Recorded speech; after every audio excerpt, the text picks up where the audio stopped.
Hey everybody, welcome to the stream, welcome back to my Back to the Future Model Kit stream.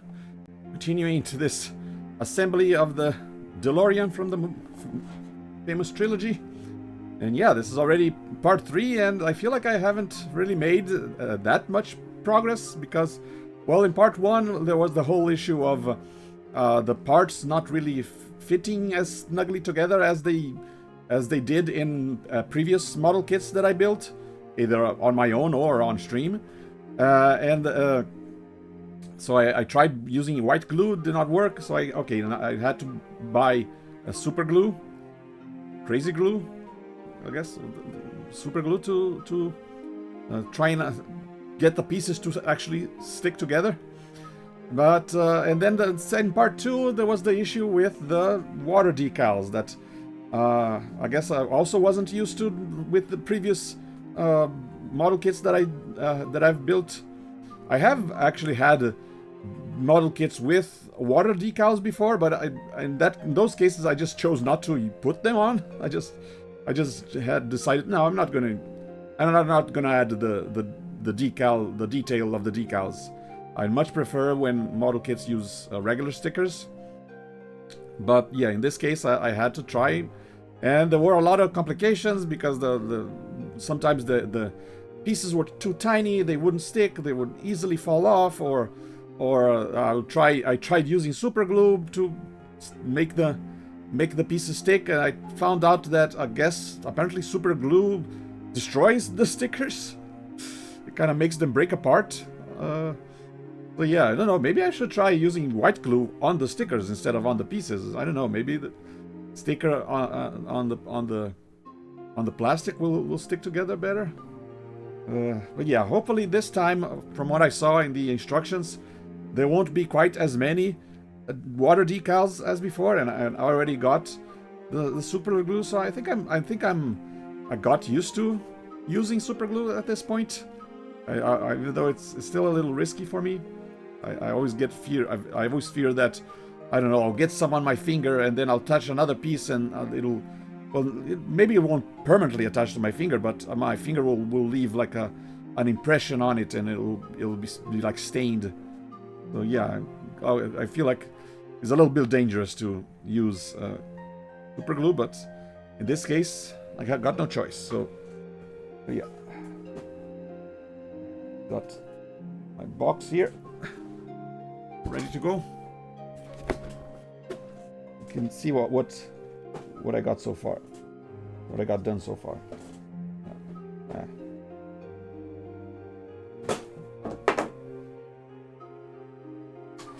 Get these stickers out. Okay. Got the instructions. Okay, yeah, here we go. So this is what I got so far. The bottom of the car and the inside of the panels.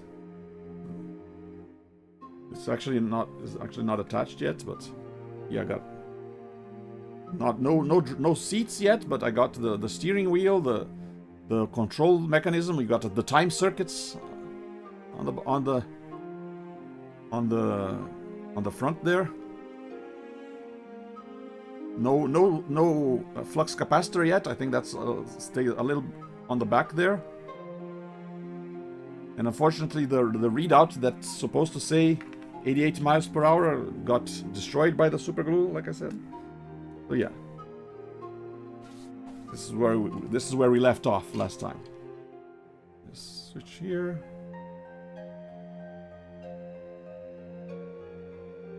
The wheels turn. Steering wheel doesn't control this, but they do allow. And there was that little clock that they included. I did find the piece, the water decal for the clock, but then I tried. I think I dropped it in water when I tried fishing it out with my X-Acto knife. I kind of accidentally cut it in half, and when I tried using super glue to put the pieces on, the super glue destroyed it. So yeah, well, I wasn't really feeling like putting the clock anyway, but now I got no choice. There's going to be no clock on the panel.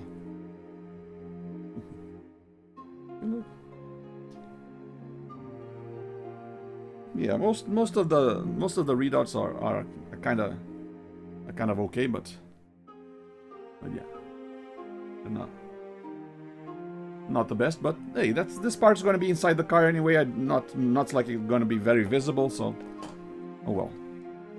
Also, not going to be painting anything. I'm not really used to painting figures or models. I much prefer when they come pre-painted. Yeah, even though they usually like give the option of like adding, I guess I don't know, a silvery painting on the top part on the chassis of the DeLorean, but I'm just gonna go with the regular metal, the gray. And that's why I try to avoid any model kits that come unpainted, that come like all gray, all the pieces all gray. So I'd rather not even try it, because I really have no experience in painting figures. I'd much rather they come in their individual colors already. I guess I'm still a beginner in this model kit business, but oh well. Okay, let's see.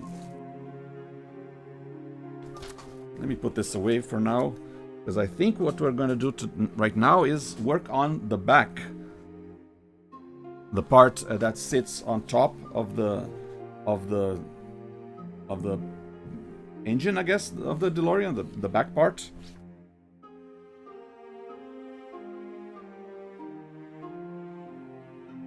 Yeah, here you go. There's this big round component that sits between the exhaust units.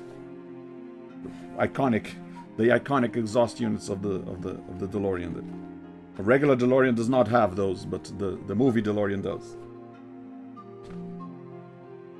Yeah, here we go.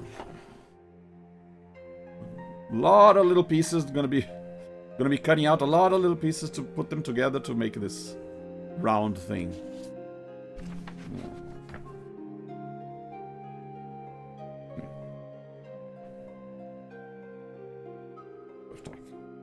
Step 9.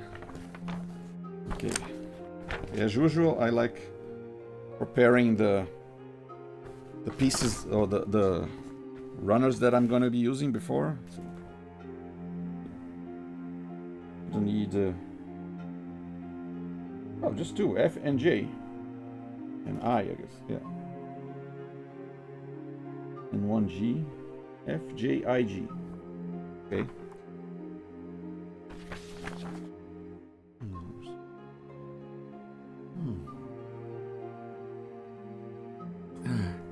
Yeah, been a while since my last stream, because I was supposed to stream earlier in the week, but it's kind of weird that I was about to start streaming, but then I had like a really sudden rhinitis attack. You know, when my nose starts to itch, and then I start to sneeze, and then it just goes downhill from there. It's like I get a sudden cold. In a matter of a couple of hours, by the end of the day, I was feeling all the symptoms. So I knew it was coming. So I figured, okay, now I can't stream like this. I don't want to be sniffling and have a runny nose on stream. So I delayed it. But even though this has been I guess a rainy Saturday afternoon,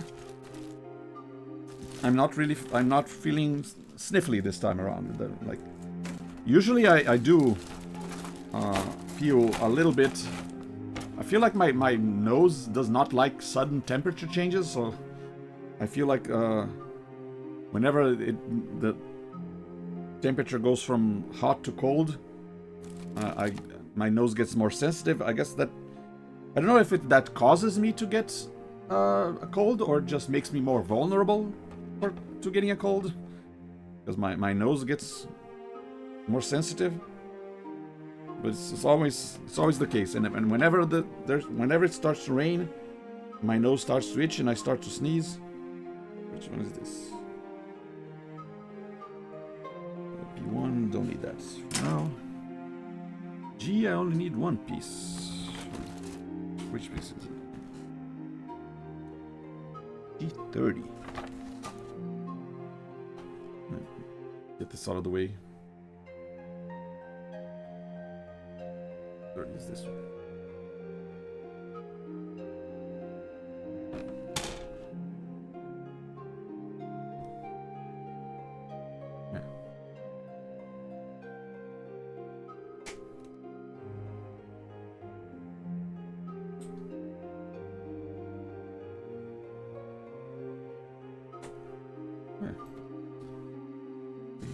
That.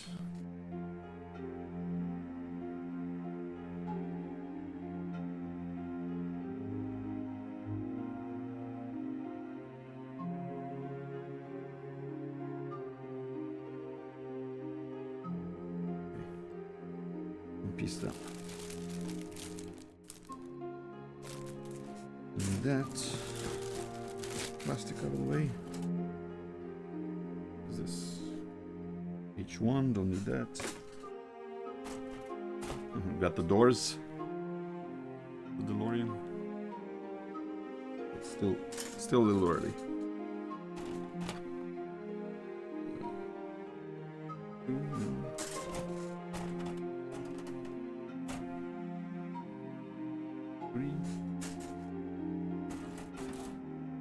Taking one by one, so make sure I don't.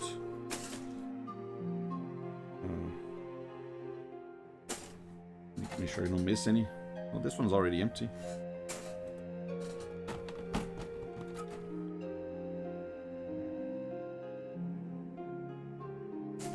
It's kind of hard to see the letters in this light, so I better look at very closely. This is one of this is one of the runners I need.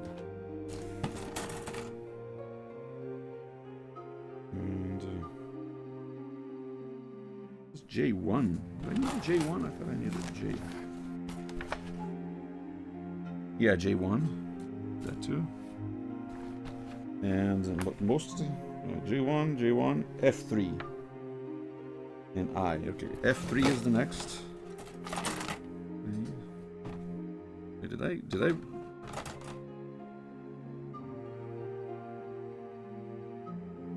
I already use a F3? Did I discard it? E3.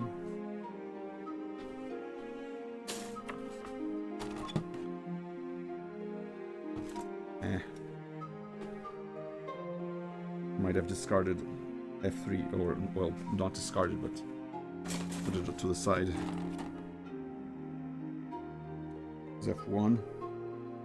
We've got a couple of silvery pieces, but yeah, kind of cool. And this is supposed to be the fire trails, but it's all transparent. I guess they expected me to paint them fire color, so I also am not going to be using this, because I don't want to paint. And yeah, I did keep the little clock. You can kind of see it here.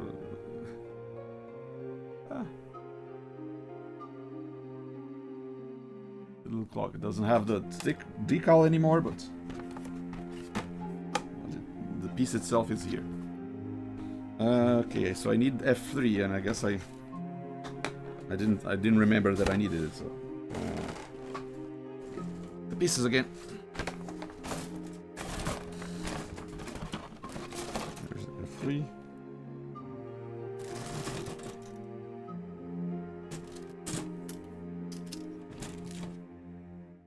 F2. I don't want F2. I want F3. B3. I don't want B3. I want a F3. Sure. No, E3, F3. E1. E2. Got some more transparent pieces for windows and rear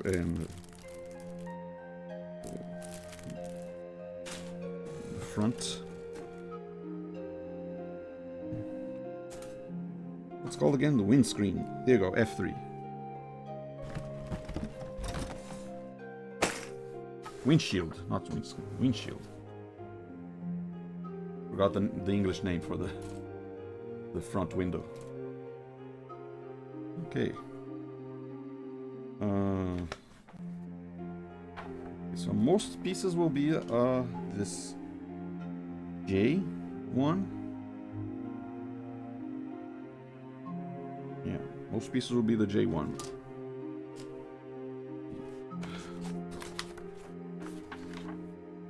I need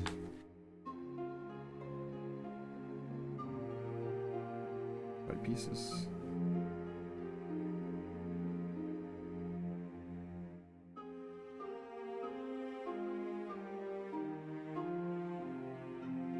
Yeah, I guess I can start with this first, and then worry about the round part.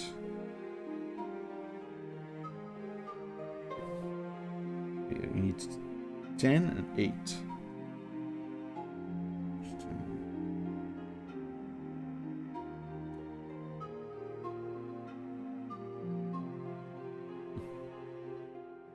Maybe I should just grab my cell phone flashlight. There you go. Use it to illuminate the piece.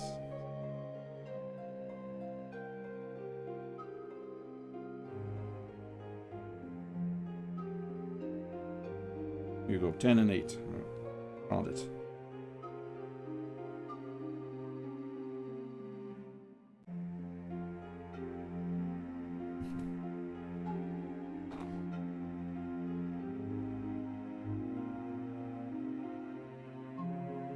Tiny. You don't expect them to be so tiny when you see them on the instructions. It looks bigger.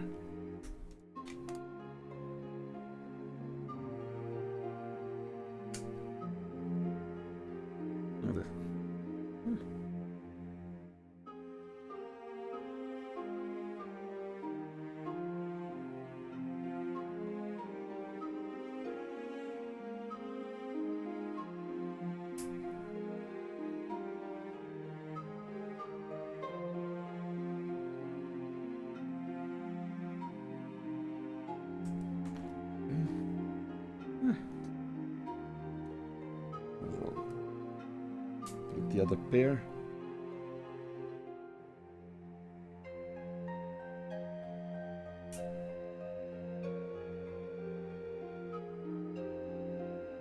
All right.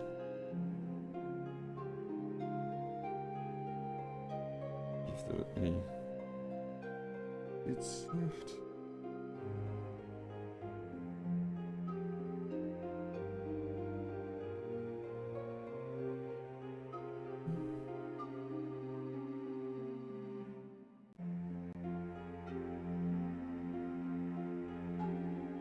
There's a big piece left.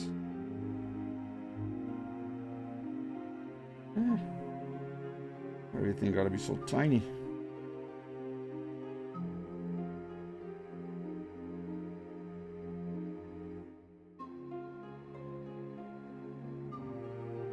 I guess that's what makes these models a little cheaper, I guess, even though they are very detailed, but they're also very small, so...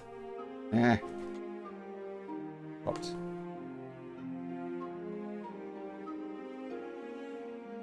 I guess the larger scale ones are usually... Well, the larger scale ones are also more detailed, but they're also, I mean, obviously bigger, but... I don't know exactly what makes a model more expensive. Is it just the extra detail, or is it the size? Because you are using more plastic in the end, so it would cost more to produce pieces. But like, what's stopping them from having a low detail, large scale model, right? Would be kind of nice. I guess. Okay, I guess I don't need the eye anymore. The eye ran out.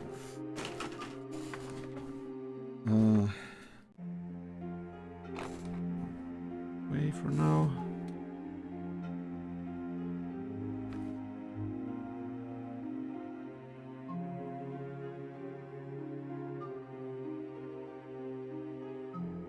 make a kind of box with this. Very tiny. Oh, wait. All part here needs paving. Pave off excess plastic. There you go. And yeah, there's nothing to attach these, so I'm gonna have to resort to the super glue again.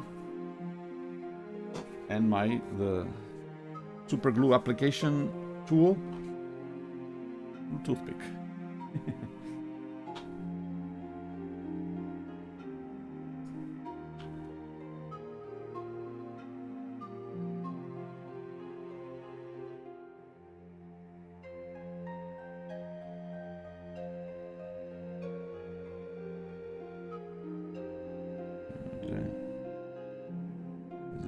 Did I? Okay, I thought I got it clogged, but so good.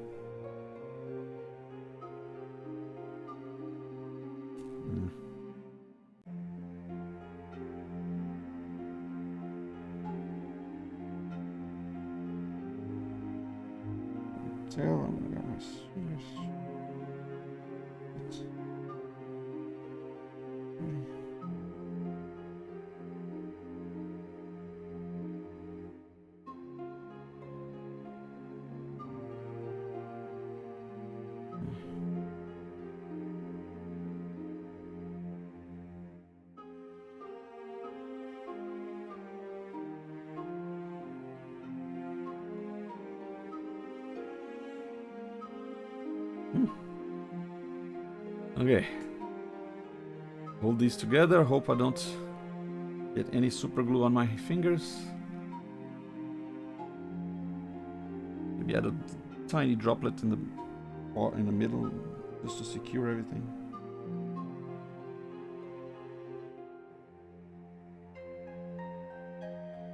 Whenever I super glue stuff, I like try, I don't know, count to 50 or to 100 or something just to make sure I'm holding stuff together at the right amount of time. Like, okay, that's long enough. Okay, so this one is going to be on this side. I got another set.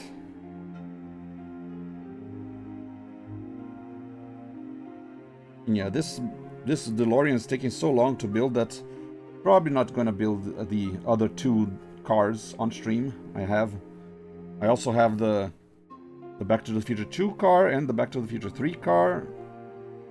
I mean, they're very similar, but only slightly different. Like obviously the Back to the Future 2 one has the wheels set to flying mode, and there's the Mr. Fusion on the back, and then the Back to the Future 3 one has different wheels, and then there's all the circuits on the front.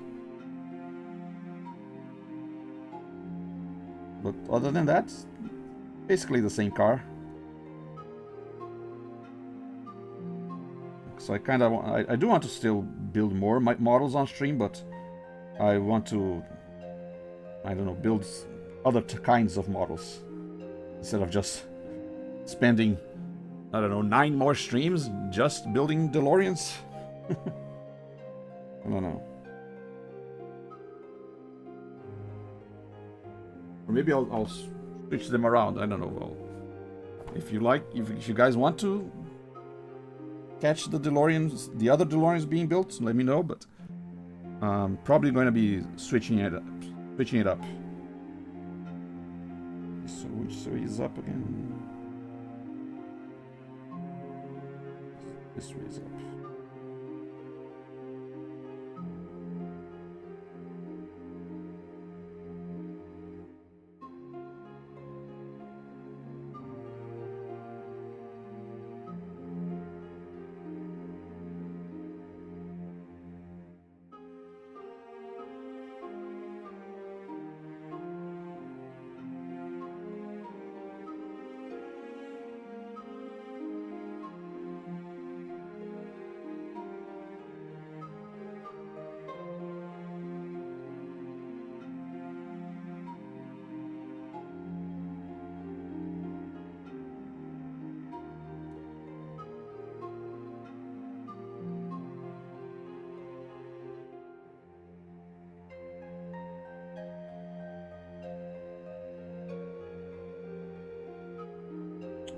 Wait, didn't I cut this? Oh, dang it. I thought I shaved it off. Where's the...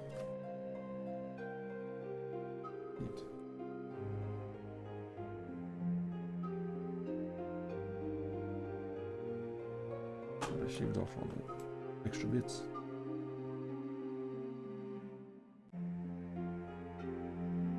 Quick.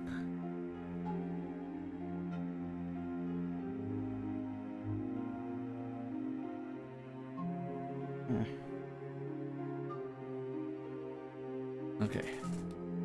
Hold it together. Count to 50.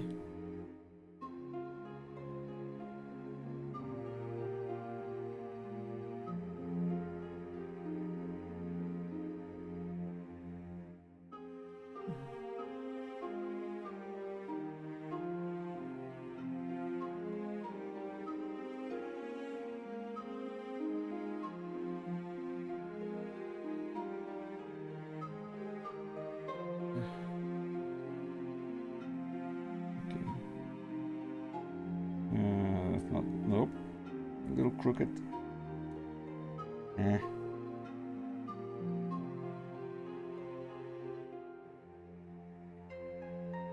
that's one of my fears with using super glue. If when I check to see what it looks like, I see, oh, I did not glue it correctly. Okay, I'm just gonna use it directly.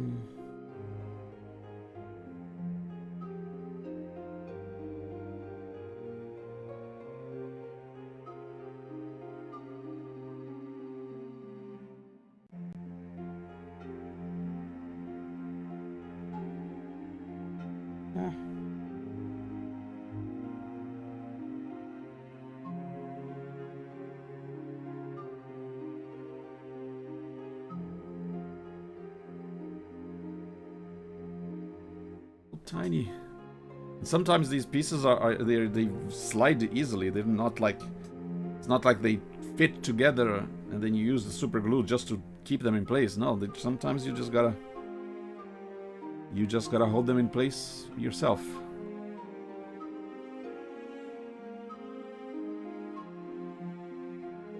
Not good enough.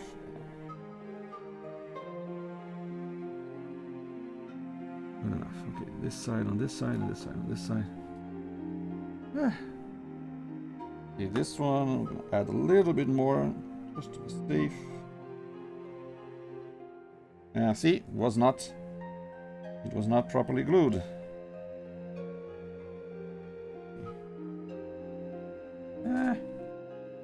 And it came apart. Of course it did. Too little glue. It won't stick too much and it might overflow and get my hand all dirty.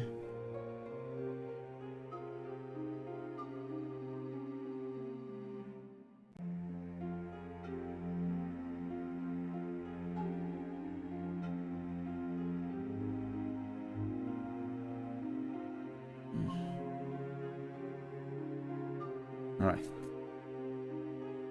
Whew. While that is dry, I might...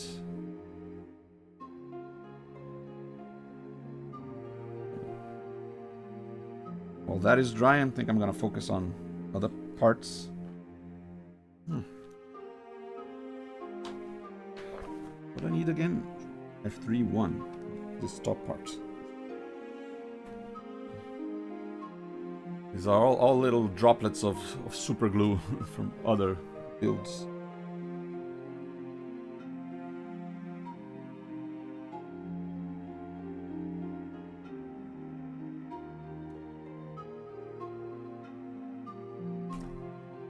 Don't need this anymore.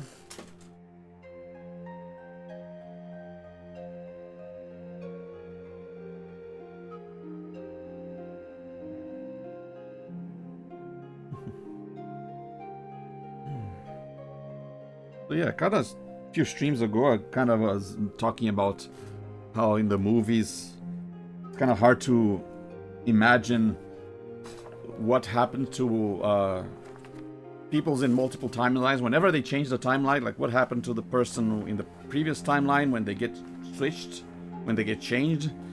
And what about like other people from that timeline that were supposed to be there, but because I don't know, another Marty was supposed to be there, but because Marty came from another timeline, he either replaced or was added to the Marty in that timeline? Like, what happened? Kind of weird to think about. I was talking about the corrupted timeline, the one where Biff is rich. I always think about that line when he says, "You're supposed to be in Switzerland," like I guess in a boarding school or something. So there was a Marty that grew up without his father, with Biff as his father, and that was sent to boarding school in Switzerland. So when the Marty arrives from the future into this new timeline, is that Marty still in Switzerland? Is that other Marty still in Switzerland? What would have happened if they met? Kind of weird. Because if you think about it, there was also the issue. I mean, the whole issue with the first movie is that because he stopped himself from being born, there was going to be a paradox, because, well, if he was never born, he would never go back in time and stop his parents from meeting, so he would have been born. It's like a recurring thing. But in the second movie, he also mentions how when the bullies were going to try and jump him, his past self from the first movie, he should not interfere with his own past self, but also stop the bullies, because if they attack him, he will miss the clock tower event and not go back to the future. That would create a paradox that would destroy the universe. But on the other hand, when old Biff gave his younger self the almanac and he became rich, didn't that also create a paradox? Wouldn't that have already destroyed the universe? Because the Marty that was in Switzerland on was it October 26th? He also did not go back in time. He never met Doc. Doc got committed. Didn't also never finish his time machine in that timeline. So wouldn't that be a paradox? Like, they just erased. Wouldn't they have erased the DeLorean from existing, and also create a paradox because the whole, I guess, because Marty never came back, he wouldn't have met Biff. Wouldn't have met him in the very, very, very weird. Or maybe the timeline shift didn't reach that point at that time, because there's always that question: when does the timeline change? Whenever they go back to change the timeline, like, do people remember what the timeline was before it shifted? Or at least the people who were time travelers and got kind of detached from the timelines. That's why they remember the previous timelines. Kind of weird to think about. Like, okay, if someone, for example, they arrived in the 1986, corrupted 1986 timeline and left Jennifer there, wouldn't there already be another, just like there was another Marty in Switzerland, wouldn't there also be another Jennifer? Maybe one who never met Marty? Maybe she was, I don't know, living somewhere else, not living in that house where they left her. Kind of weird.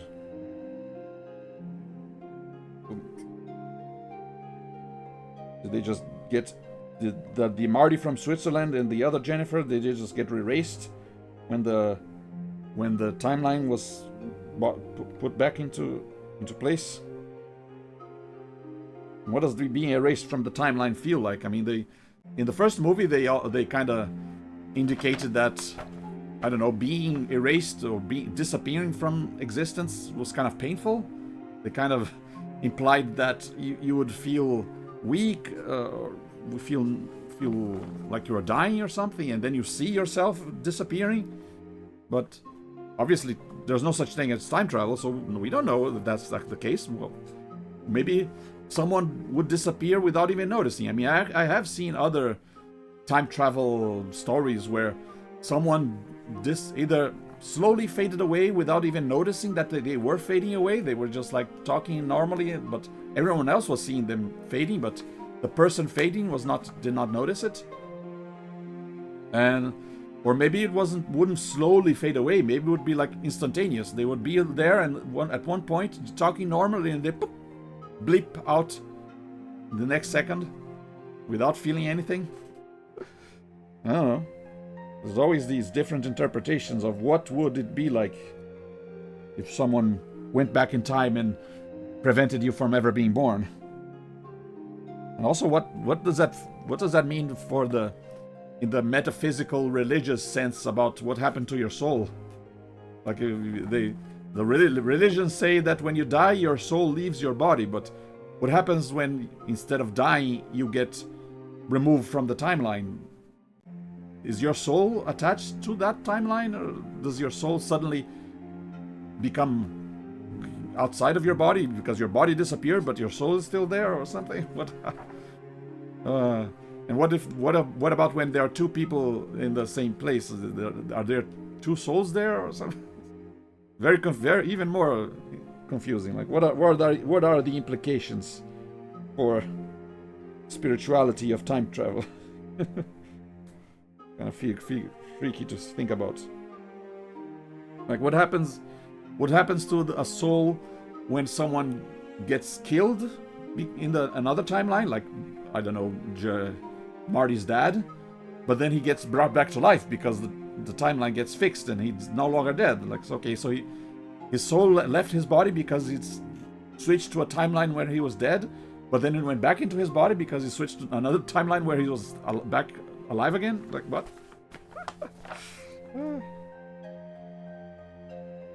How do you explain that?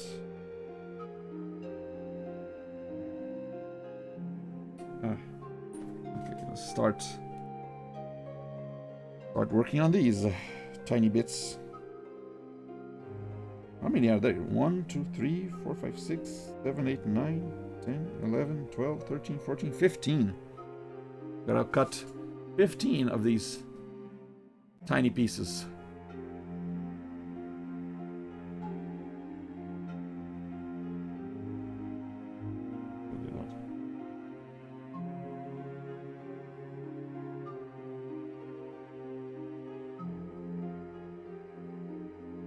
But yeah, I was wondering, okay, maybe the DeLorean didn't get erased, or Marty from when they went back to 1955, Marty was still there, as if he came from the regular timeline.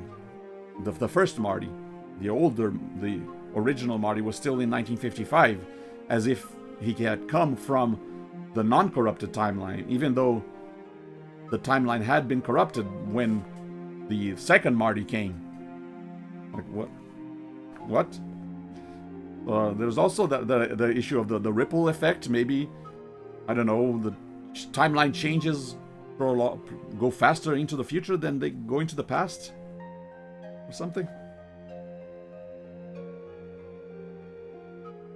And yeah, once again, if the paradoxes would actually follow people back in time, like, okay, because Marty's parents never met, he was going to disappear. Why didn't he disappear when Biff changed the timeline to when he was rich and Marty and Doc never met and never went back in time?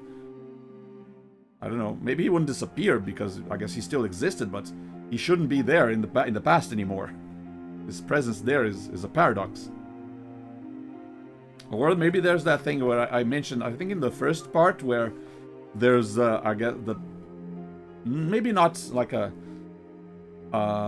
maybe the like time itself isn't conscious, but maybe there's like, I don't know, some tolerance, some wiggle room, or I guess some margin for error when it comes to timeline changes, where whenever you change the timeline, there's, okay, it's not completely set in stone. If there's a slight chance that it might still be changed, I don't know, something.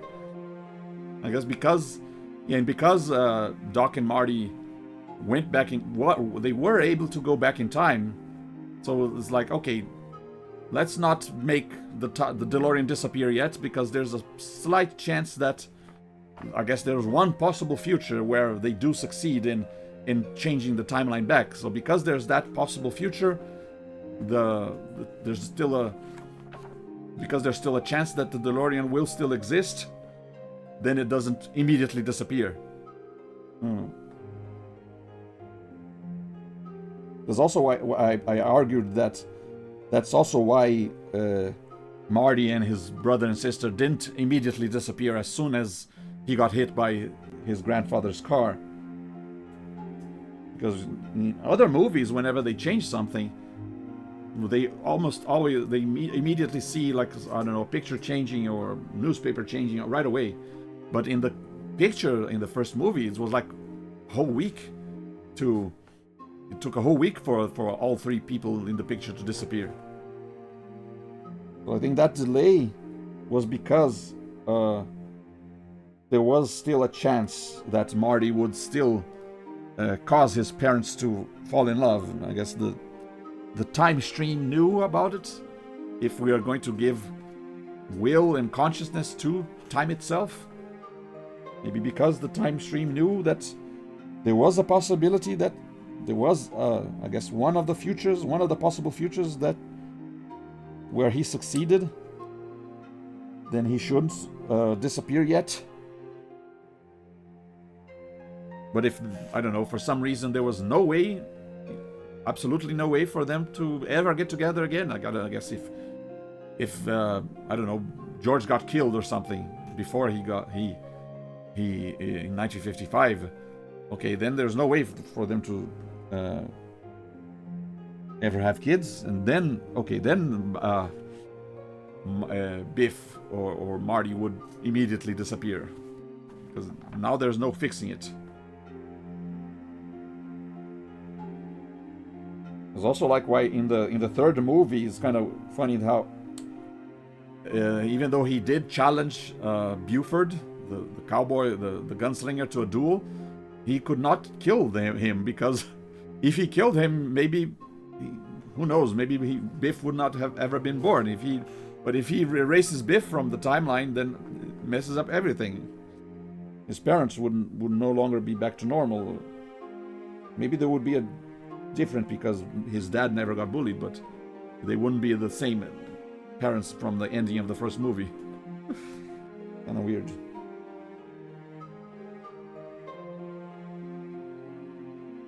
Also, wasn't Buford like his great grandfather or something? And in the second movie, Biff talks to I guess he was living with his grandmother. His grandmother asks, "Where are you going?" or something. "Are you going?" "Oh, I'm going to the dance, Grandma," or something. So you might think, okay, that grandmother could be, there's like a 1 in 4 chance that grandma could be Buford's daughter. Kind of funny. It's funny to think about. Obviously, it could be any of the other grandparents that are descendants from Buford. Maybe it wasn't the grandmother, maybe it was the grandfather, or the grandfather from the other side of his family.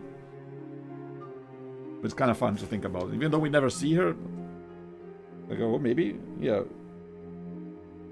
Like I think the whole duel thing didn't really affect Biff's timeline, because Buford was always going to rob the Pine City stage, and I guess maybe regardless if he killed Marty or not, he was always going to be arrested. It's not like he got arrested because Marty defeated him. So maybe that was always supposed to happen. Because if it wasn't supposed to happen, then yeah, he could have interfered with Buford, I don't know, having a child, and that child having another child, and that child having Biff. It's always a danger when, as the farther back you go, the more delicate things become. The slightest change have the bigger effect, the whole butterfly effect thing.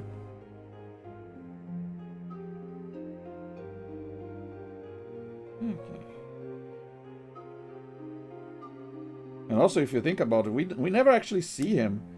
There is one character in the movies that we don't see at all, but he's supposed to be there regardless, and that is Biff's child. We only see in the second movie, we see Biff as an old man, and we see Biff's grandchild, Griff. What about Griff's parents? Biff's child. We don't ever see them. Is he? Did he have a girl, a boy? And that girl or boy then became the mother or the father of Griff.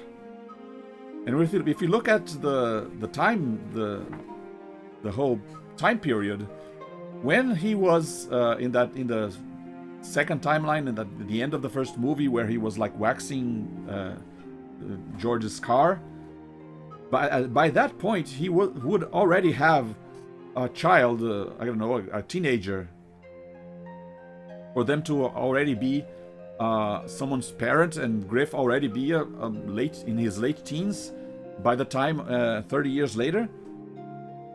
I mean, yeah, just like George had a teenage son with Marty, Biff would need to already also have a teenage child by that time as well. For that, and then that 30 years later, that teenage child would become Griff's parent. But we don't know about them.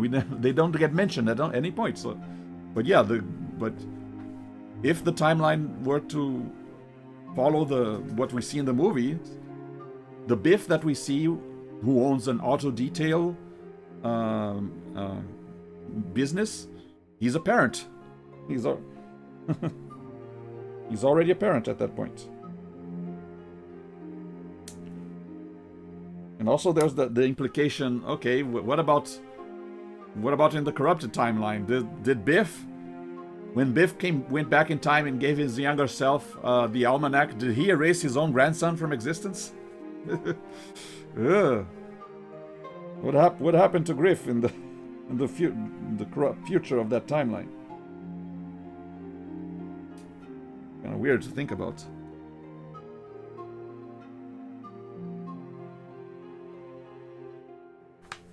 And although there's also the same problem with Marty's timeline, because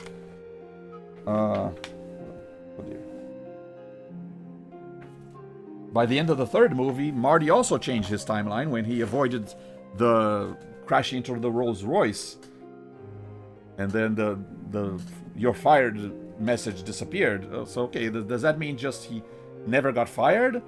Or does that mean he led a completely different life, lived somewhere else, had a different job? Or what about his children? Did not hitting that whole Rolls Royce affect how many children he had? Did he only have one child? Did he have no child, or 3 children? What happened to his future children, the ones that triggered the whole event of the second movie? Did they stop existing altogether? Also, wouldn't that become... I guess that wouldn't make a paradox, because even if that future got changed, Doc's memories of that future also remained. So he would still have done everything, but because he would remember it. But if they went back... kind of weird. I dropped another piece.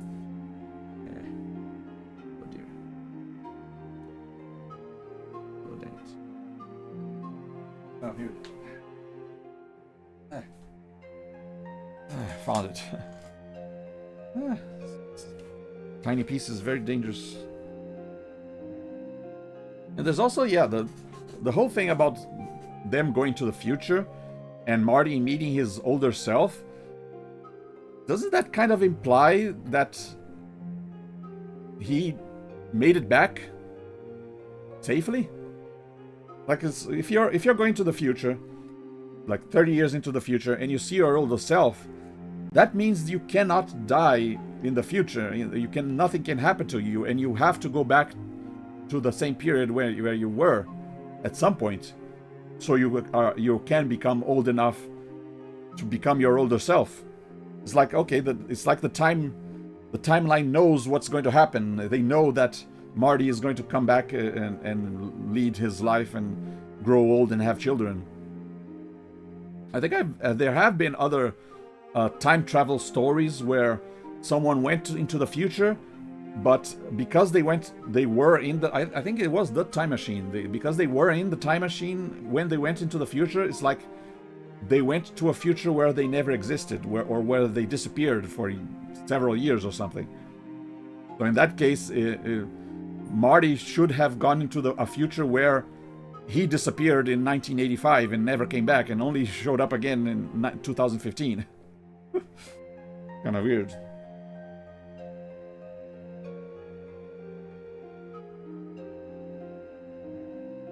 Like, what if he had actually been killed in the third movie, and then he would never have gone old, and he would never have children, and it's okay. So then the future would have been wrong, or at least changed, I guess.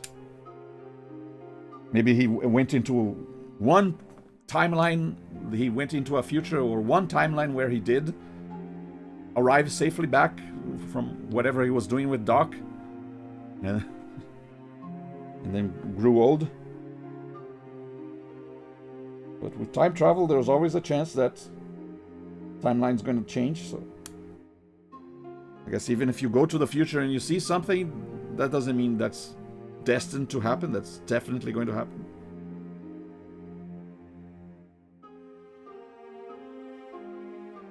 Although, yeah, Doc kind of mentions, okay, he mentions the picture of the tombstone is what will happen if nothing changes, I guess, if the events keep going as they are going at the moment or something. If you don't do anything drastic to change your timeline, you can kind of, okay, this is where you're going, kind of like you're going down this one path. If you don't do anything different, you are going to end up in that path, at the end of that path. So it's like, I guess, in the beginning of the second movie, Marty was already set into a path where he was going to crash into a Rolls Royce, or he was going to have 2 children and get the job and get fired and everything. And only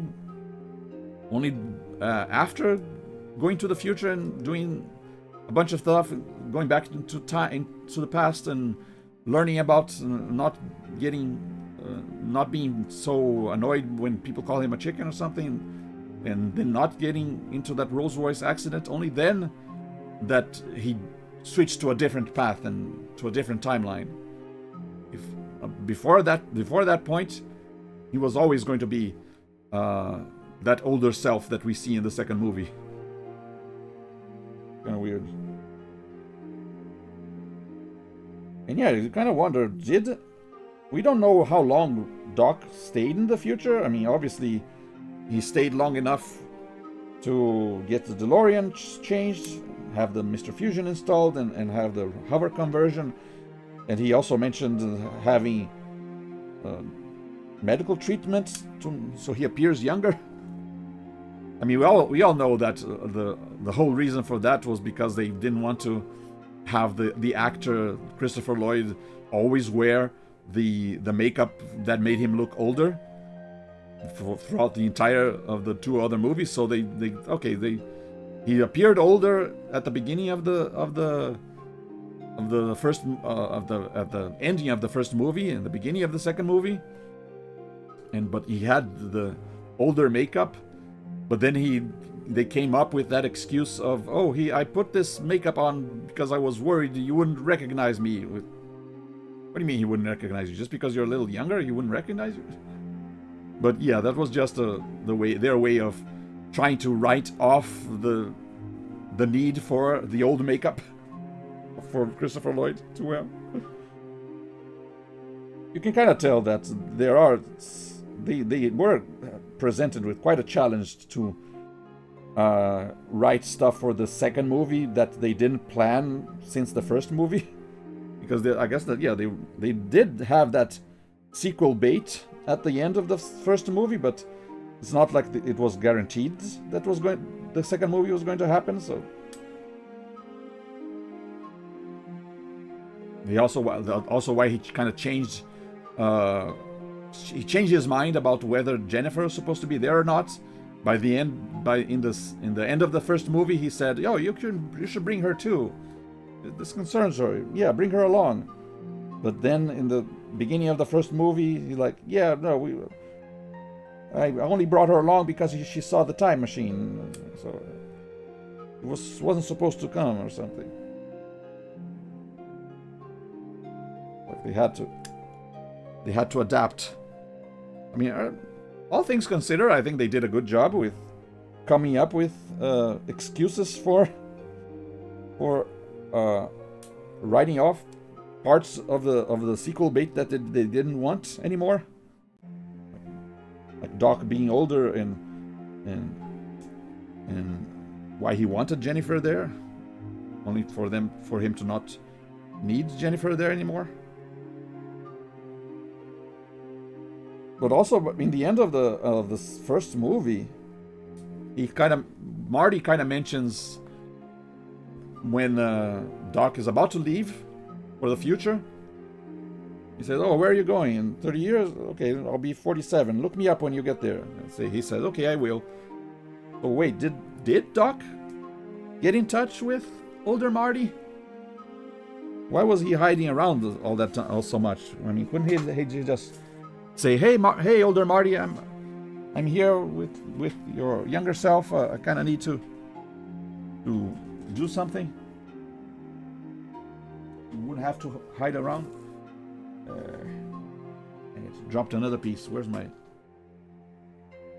phone? I need the flashlight. Like he kind of felt like he did not. Kind of felt like he did not stay in touch or did not contact older Marty when he arrived in the future. Maybe, I don't know. Maybe he did, but he didn't. Maybe he didn't fill in older Marty onto his plan of going back in time and getting his younger self. Which also, yeah, like wouldn't older Marty know about? Or maybe in that timeline, he never did. Yeah, maybe in that older timeline, when Marty is older, is from a timeline where he never did go to the future. Otherwise, he would have remembered everything that happened. You know, the whole Doc coming back and then helping his son not go to jail. I mean, wouldn't he, if he already knew that, okay, in 2015 my son is going to go to jail, I'm just going to have to talk to my son to don't say anything to Griff, don't go with his plan or something. That's actually what, I mean, I guess we wouldn't have a second movie if Doc had just he went to the future, he found out what Marty's kid did. So he went back in time and he says, "Hey, Marty, older Marty, talk to your kid. He's about to go do this thing with Griffin. He's going to go to jail. Your family's going to get ruined." He could have done that. Instead, it's like why was talking to older Marty not an option? Why did he have to hide his plan or something?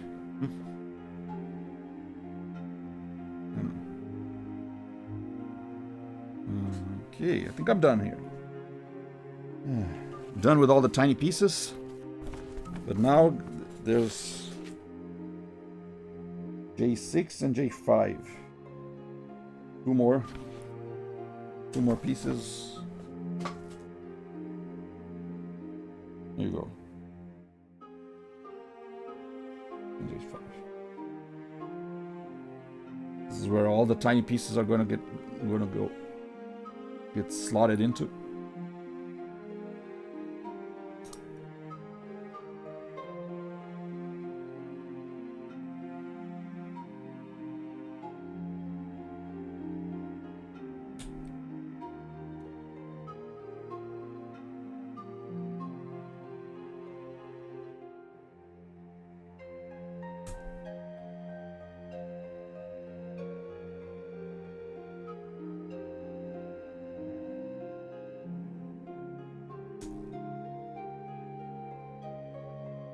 And yeah, if that older Marty does not have memories of Doc coming back from the future to take him to the future to help his son not be in jail, then there wouldn't be no problem with them meeting. He said, okay, I understand why it might cause a paradox if a younger self and an older self meets, or at least if they, I don't know, something changes, because then their memories would get scrambled. I don't know, because yeah, if an older person meets if your older version meets your younger self, then your younger self will suddenly have memories of meeting your older self, but then that older self would not have those memories.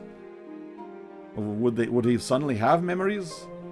But then, yeah, because Marty was already a time traveler, his memories shouldn't be affected by timeline changes. And because Jennifer became a time traveler at the end of the second movie, she also shouldn't have her memories be affected by timeline changes. Or maybe that Jennifer from that future timeline was never maybe that Jennifer was never a time traveler. Maybe that in that, like I said, maybe in that timeline, Doc never came back. Marty just kept on with his regular life until he was in his 40s, and Jennifer never went to the future, so she would not have memories. So in that case, I guess it would be okay for Marty to meet his older self, but it would not be okay for Jennifer to meet her older self. Then it would, I guess, would be a kind of a paradox.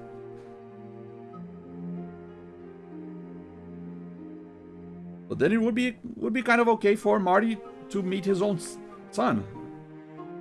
Like his child, him meeting his own child would not have would not create any memory paradoxes. But again, it's like Doc didn't want to risk anything changing, so he was very secretive about his old plan. Made it so Marty's kid was unconscious, or he tried to make him unconscious during the whole switcheroo thing. Because why couldn't he just get in touch? Hey, hi, I'm your parent from the past. Yeah, Doc here has a time machine. Let me fill you in, so I'll talk to Griff for you. He could have talked to his own son.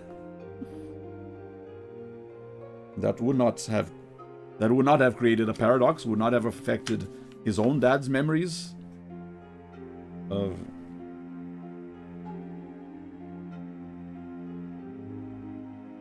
Kind of weird.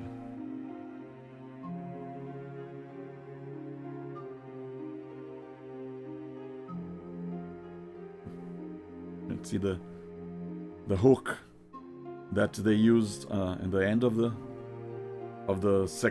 first movie, which is kind of a very very risky idea by Doc if you think about it, because the way the car had to touch the electrified cable at the exact same time as the lightning was striking it, like how much wiggle room was there? Like how much if they're like a millisecond too late or a millisecond too early, it would not have worked.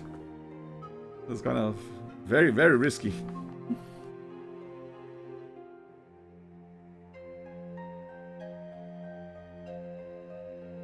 Would have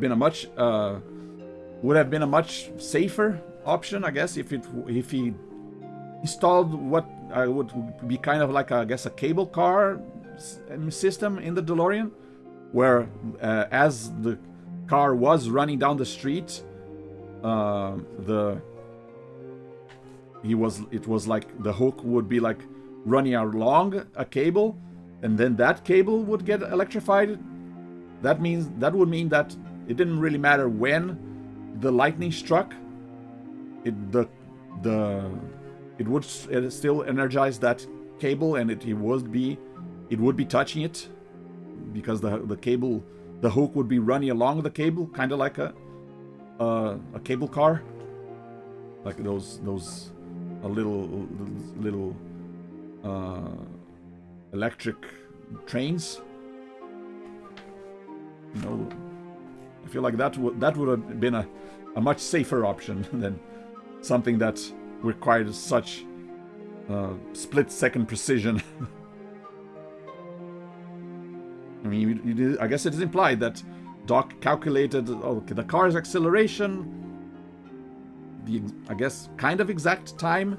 Like, how long did that cable become electrified? You know, almost like it was instant. So, but he only knew the hour and minute when the lightning was going to strike. He didn't know the second. He didn't know it was precisely 10:04 and 0 seconds. It's kind of freaky to think about. And even if he did know about the exact second, that would still leave a lot of margin for error. That would not leave a lot of margin for error.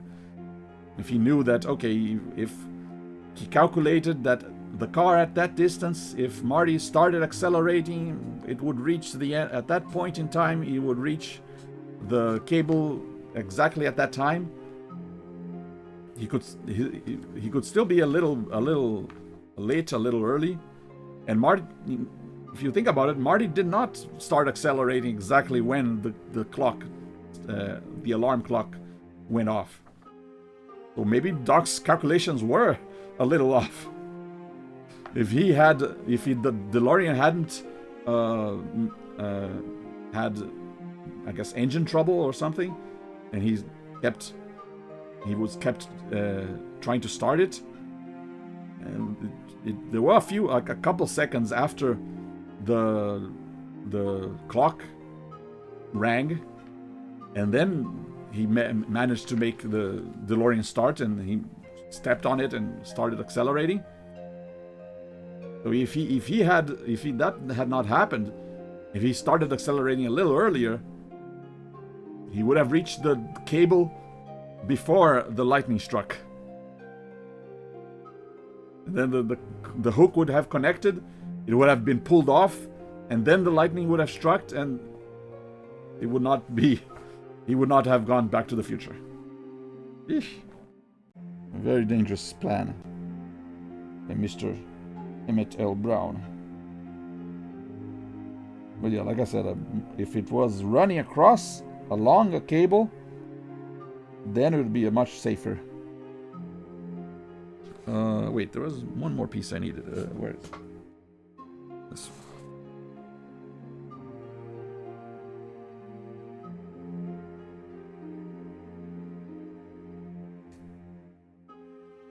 But yeah, like I say, all the other parts of this stream, I know it's just a movie, and I know it's the whole how time travel works and all these nitpicky things don't really matter in the end. What matters is that the movies tell a good story. It is an entertaining story, very fun, lots of suspense, it's a good time. I'm still a big fan of the movies, even if I guess because I'm a fan, I start thinking about it too much and come across all these inconsistencies, but they don't really interfere with my ability to enjoy the movie.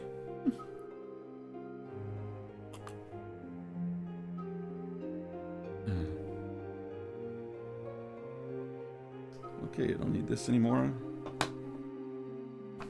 I think I cut off all the pieces, right? It's like 14?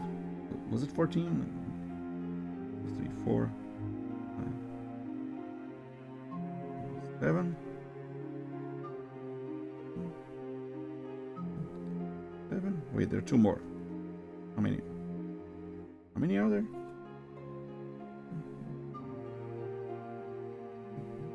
15. Okay, so wait.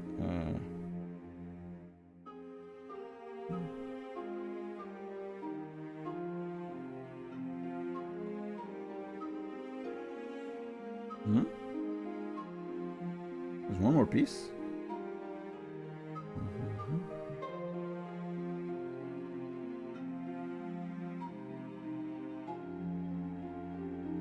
Yeah, in the instructions I'm counting 15 pieces, but wait a second.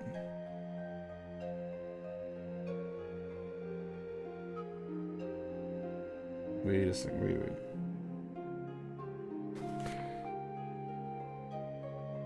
That's J18 and J12 times 13.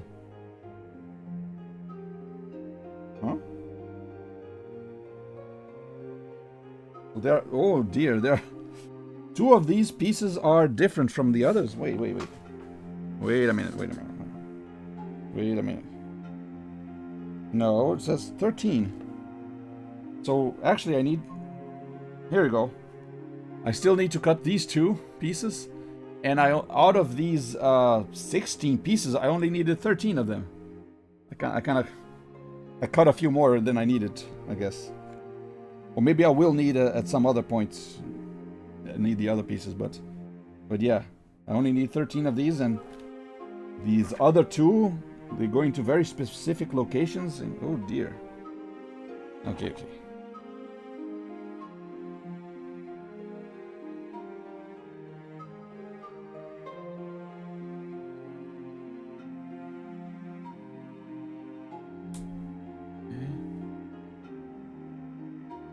Again, very, very detailed, this model. Oh, okay.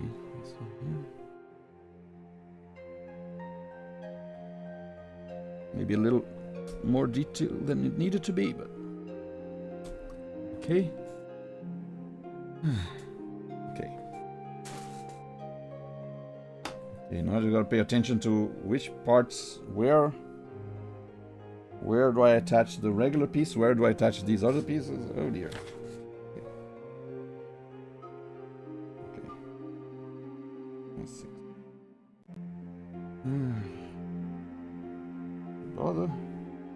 Did I bother with super glue?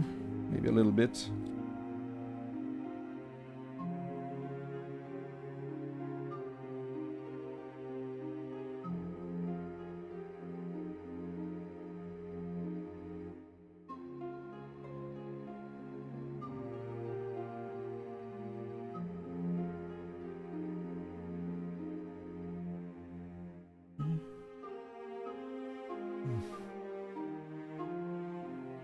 This is very tiny. Maybe I should grab the tweezers.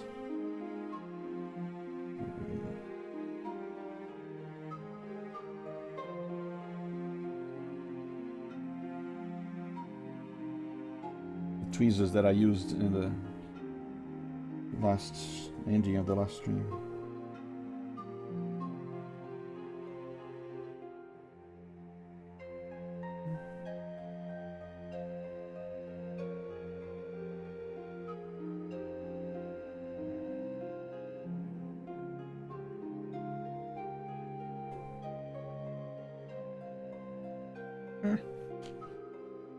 Such tiny pieces.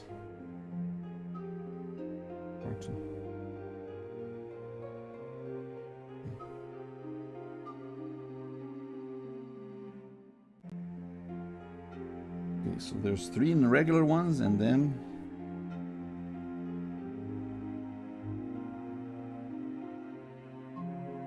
one of these pieces.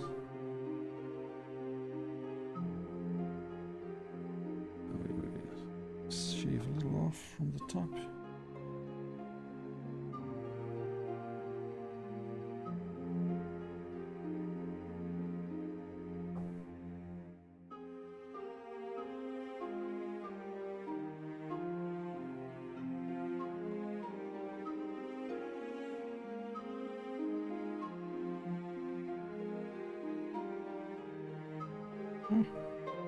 Get in there.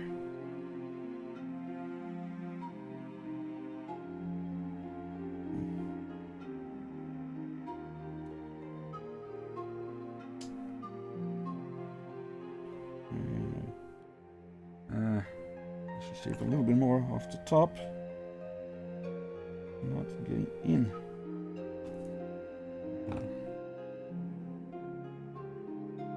Already stuck to my hand, of course.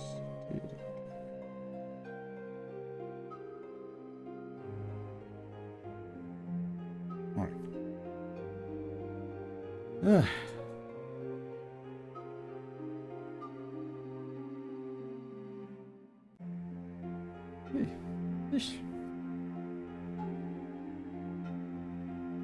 Back's already starting to hurt a little bit because of all this.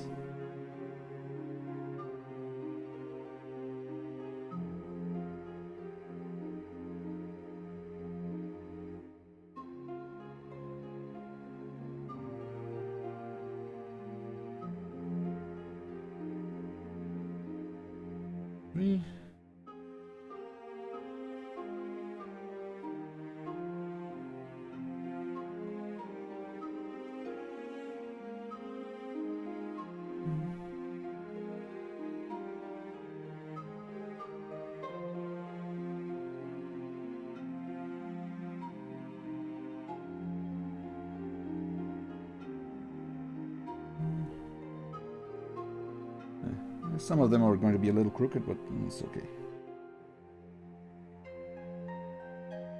Ooh, this one, okay, this one needs a lot of shaving off. Up.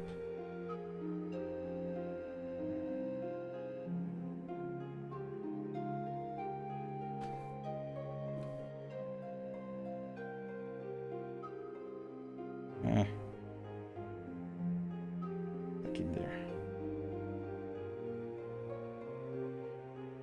Okay.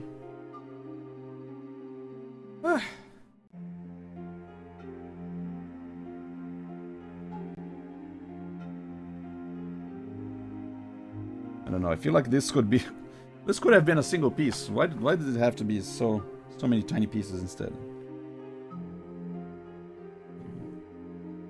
As well, shave off some of the plastic.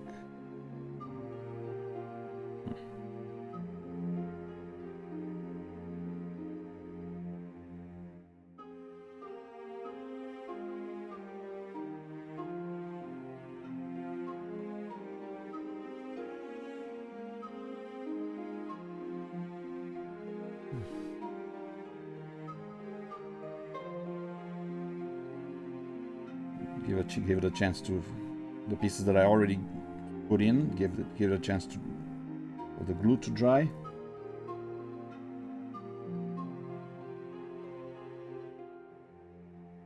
It's already good.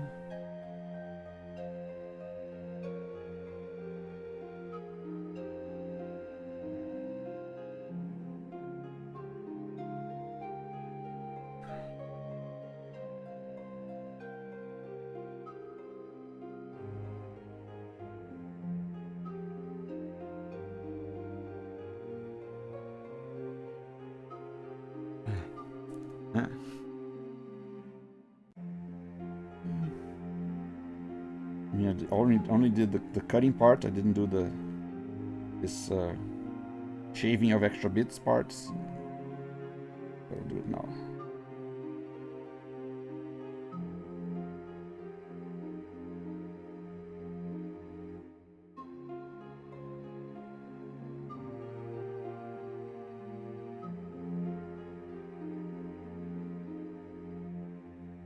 Yeah, like I said, all the little things that I'm, I guess, pointing out about the movie isn't really a criticism of the movie. I don't think the movie would have been better if Doc had done the thing I said with the cable.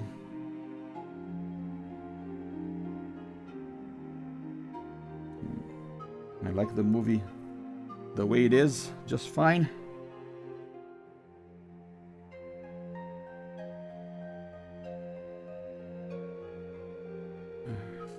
Check if this one's already good enough.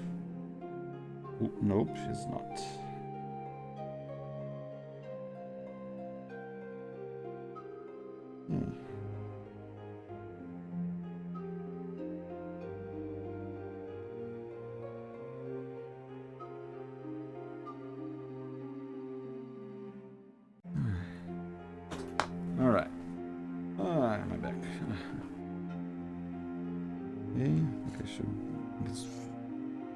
need to put a few more. Oh yeah, let me put the other side too. Make sure I put the right ones.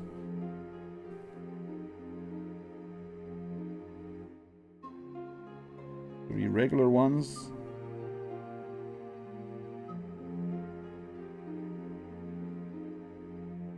And then the other one.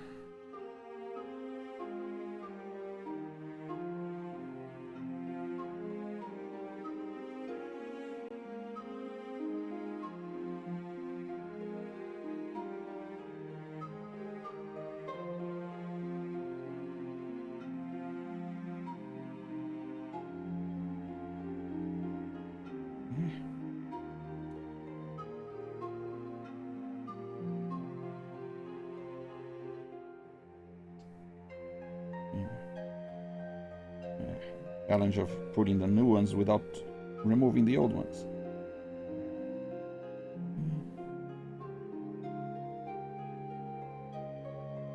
Then third one.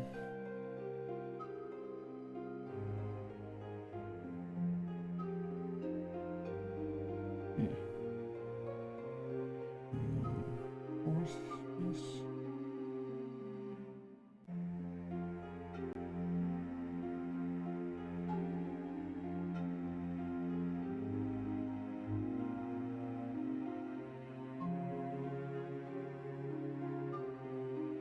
Piece right here.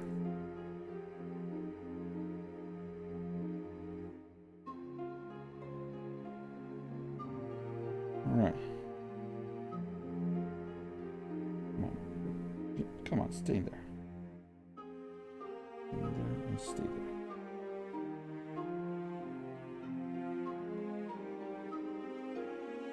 All right. So far, so good. Leave it there. So.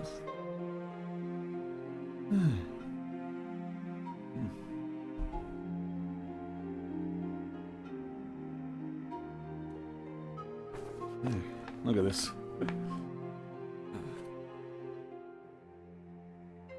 This is where I'm at right now. Putting all the tiny pieces onto this disc, onto this round piece.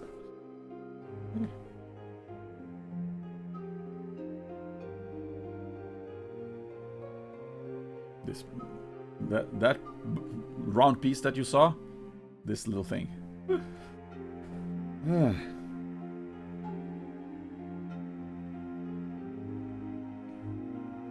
We need 4 more pieces and we're done.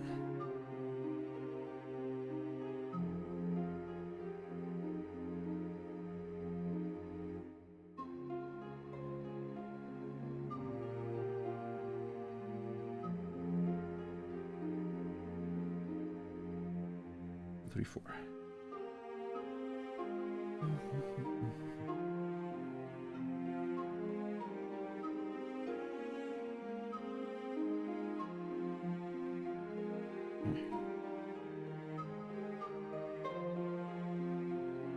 Would have been so much easier if it were bigger.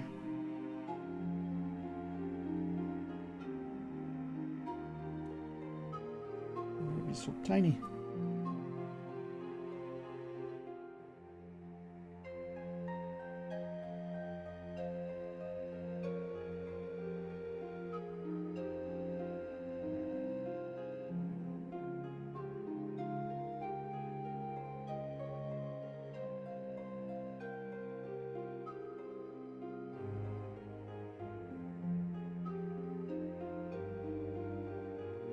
One.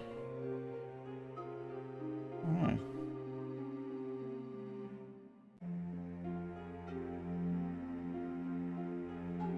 Looking good. Leave it there for now. And yeah, there were 16 of these tiny pieces, but I only used 13 of them, so I don't know if these these other 3 are going to be used elsewhere, or if they're just spares. I don't know, in case I drop and lose one of them. I can start with this part as well. Let's see.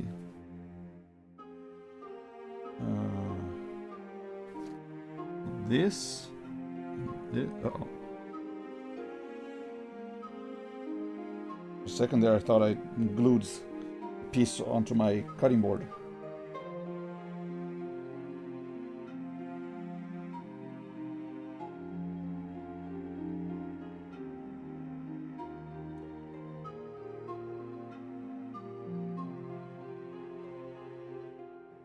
Okay.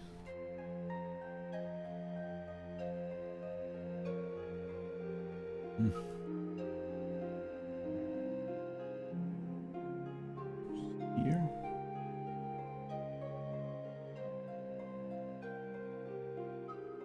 Two, three, four.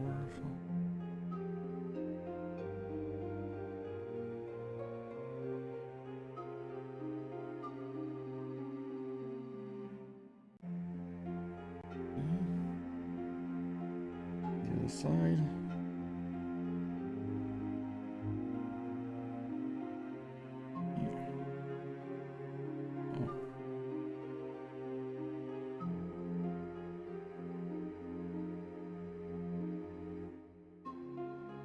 I mean, I guess I can kind of see the benefit of super gluing the pieces together because they become a lot more solid. There's a lot less chance that they're going to, I don't know, come apart while I'm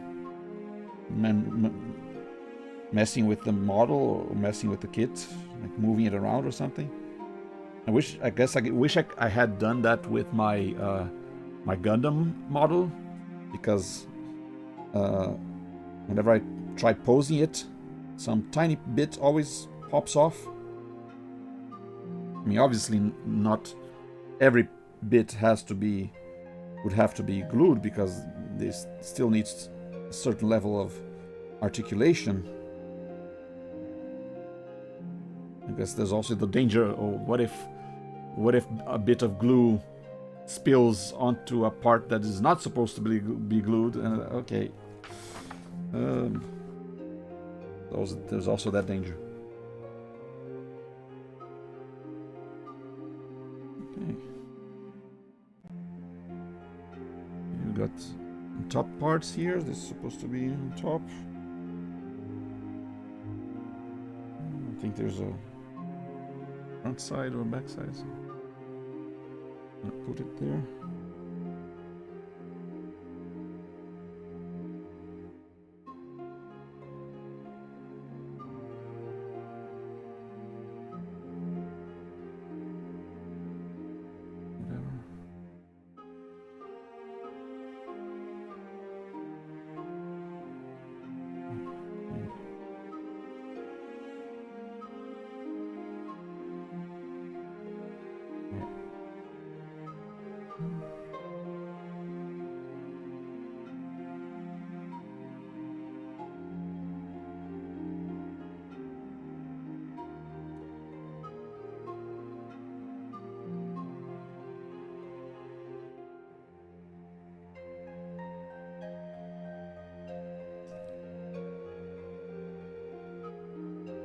Finally, top part. Fine.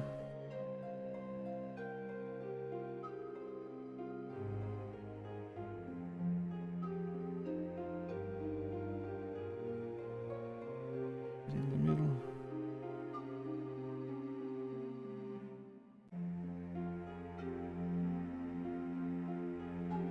All right.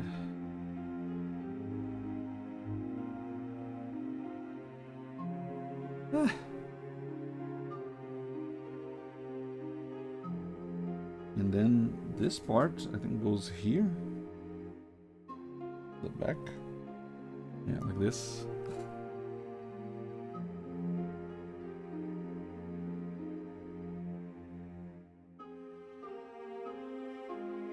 Yeah, might as well. Get the glue out.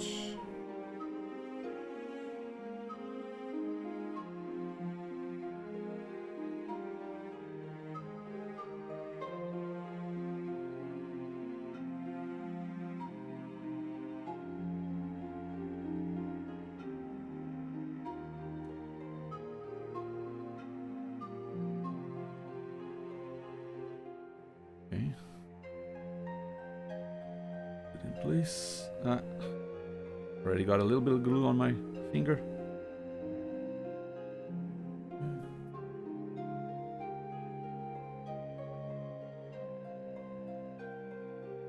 Not that big a deal to get super glue on your finger, because eventually your skin is going to peel off anyway. Even if it takes a couple days, your skin cells are always being renewed. There's always another layer growing under it, so the top layer will dry out and flake off. So any super glue on the top layer will eventually become detached.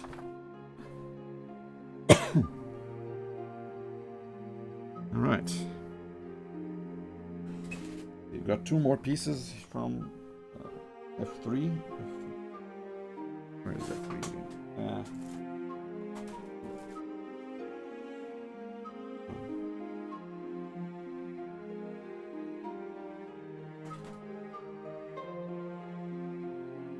F3.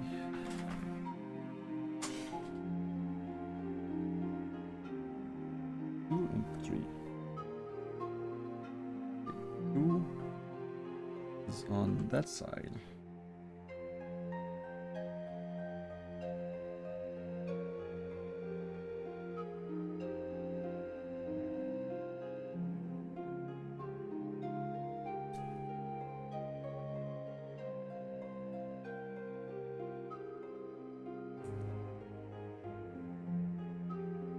Is on that side.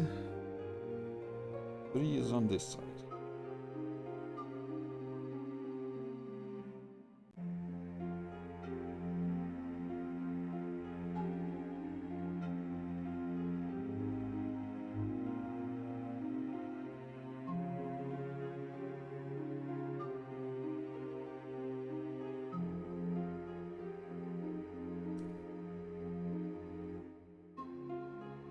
Okay, another runner empty.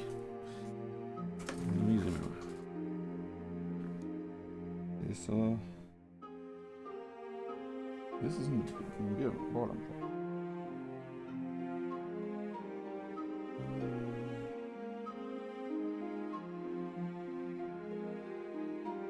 Is there a hole? Yeah, there's a tiny little hole. Supposed to be for the one piece with that was special. Okay, next. Okay, let's see if this works.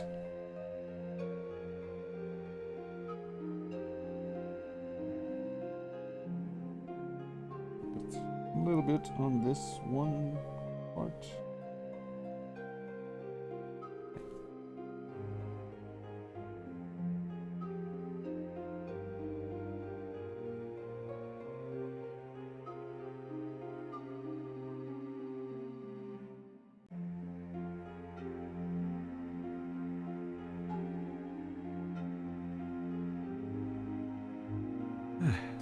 A little bit of wiring on the side there.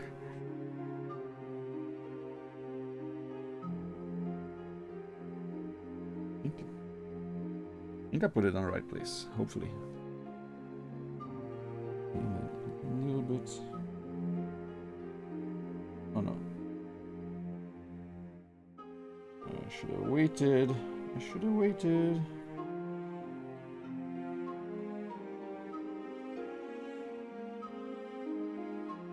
There. Stuff.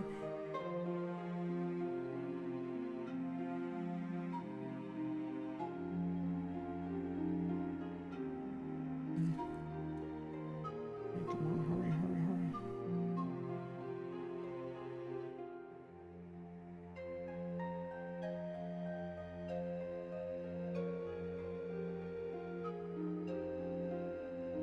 Oh, dang it. Oh, don't stick to my finger. Ah.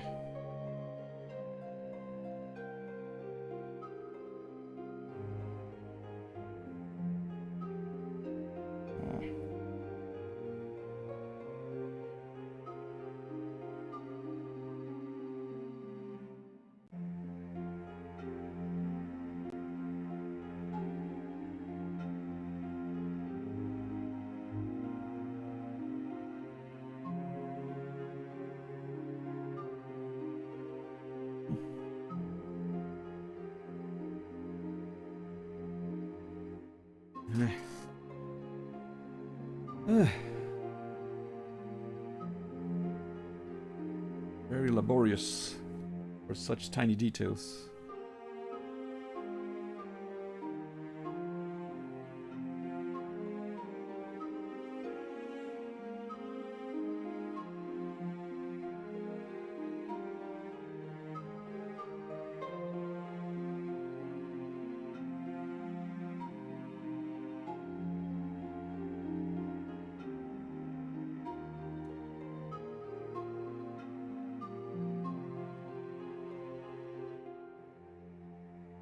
I feel like I'm gonna need a little bit of super glue in the middle, and then to hold them in place.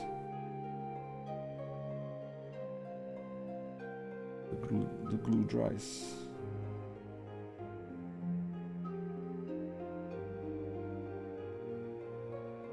Yeah.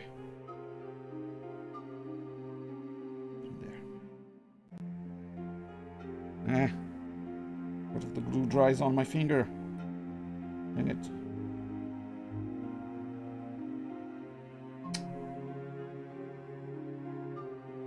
Back in there.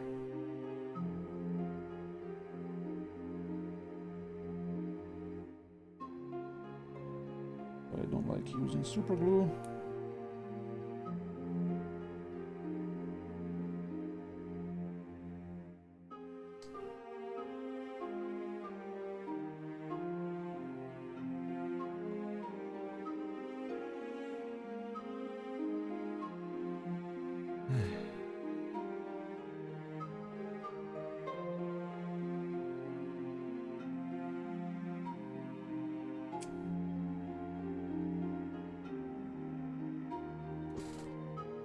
If I hold it on with the toothpick instead.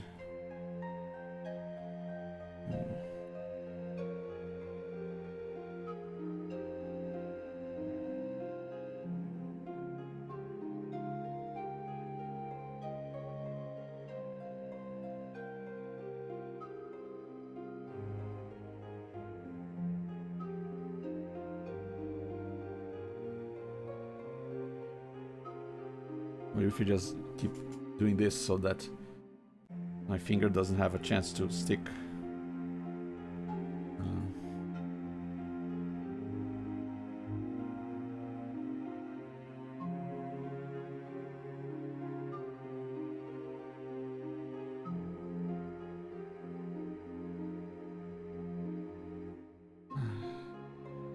Good.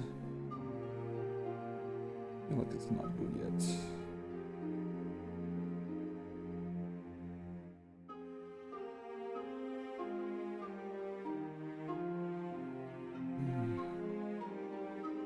It's still not very secure. A little bit more secure in the middle.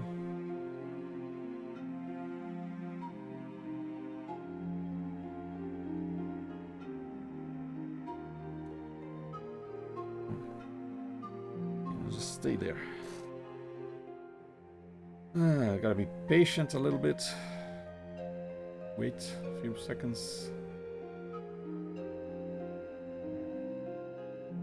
Count to 50.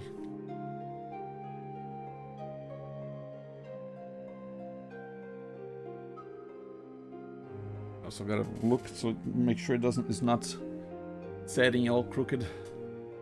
That's my biggest fear, is like if I like hold a piece together without looking at what I'm doing, then when I let go and I see, oh, the pieces got stuck together in a different and weird angle or something.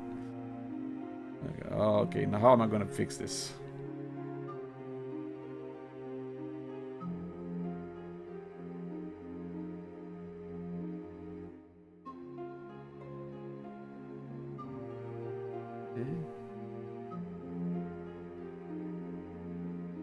Okay, I feel like it's staying there now.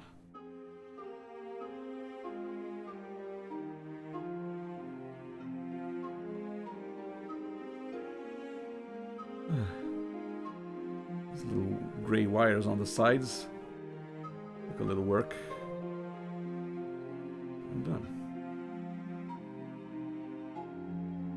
Okay. Okay. A couple more pieces, and we got a big piece on the back there. It's E19. I think I know which it is.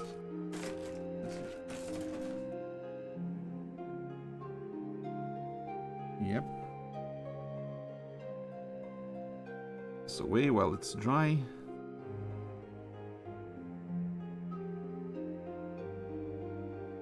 E19.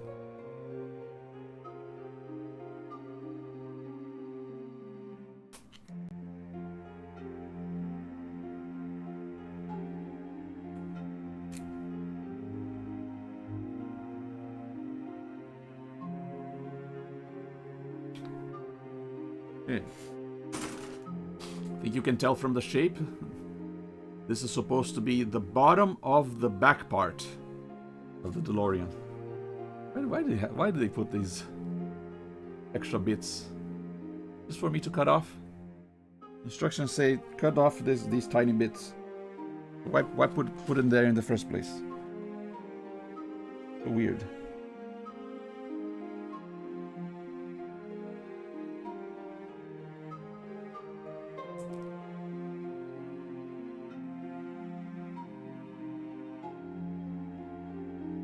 Didn't really look like they added any stability to the mold.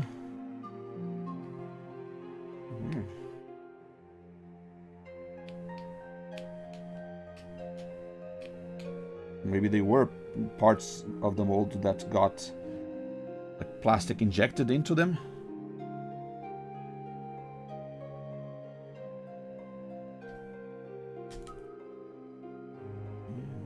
Scrape off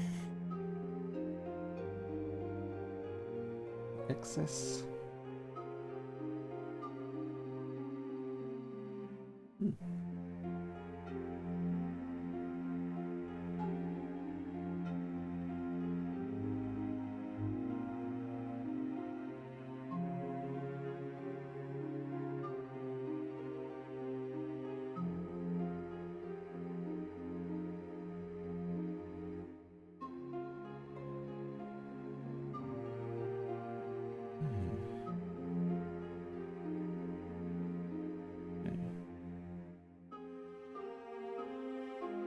Okay, so this part will be connected to here eventually.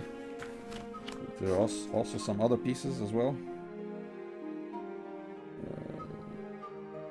G31, G32.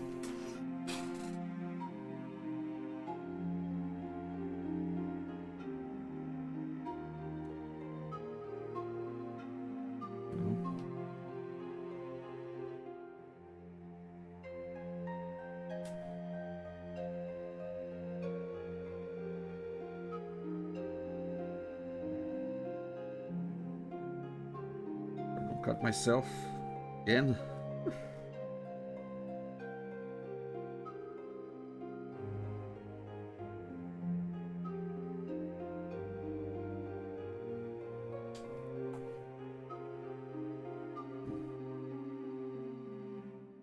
Yeah. Orientation. 31 on that side. 32 on this side.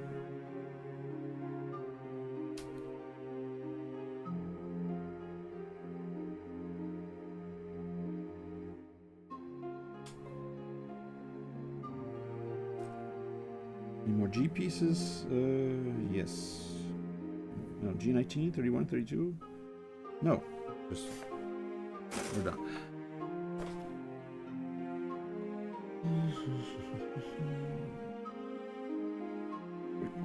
Bits.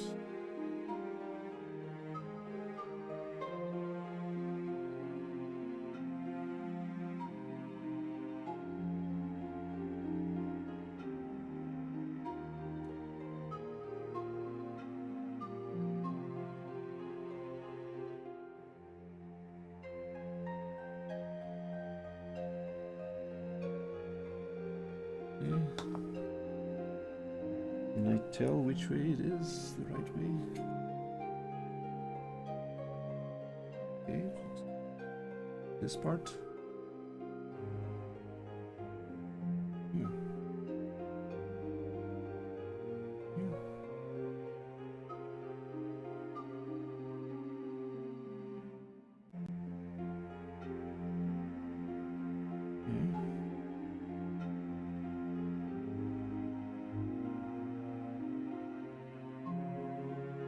Seems simple enough. Push a little more.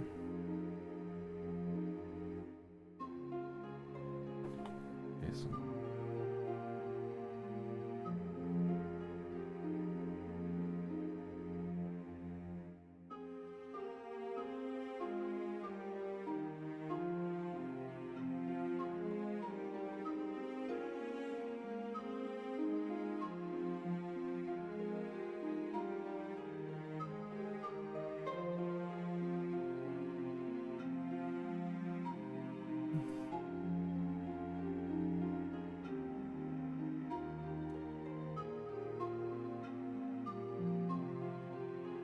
I don't even know which part this is, but part of the model must be part of the detail on the back of the car.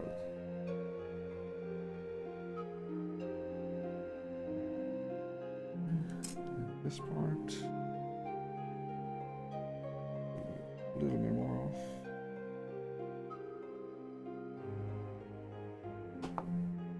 Let's see.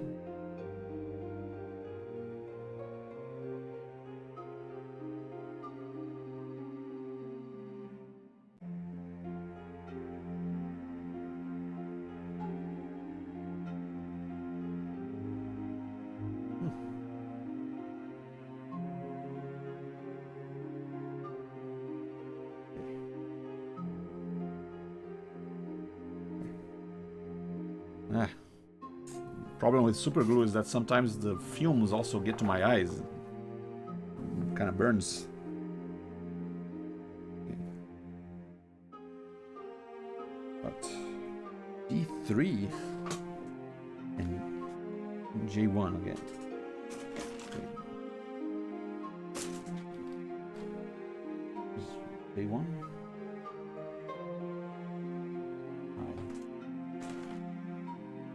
E.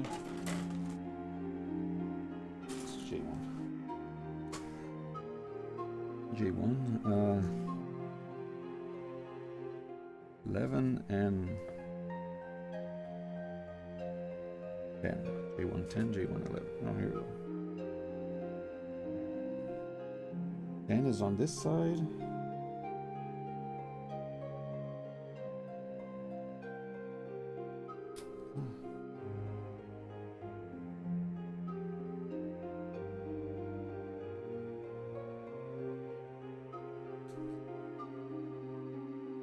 This side.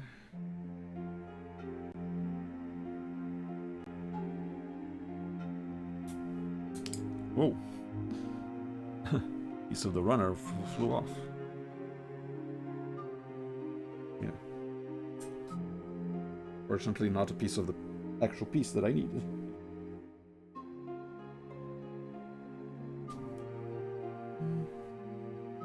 This side. And then, I-42.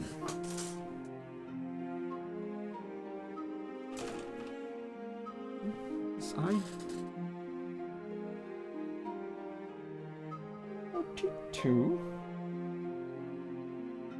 42. 40. 42.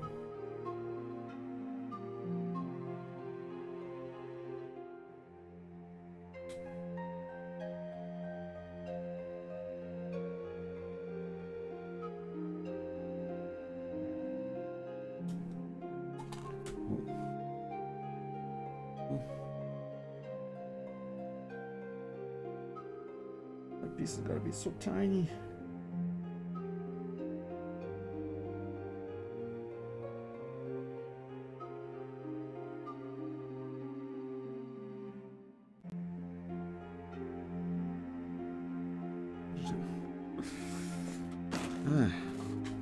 Then D3. Where's D3?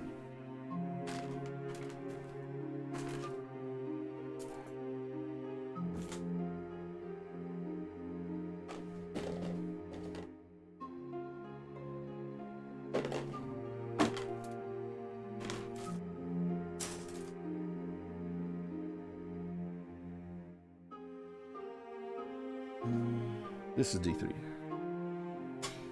D3, 3. D3, 3. This tiny little cap.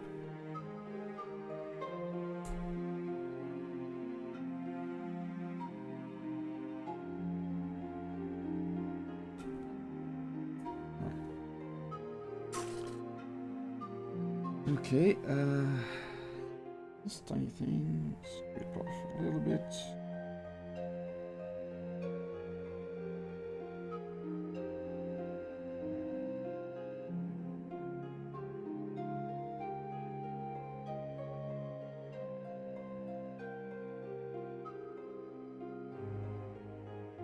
D3 goes in the middle.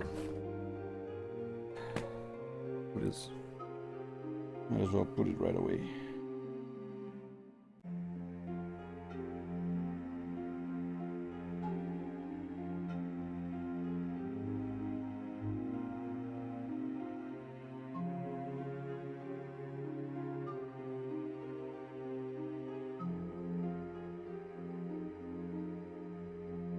There you go. D3 right in the middle. Then this piece.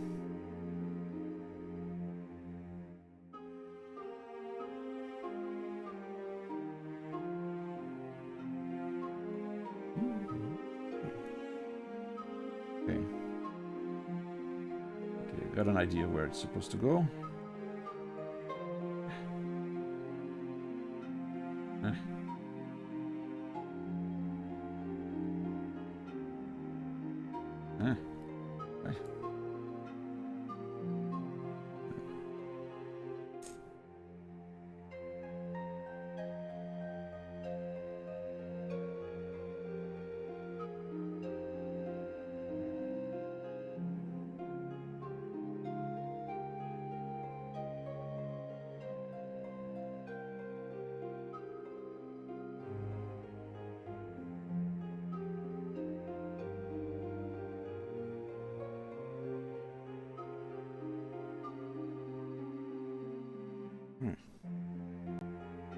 Well, that went better than expected.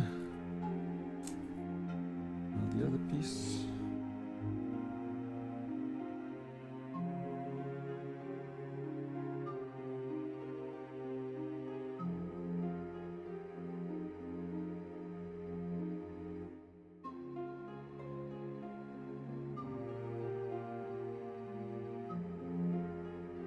Ah.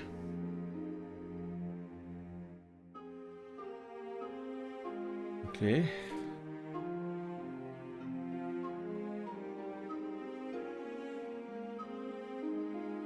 And as you might imagine, this center part is for this. Right here. Right in the middle. This tiny piece also goes right in the front there. Break off.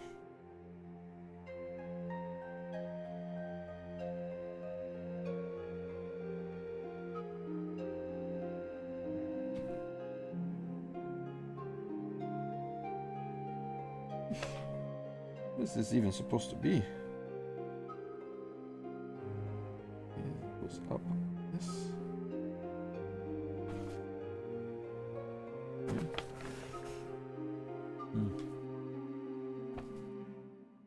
In the front. Okay.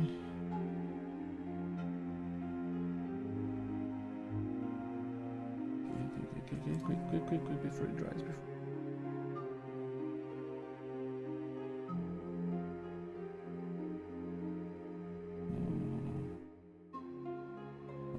Get in there. Get in there. Yeah.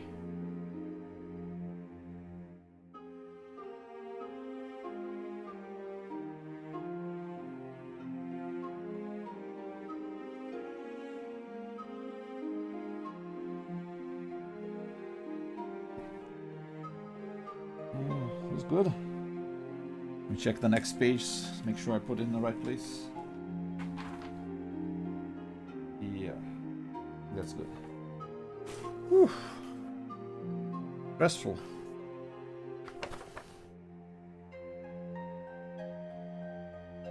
Okay, I'm gonna leave this drying a little bit. Might as well cut the next parts I'm gonna need.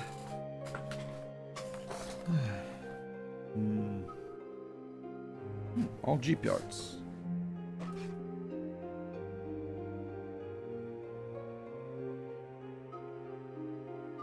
G. Got 7.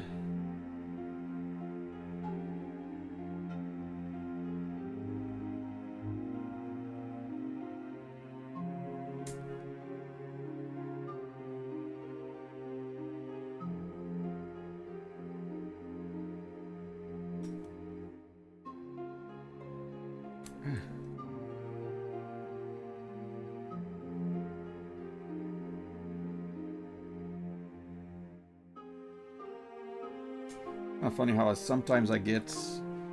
I mean, I do like streaming games, but I do like playing. Sometimes I play games off stream as well. And sometimes when I play games off stream, I have these kind of moods for certain genres. Like in the beginning of the year, first few months, I was in the mood for Metroidvanias. I played a bunch of Metroidvanias, like one after the other. Like Blasphemous 2, and Blaster Master 02, and Blaster Master 03. And end of last year, I completed Bloodstained. Like one Metroidvania after the other. But then, I don't know, something happened that I just decided, okay, now I'm in the mood for point-and-click adventure games. I started playing one point-and-click adventure game after the others. Played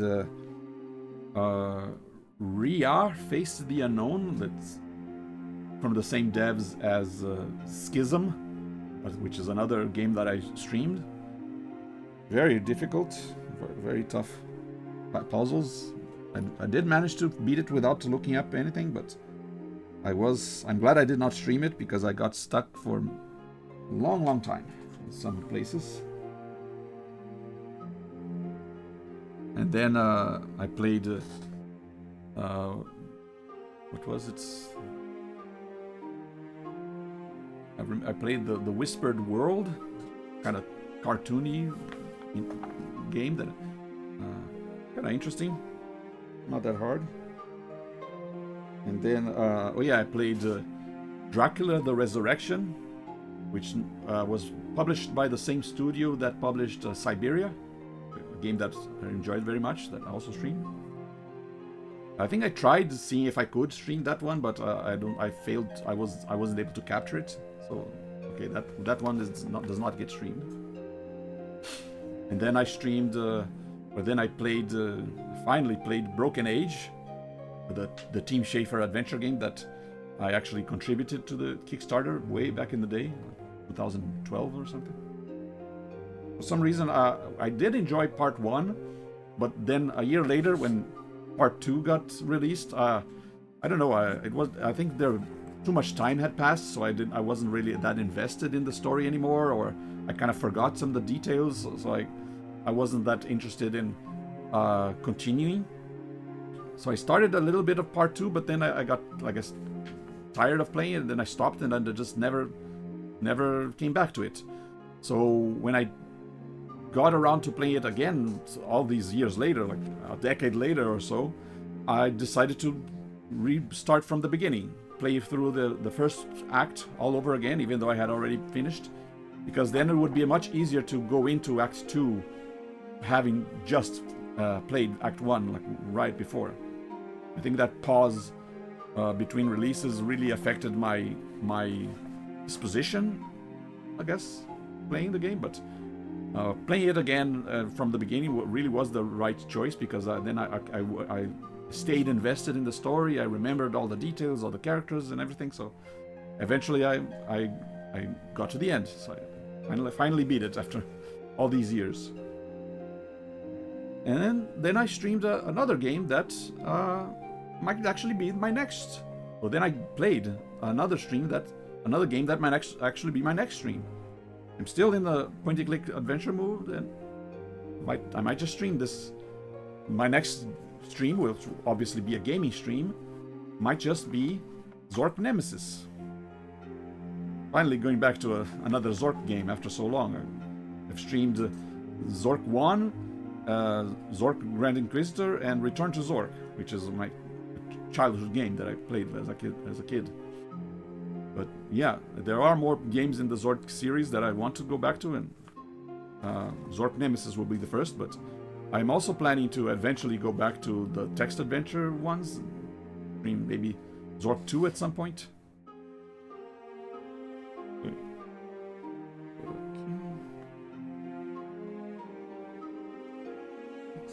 8. Yeah, kind of funny how sometimes you're just not in the right headspace for a specific kind of game. Doesn't mean you don't want to play it, doesn't mean you don't like that game. Just not the right timing.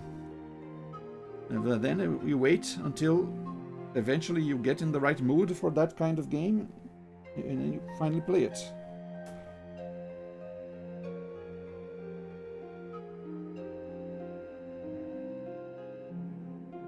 There have been more than one cases where it's not like I was playing a game, but it's not that I wasn't liking the game, or it's not like the game was bad, I just wasn't in the mood for it. I don't feel like playing this right now.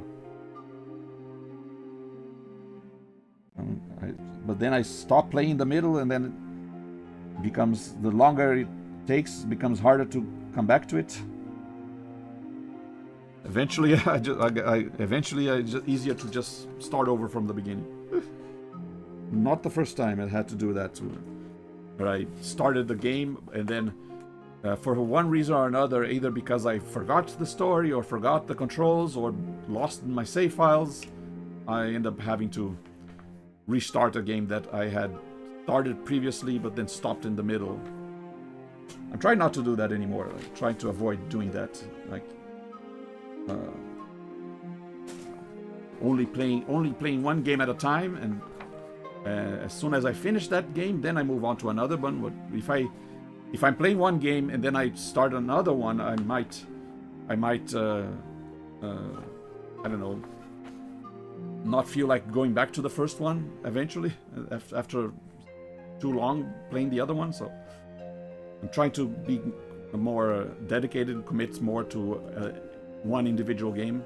I mean, I still have a couple other games that I am like playing every now and then, a little bit here, a little bit there.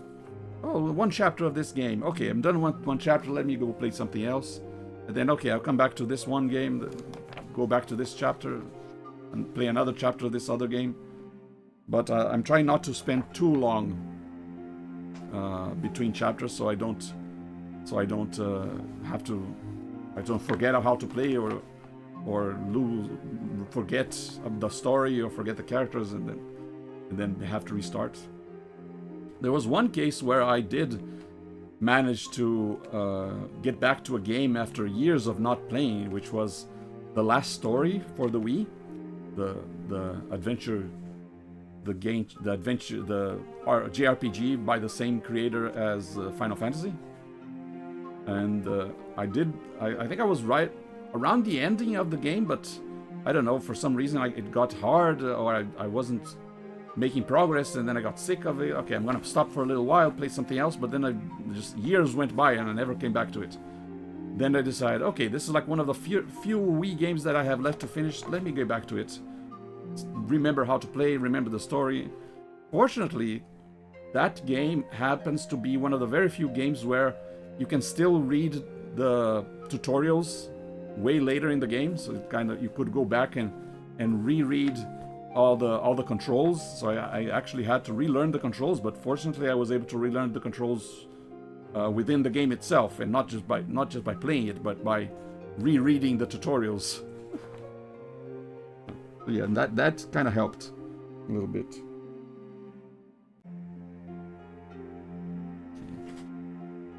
Okay, so this is supposed to go here.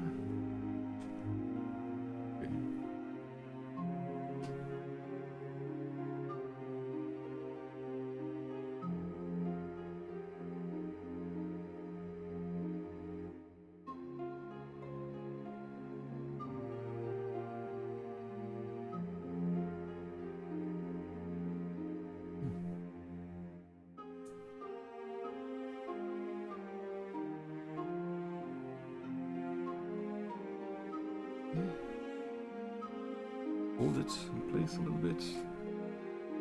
Seconds.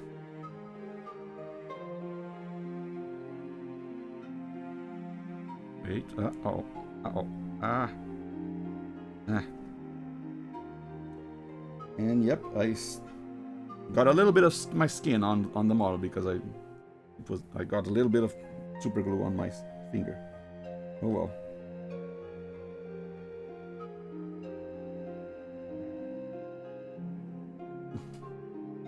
That's the danger.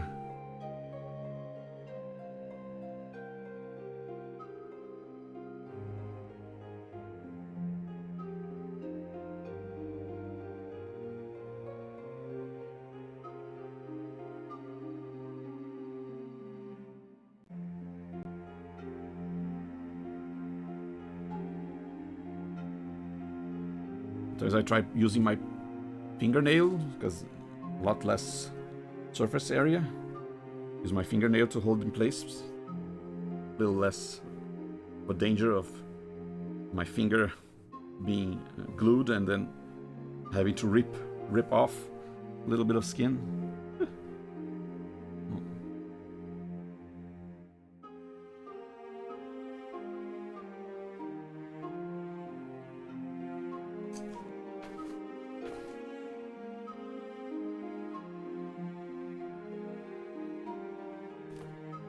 Got a little few pieces that are supposed to go here, but I think I can put them on and then attach everything else. It's G47, G46.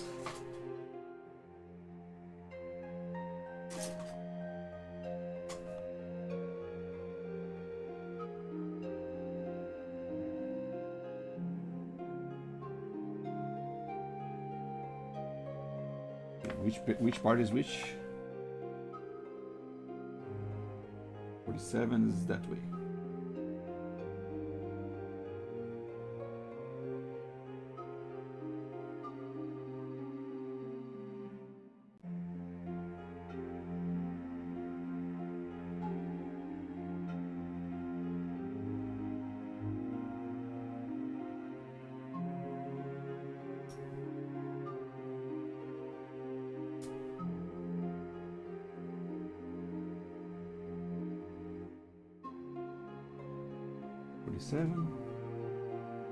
This way.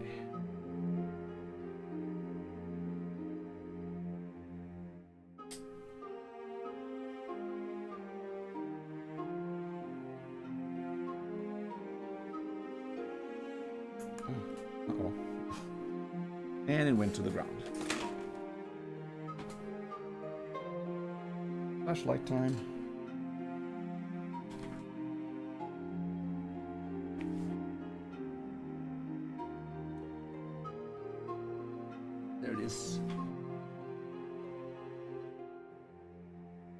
Can't escape me.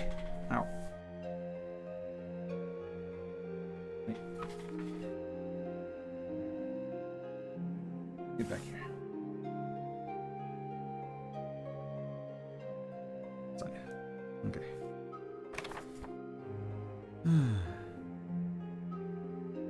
So the bottom part. Okay, I think I got it.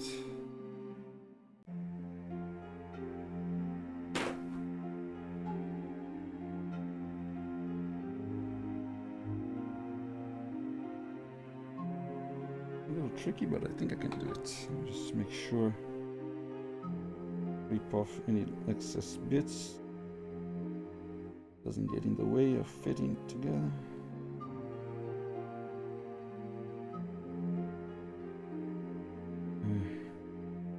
Okay, you know what? This piece is so tiny, I think I'm gonna get my tweezers.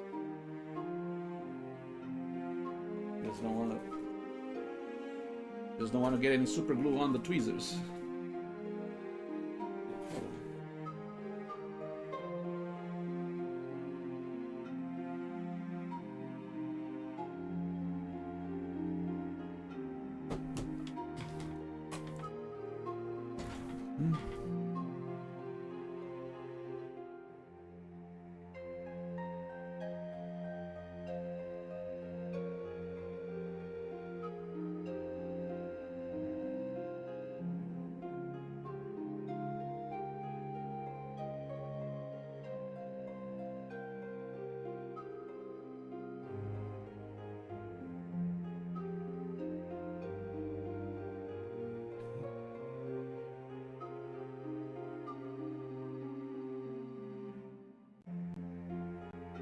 Tweezer's not helping.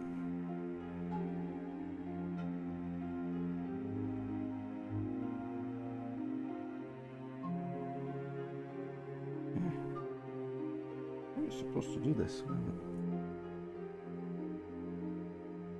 Use pick to help.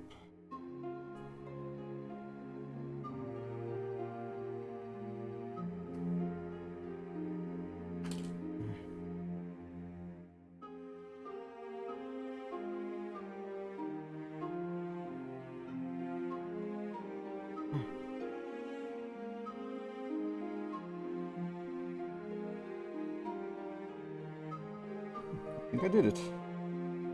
Somehow.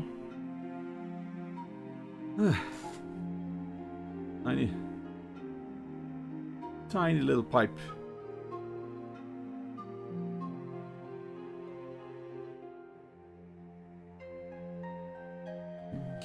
By the tweezers again, even though I'm gonna have to let go at some point.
There you go. Second little pipe in place. Working with pieces this small really is a challenge. Get any? I don't think I got any super glue on the tweezers. Good.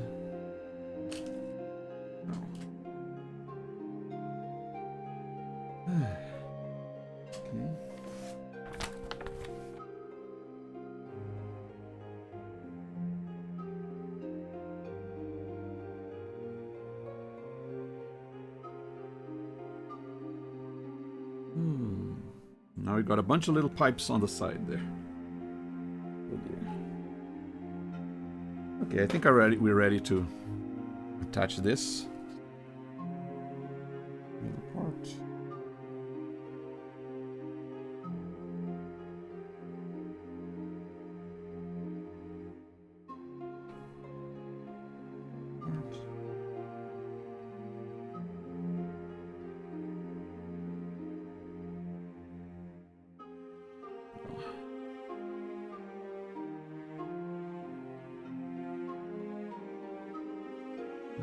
Feels a little. Oop. I'm gonna say it feels a little loose, but put a little glue on this side, maybe.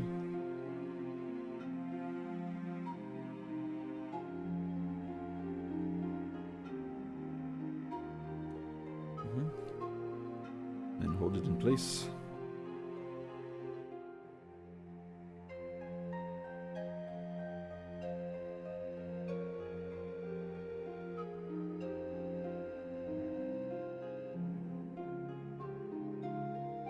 Yeah, they really did not design these to be like fitting very snugly. It's not like I really like those, yeah, the models where you really feel the snap when you join two pieces together. This one does not have the snap. You know.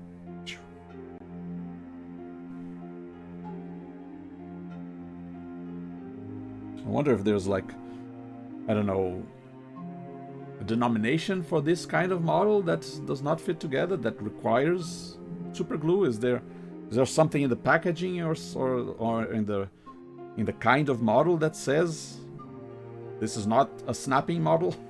You know. Like I said, I have built other models before, but this is the first one where this was an issue.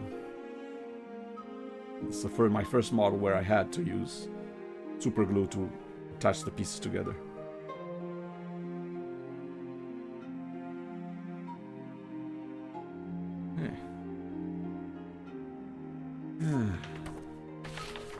Okay, got a bunch of little pipes now.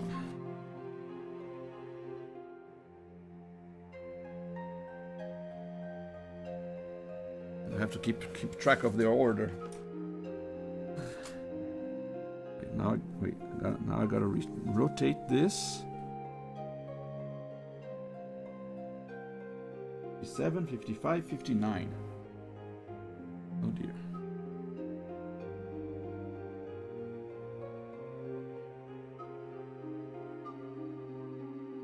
Where are they?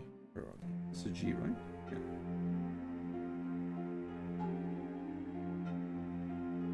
There you go.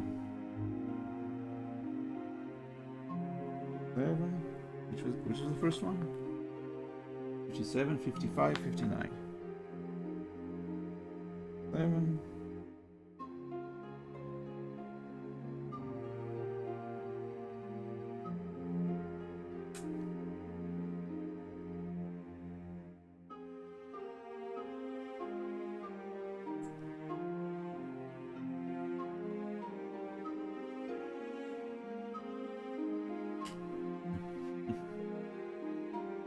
Seven. 5. These are not the same, so I gotta keep track which is which.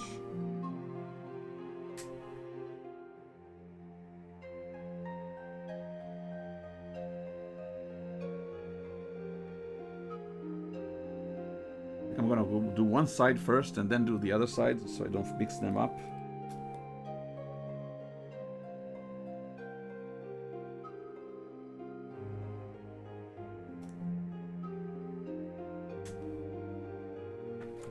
Ooh.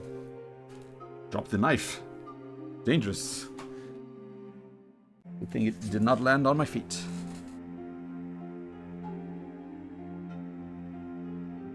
And 59.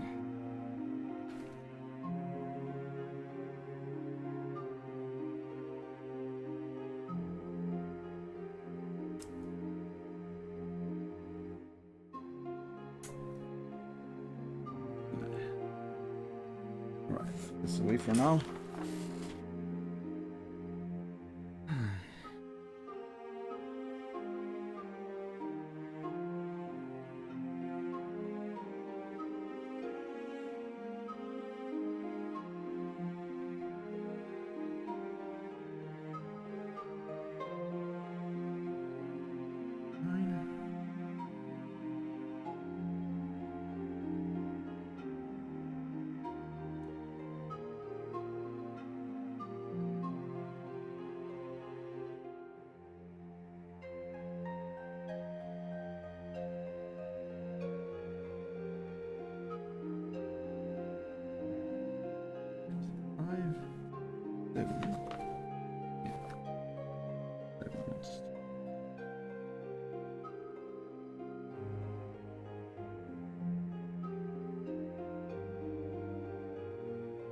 Obviously, I should put them bottom to top. The lower one first.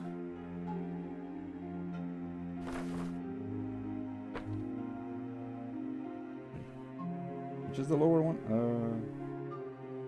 Oh dear, they really mixed this. 59 is the top one. 57 is the middle one, 55 is the bottom one. Sheesh. The bottom one is the outer one. Okay. Wait. Should I use the inner, put the inner one first? 9, how do they fit?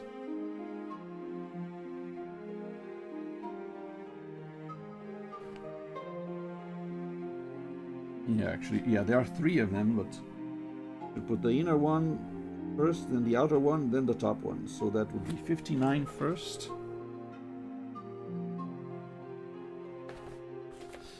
Look at this mess.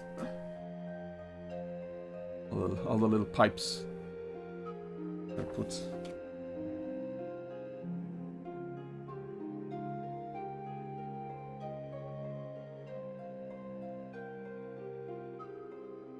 Time for tweezers again.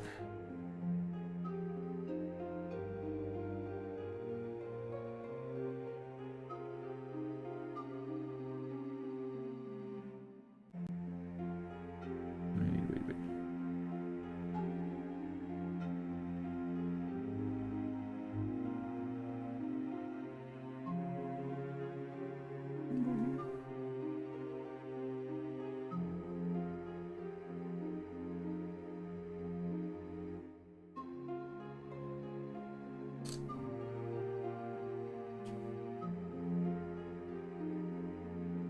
Yeah, gotta be this.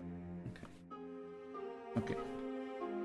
Making sure it's in the right place. Don't want to make mistakes.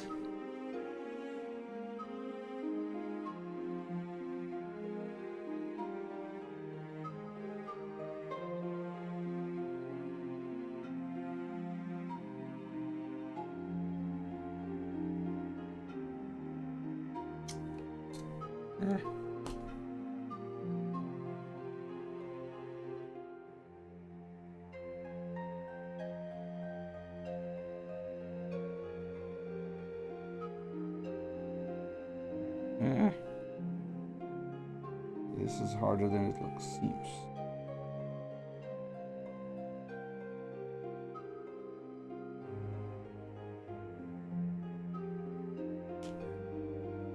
Just with the toothpick.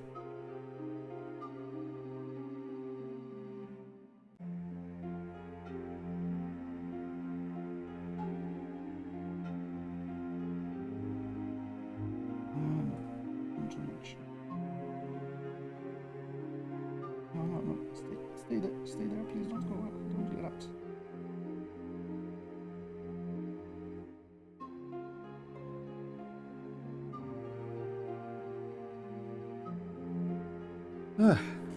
All right. I think I got the first of the pipes done. Oh dear, 2 more.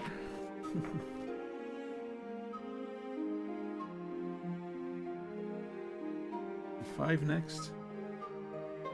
I'm gonna wait.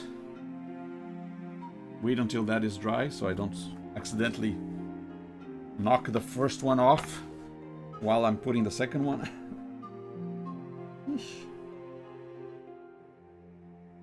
Oh.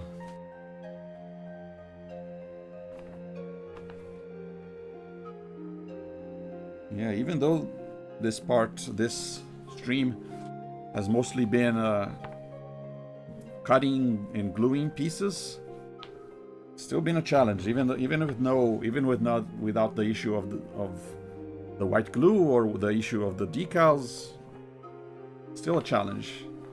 It's still taking a while to make any progress. Fingers are already sore. My back is already sore. Probably gonna be only 1 more hour before I end it. I was hoping to at least finish this back part. Look at this. All the details on the back, but I'm not sure if that's going to be possible. Oh, and this here we have the back of the inside of the car, the part that is behind the seats, which includes the flux capacitor. Here you go. Yeah, here it is. The 3 parts and the glass cover. This will sit on the back of the inside of the car.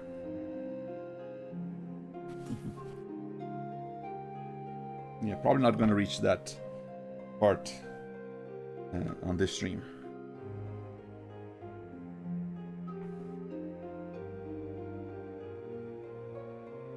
Still a lot of pieces. Still a lot of pieces to put on this.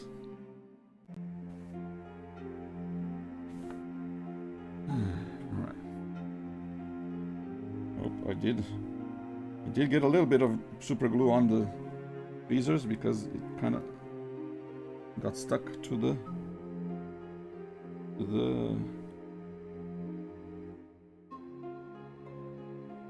cutting board.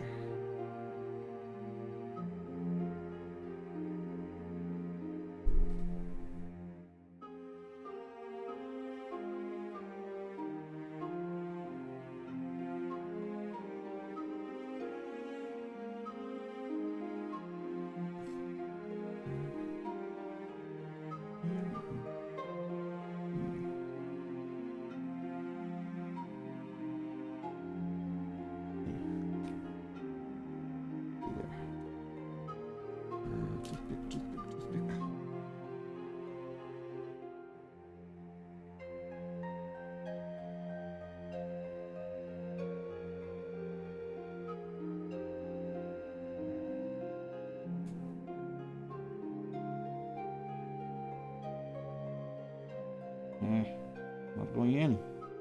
Why you're not going in? Go in. There you go. Now go in here. Now go inside.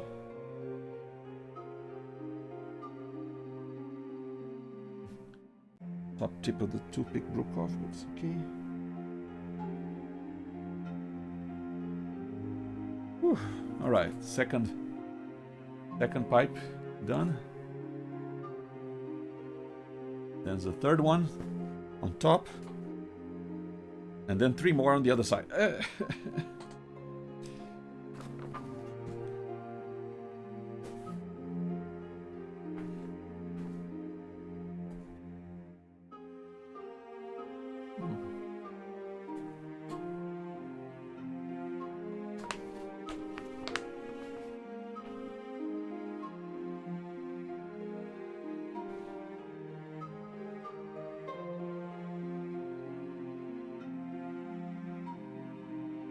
It says the instructions say to fit G58 and G59 first, which is the inner ones.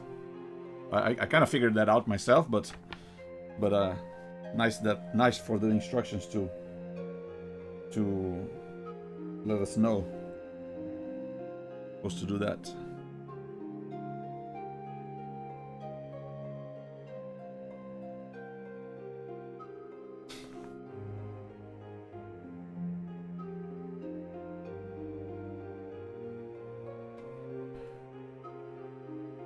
There's only one pipe. I guess I can start cutting the others.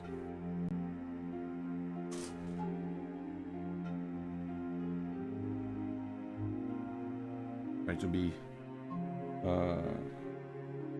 do some multitasking, parallel work.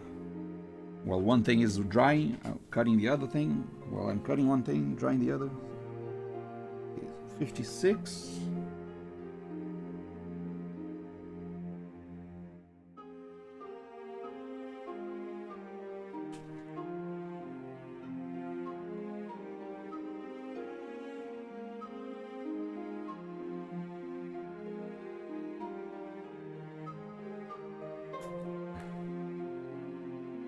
There you go. 56. Then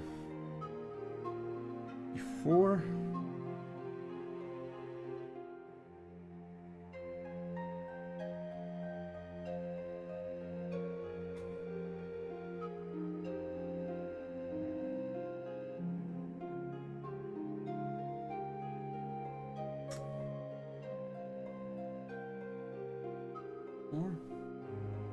And finally 58.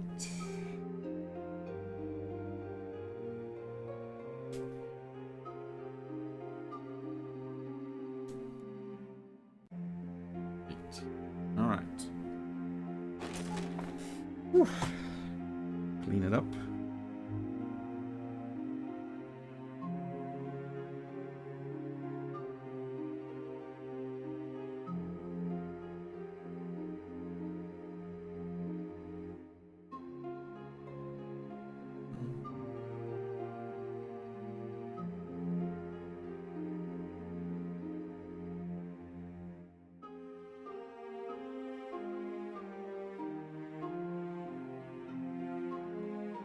This big one.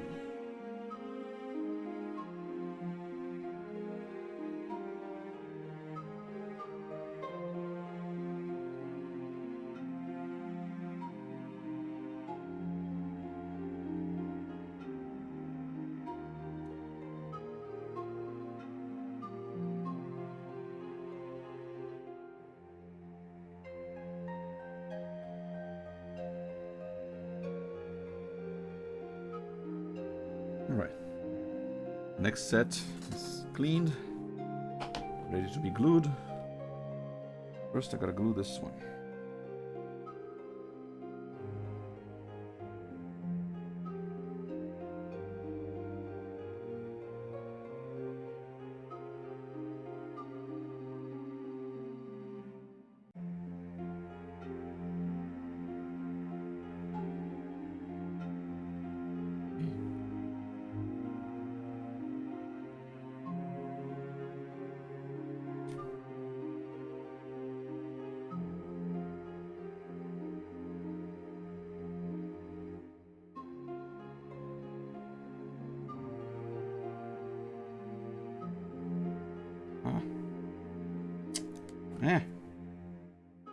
On the instructions.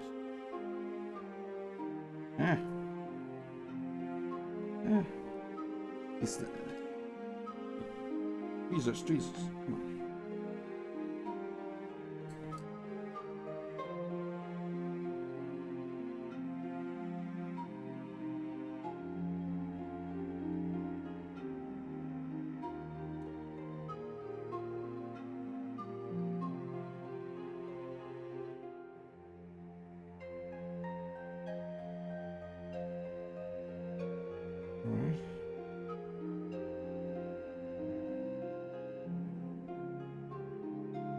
There.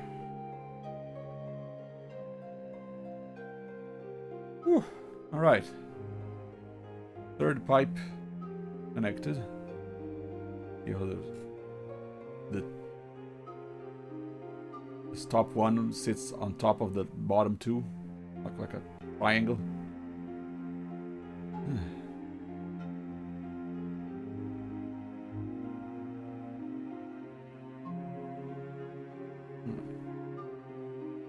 Okay, might as well get started on the other side. It shouldn't be a problem. It shouldn't interfere with the side that I already glued.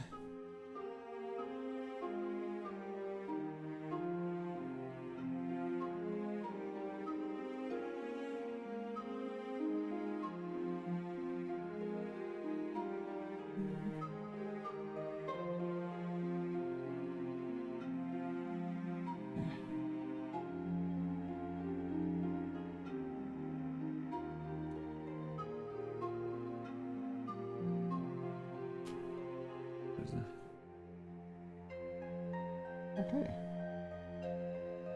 It's actually already in place. Nice.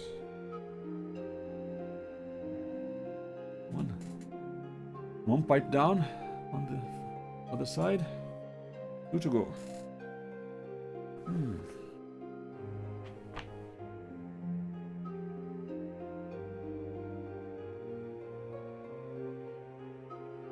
gonna wait a little bit.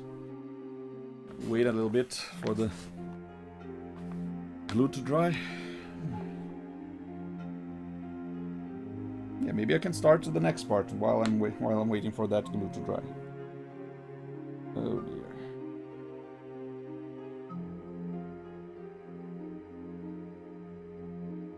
Got some more tiny pieces for the G. Some more G pieces. What is this? E9.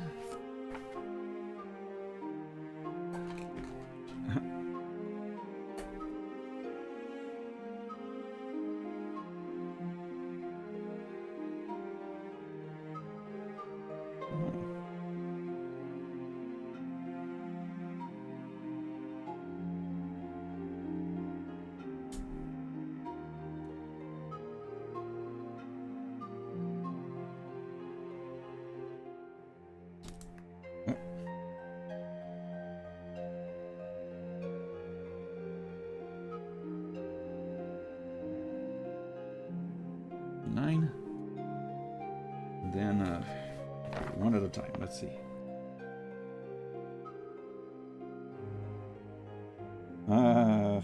And then this part has a decal. Yay. G38.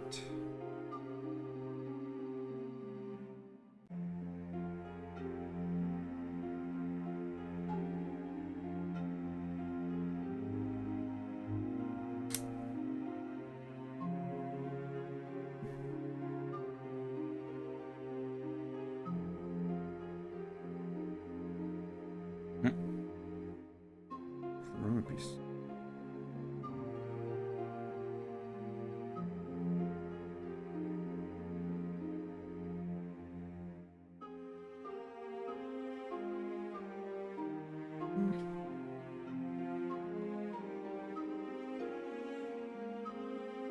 Where did you go? Where did you go, little piece? Don't run away. I need you. I think it fell on the ground, which means time for a flashlight.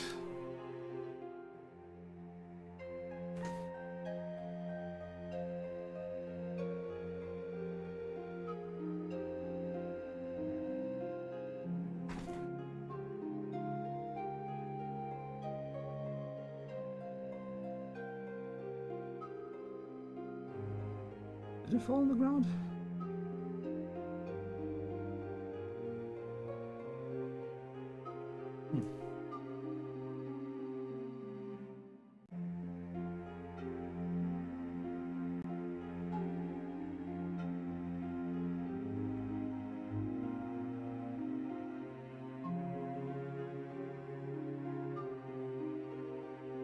Not on the ground, it might be on my chair.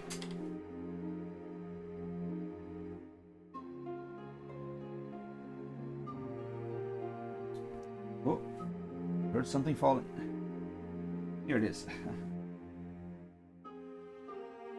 Ah.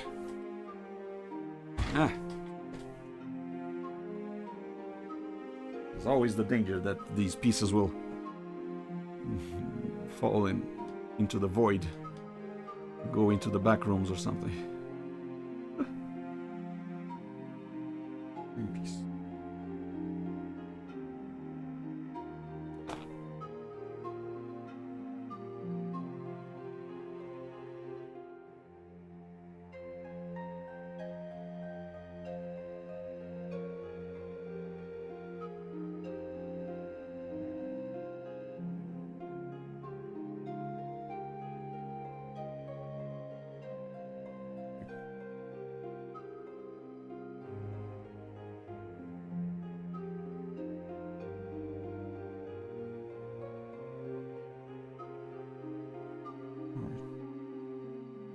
Smooth enough.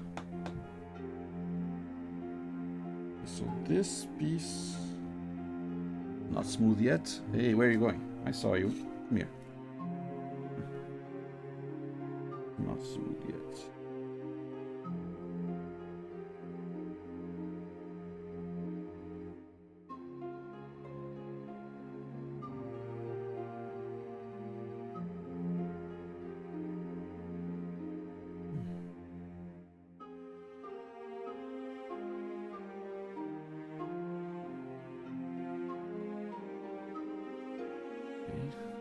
Oh.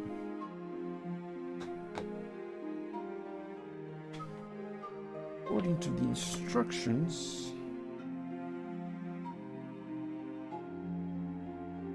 I don't think it matters which way is the front. No, it does matter. Okay. Okay. This way on the side. Oh. Oh, very well. You know, time for tweezers.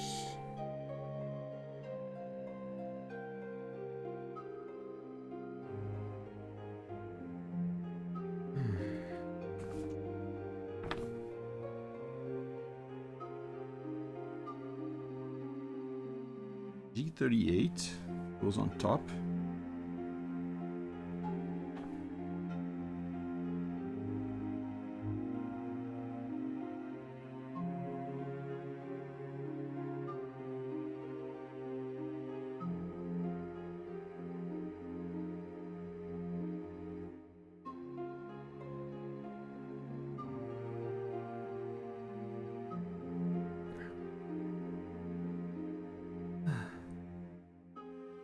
This tiny thing.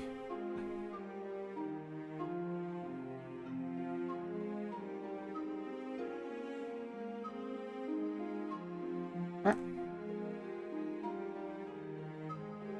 Press too hard. I think it's already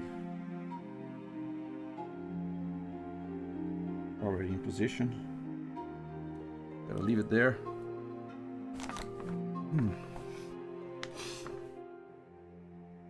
And then there's G37 and G39. Let's get 37 out already.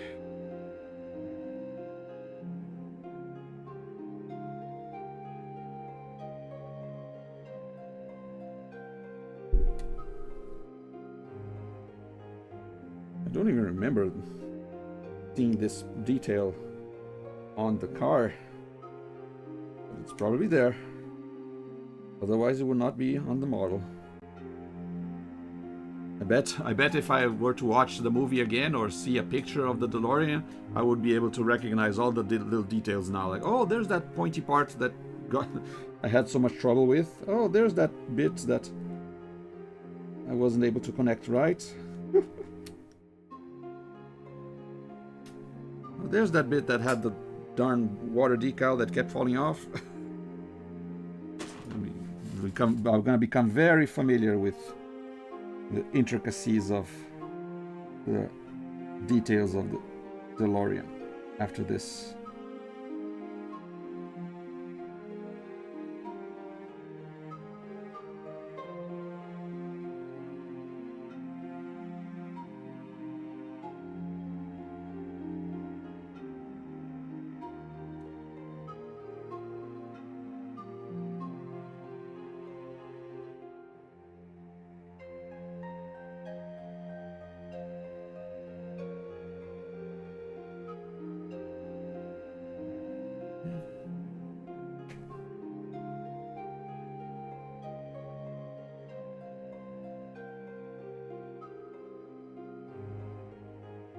Scissors.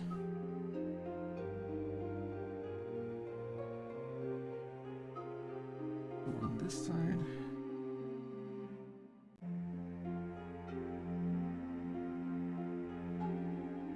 Where'd you go?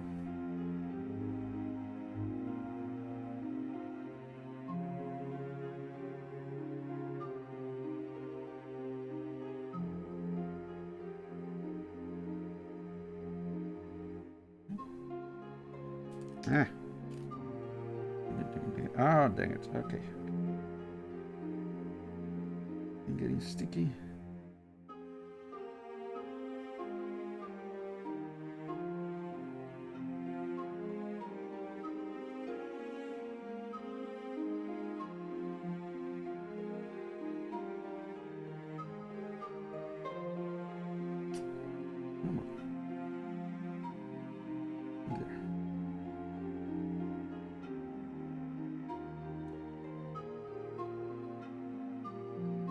Good enough.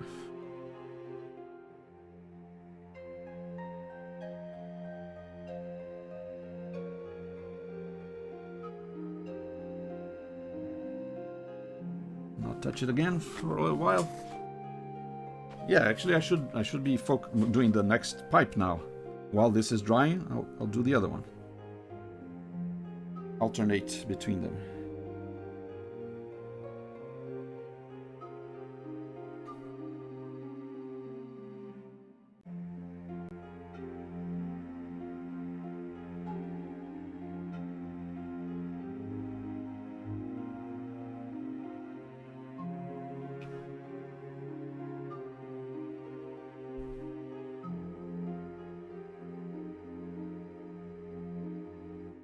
Yeah. Tweezers betrayed me.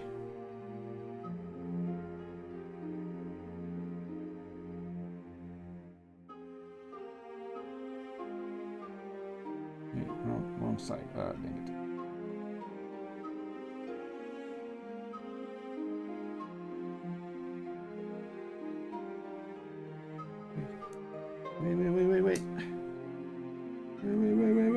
Wait.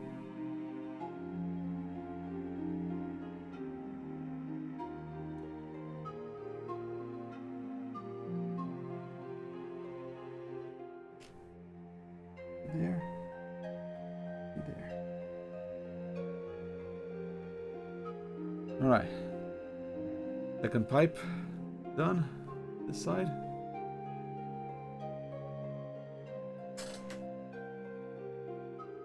Meanwhile, there's a third spiky thing on this for me to cut.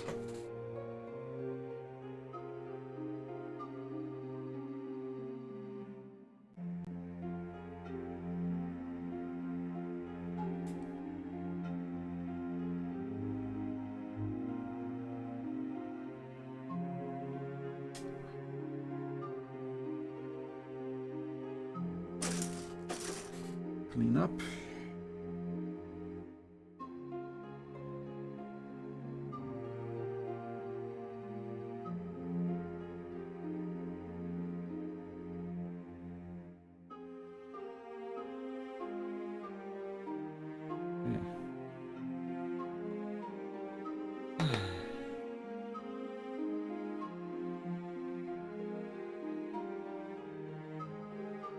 I shouldn't be even bother with the tweezers.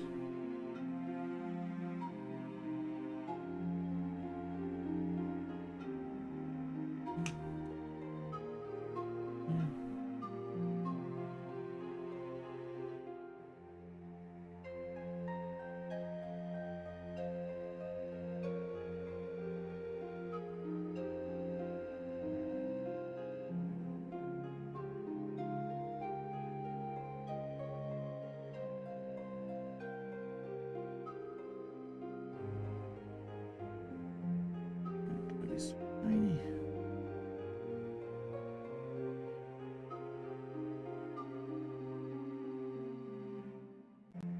All right.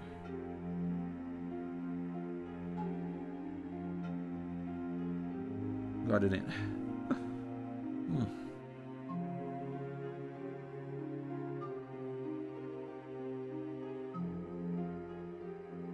Yeah. Oof.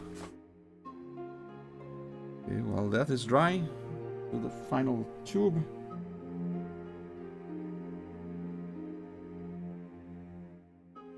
Final tube pipes.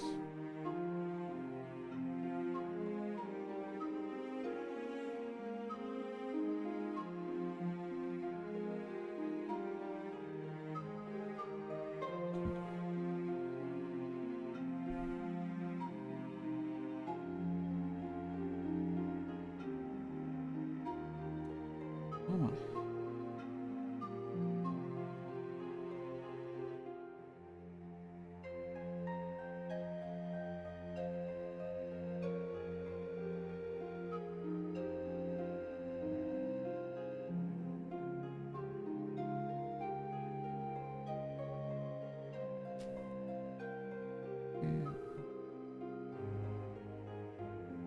All right.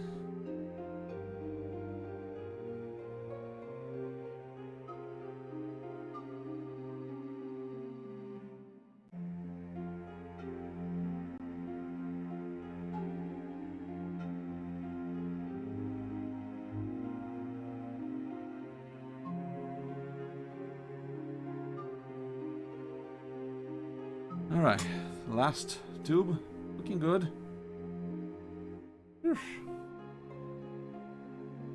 These three things. The top thing, the top of these little spiky things goes a water decal on top. Spiky things. I might as well get that out of the way as well. D24. Each of the decals is D24. 24. This little thing.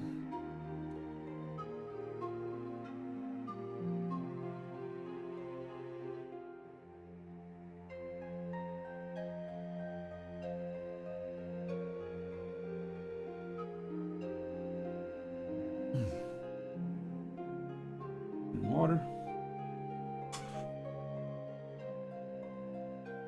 Maybe now that I have the tweezers, it'll be a little smoother. Apply the decal. But again, I guess the problem isn't really the decal itself. The process of applying a decal would not be so such an issue if the decals weren't so tiny. I think that's the main issue that is giving me such a headache. The fact that it's so tiny that the slightest movement makes them move out of place or detach. Or maybe because it's such a small surface area, there's not enough, I guess, water there. I don't really know how they get attached, but there's not enough water there to attach at the beginning. It takes a, I don't know. If the water decals were bigger, maybe there would be more surface area in contact, and that would make them attach more firmly.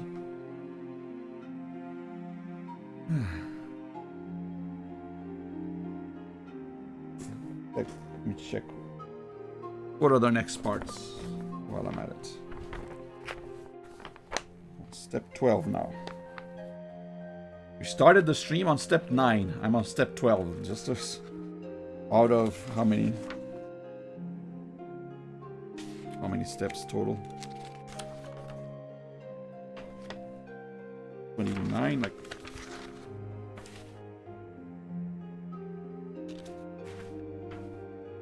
$35. Step 12 out of 35. Yeah, I'm nowhere near finishing. Although, to be fair, that step 9 did have like 15 pieces to be glued on. Maybe other steps will have fewer pieces individually. I don't know.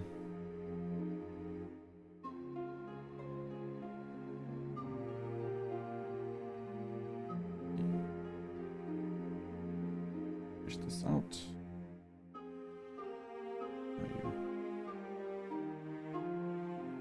This time I put less water so there wouldn't be an accident of me spilling water. Okay, which way does this decal go?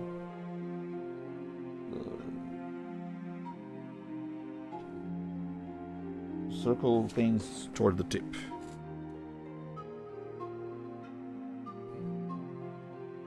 Tweezers, tweezers, tweezers.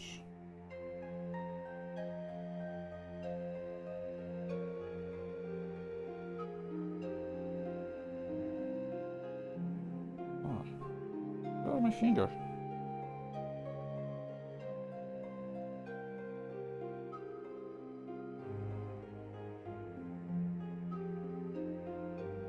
Decal's trying to stick to my finger, yay.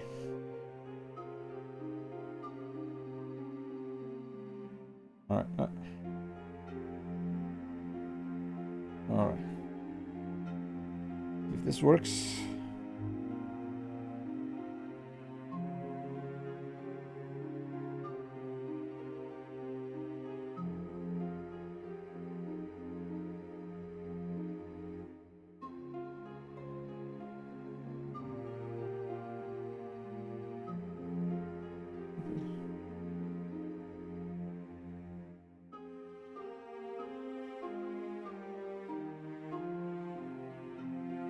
Of course it's sliding around. Did I mention I hate water decals? Yes, I do.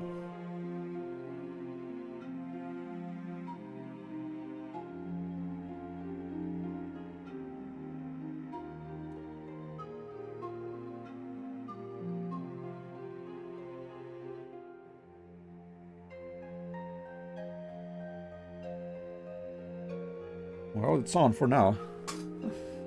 Can't even see it on camera, but it's there.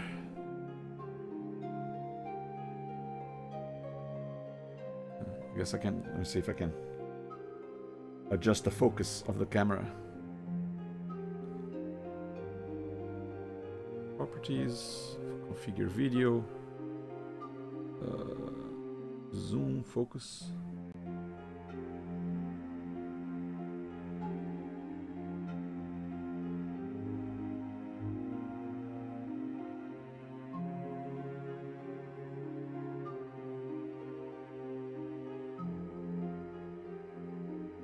See, there's the water decal.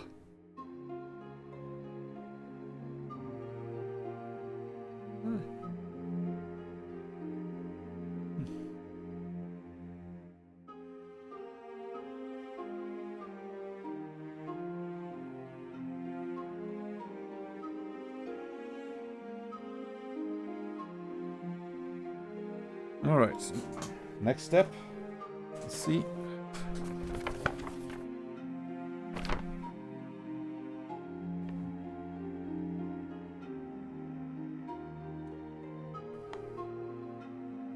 Step is attaching a bunch of stuff onto this side.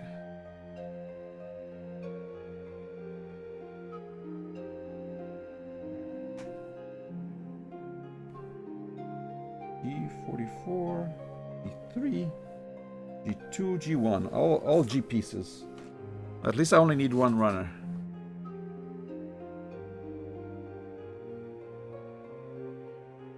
One at a time. Let's go.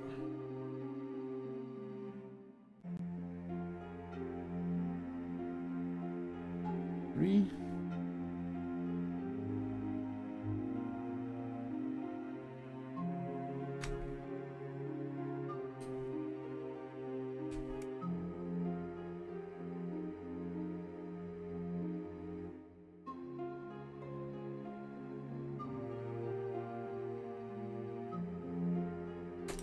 Whoa. Where are you going? Get back here.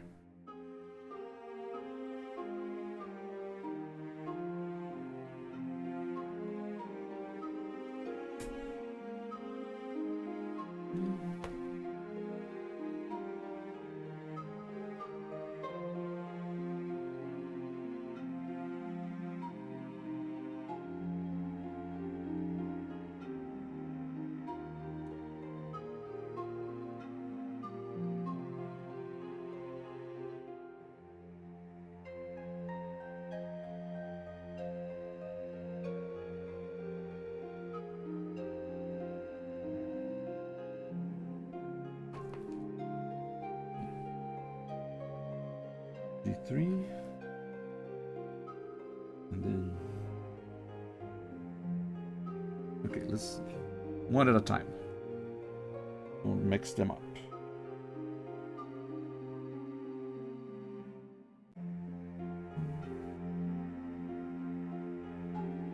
Here.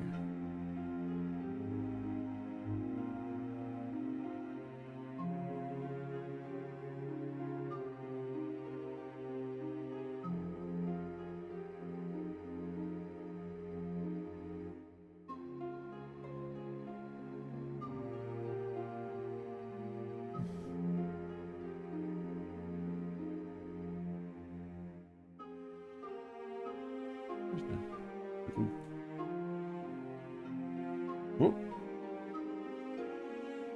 Watch.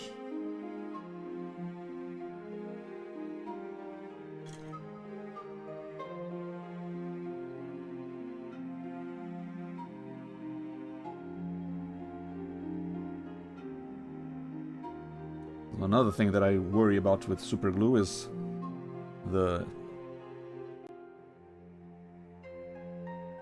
little thing. I mean, this container is like made of metal, but it's also kind of flexible. But I worry that if I press too hard, it might bend suddenly and then squirt up too much super glue where I don't want.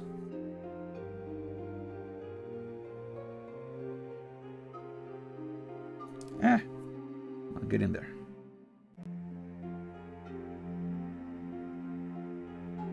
A lot of stuff can go wrong.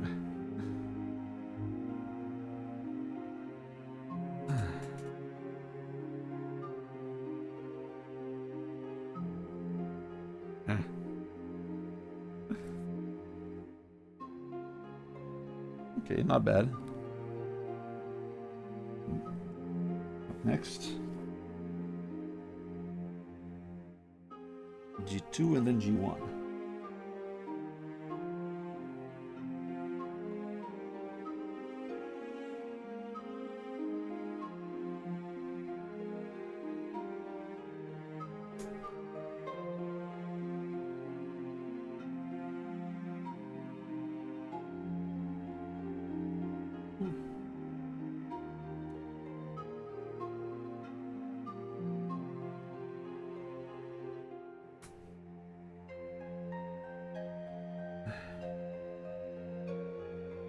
Pieces.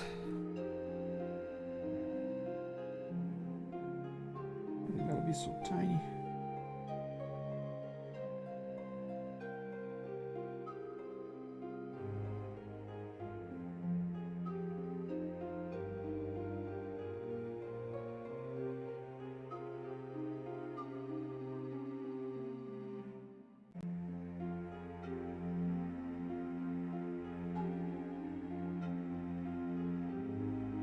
Ow. Oh, where'd you go? I saw you.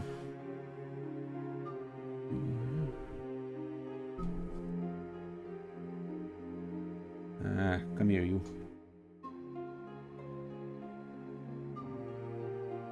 You fall on the ground? Dang it. Okay. Time to search for another missing piece.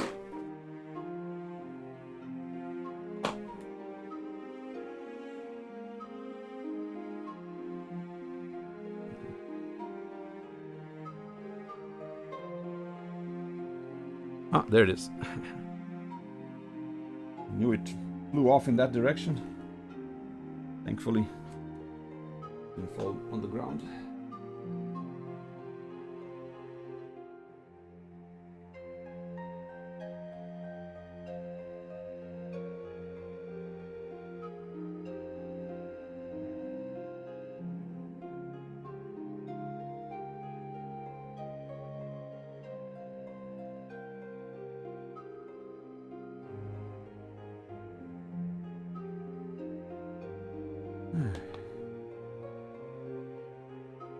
Okay.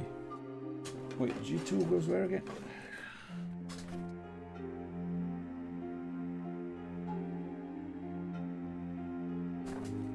G2 and the smaller ones.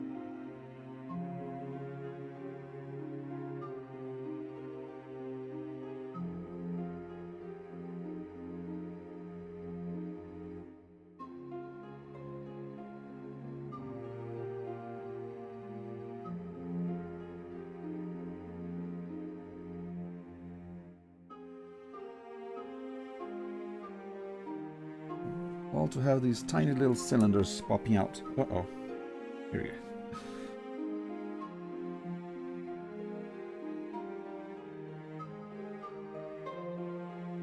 They try. Were they paid by the piece or something? Why so many small pieces could have been part of the main model?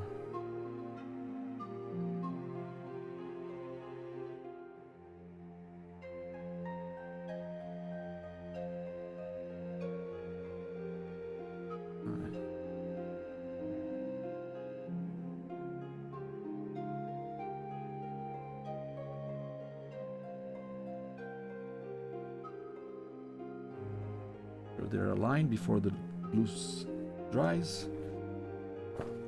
Okay.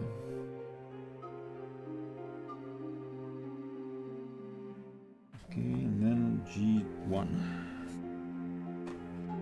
The more tiny cylinders.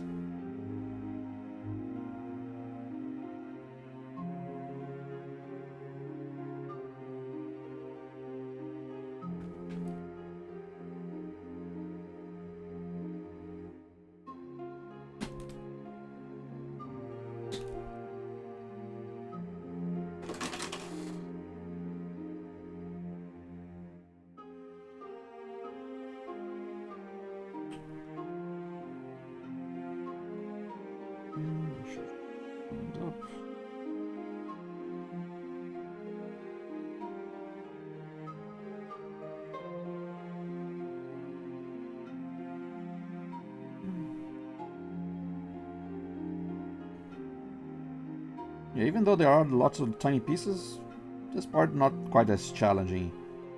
If it's just about fitting pieces in specific slots like this, that would be okay. The problem really is when there are like two slots or two pieces that you gotta connect, one and the other, or I don't know, pieces that they don't fit together in pegs. They're just panels that you glue together. Then it's a little more challenging. But for now, compared to the some of the earlier parts in earlier streams. This one's not so bad.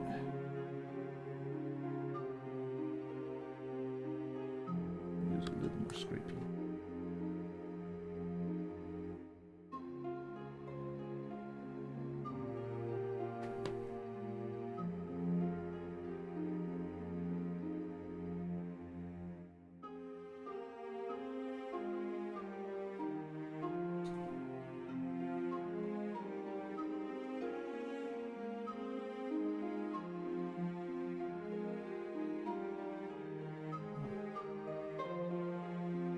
Get in there.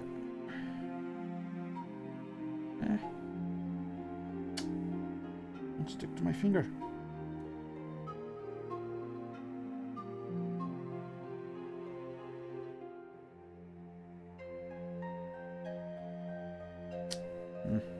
Huh?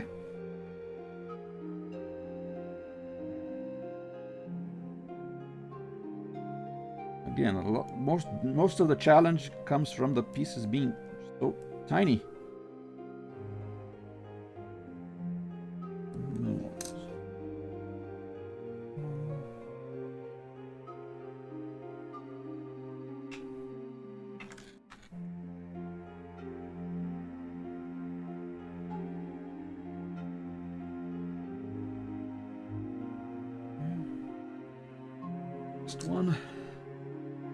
Last one, as if.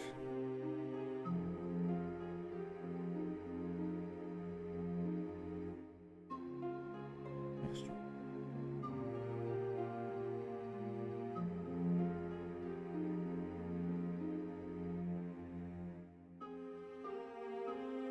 All right.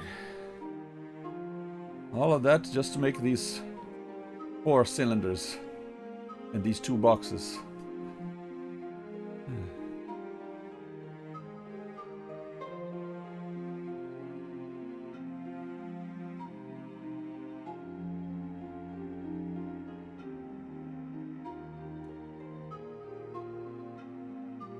Mostly lined up, but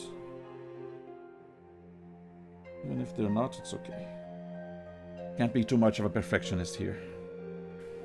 Okay, and then G44. Got some more wires. And then I put the spiky part.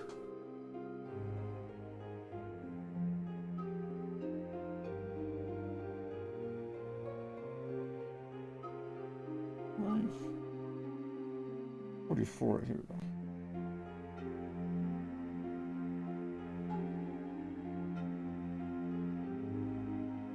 This one I'm gonna try and saw so I don't break. It's a very thin piece.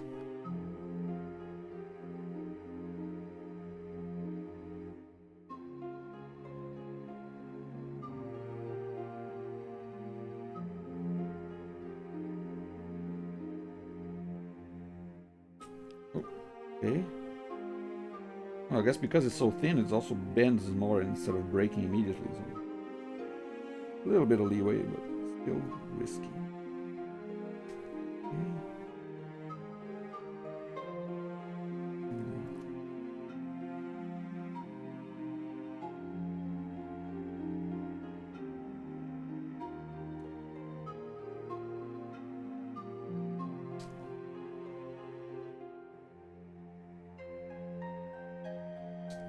All right.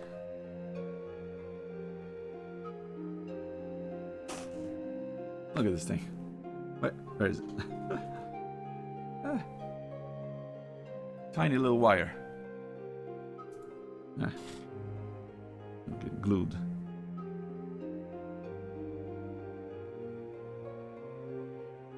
Tiny bit of scraping here.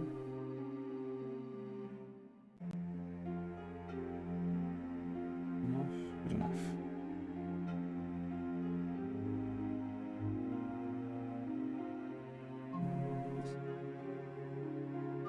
This.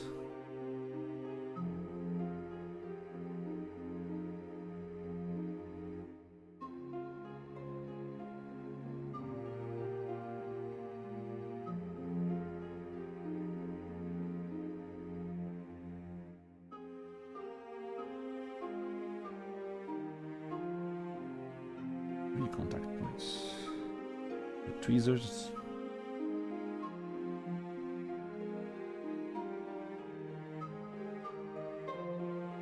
Too much, but okay.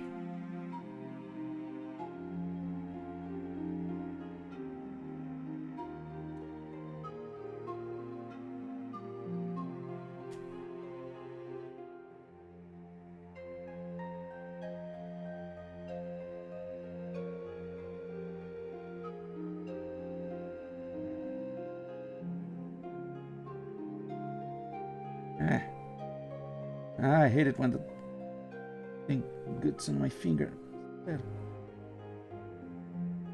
Now, okay, now I remove one of the cylinders, yay.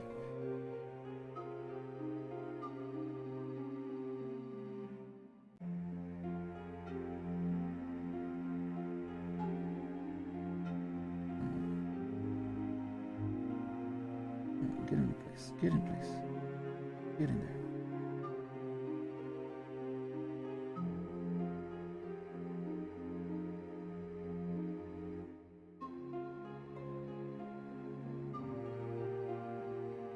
Supposed to be.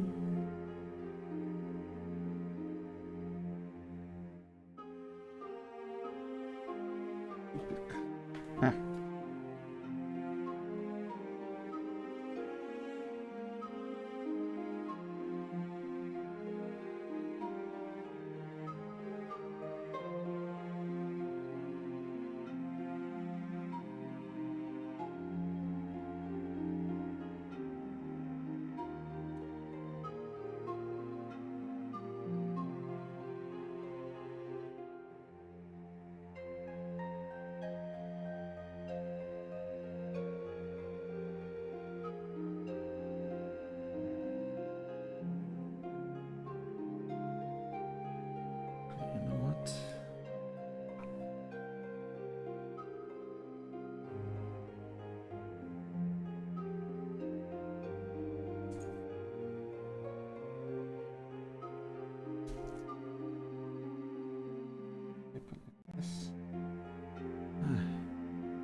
Okay. Tiny wire placed. Gotta see it there. I'm gonna leave it there for a while. Especially so the cylinder is also dry. And then this gets attached on the same side.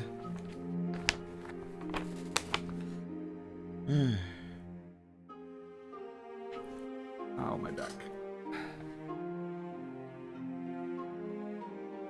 Yeah, I think once I end this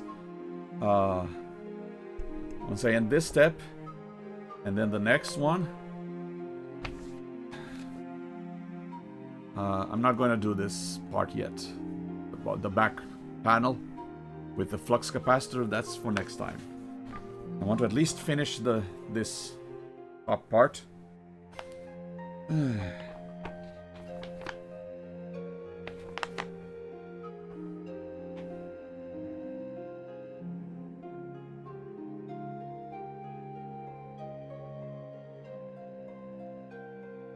Yeah, looks like that was our only decal, at least for now.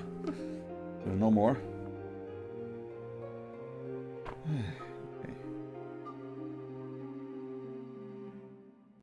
D29.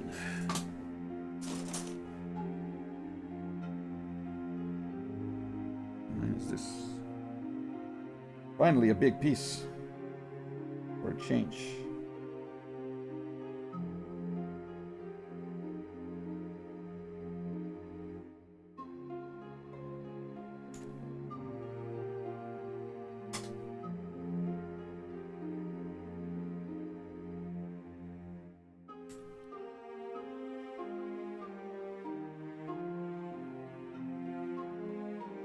I wonder if the doors will be openable. It probably will. I feel like, yeah, with other models like robots and stuff that require a lot of articulation, I can understand not using any super glue. But with a car, most of the bits will be completely stationary and fixed in place. So super glue not really an issue. So far, the only piece of articulation is the front wheels.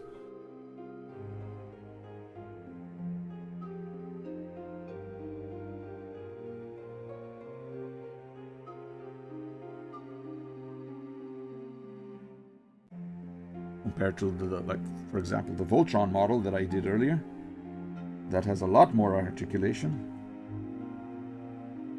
Fortunately, that one did not require any super glue.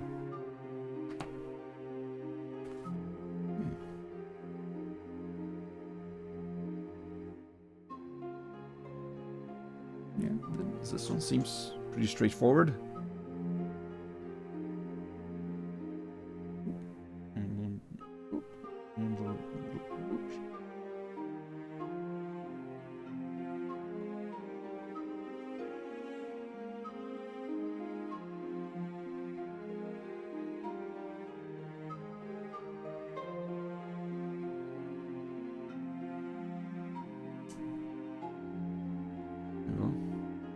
It wasn't that much easier.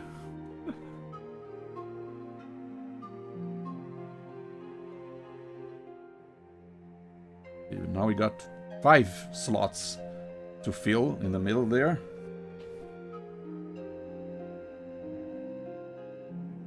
Oh, actually 4 pieces. One of the pieces will fill 2 slots, so even better. That is G4.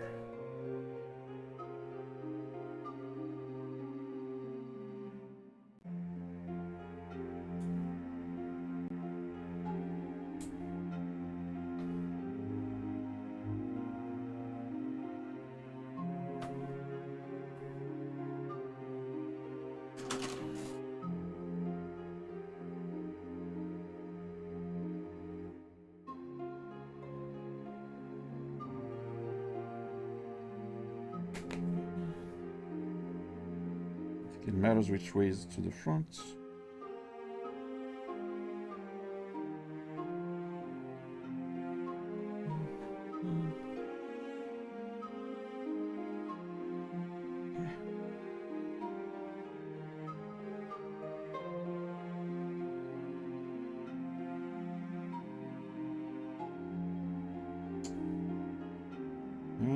Don't glue to my finger, yay. Ow.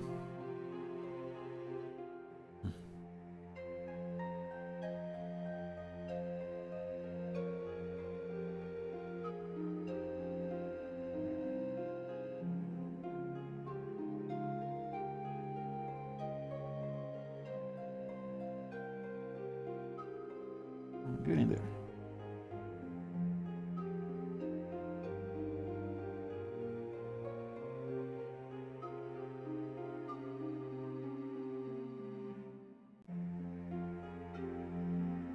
You're not going to. Oh, there you go. All right.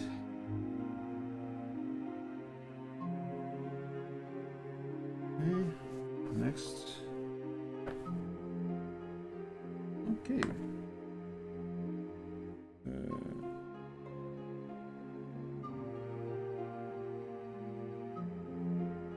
Got another I piece and another D3 piece.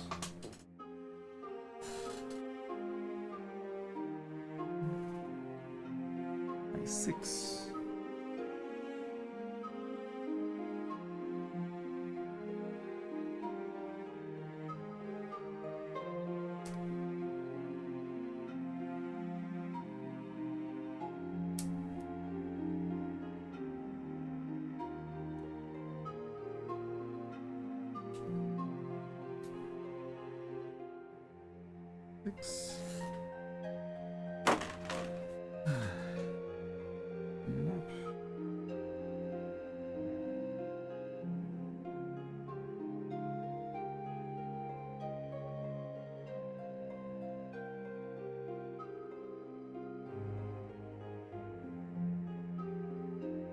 Okay, so how does this slot in?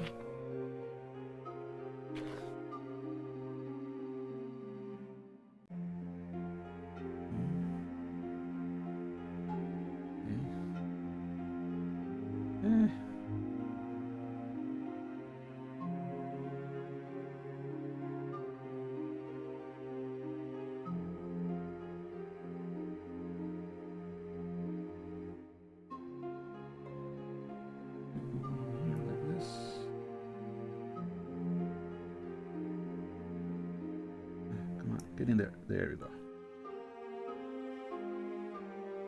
It wasn't so bad.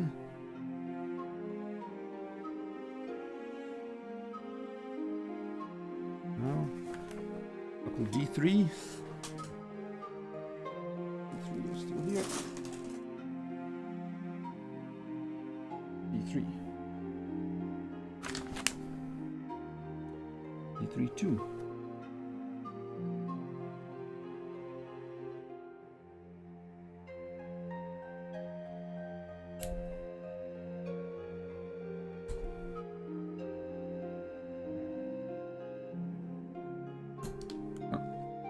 Over there.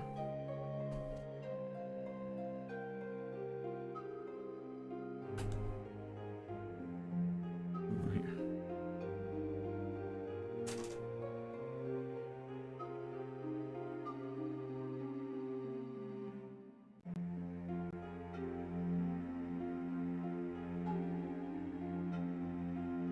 One at a time.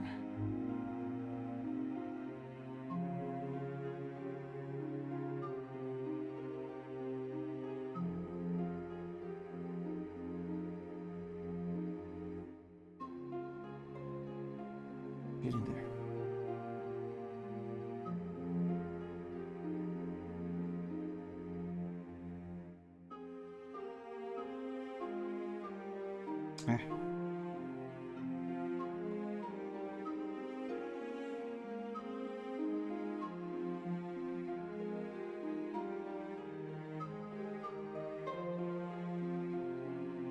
If the tweezers would help here, but I'll try.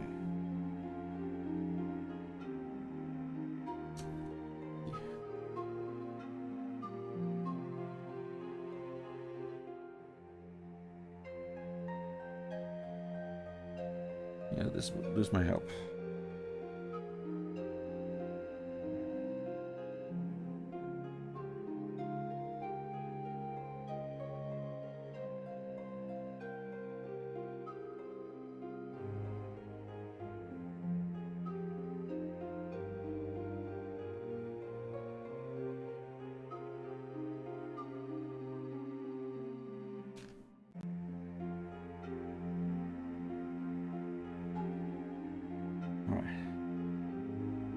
And now it's stuck to my finger, and now it's gonna come off. Of course it's gonna come off. Or you're much quicker to stick to skin than you are to stick to plastic.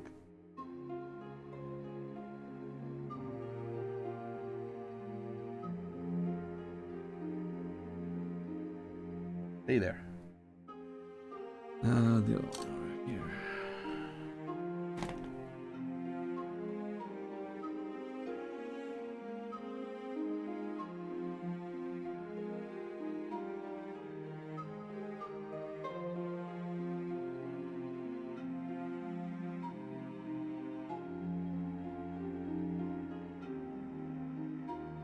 Oh.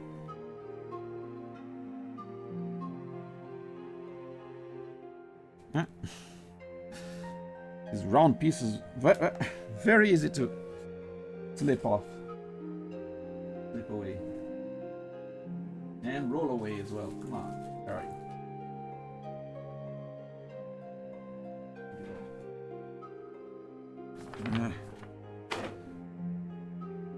Once again, time for flashlight. There he is. There you are.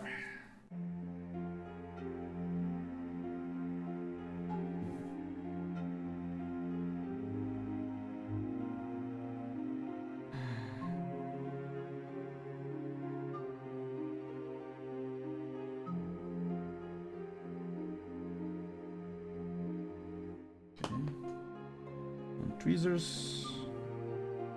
Out. It would help much last time, but.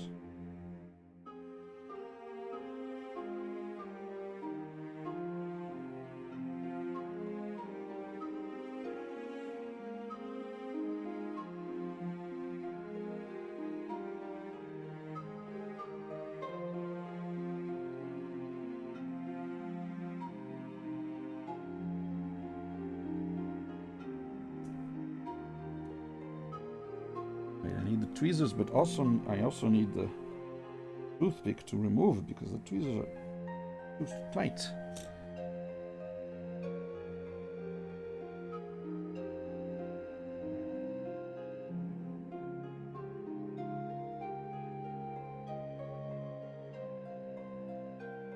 Yeah. Do a little surgery here. Use the tweezers to place them, and then the toothpick to remove them. Back here.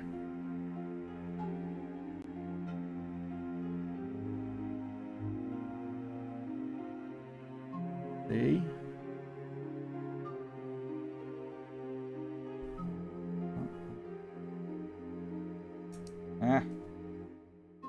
Messed up.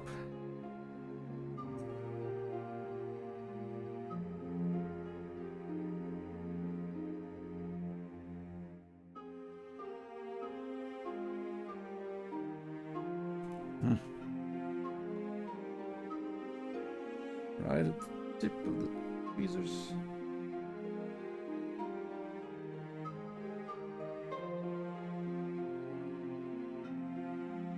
A little more super glue.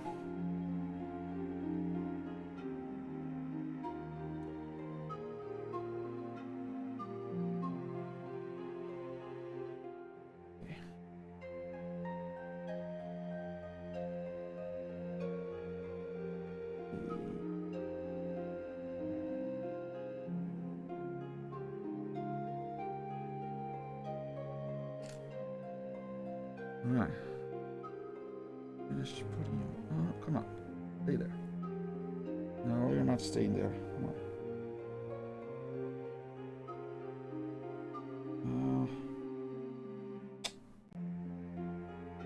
Big.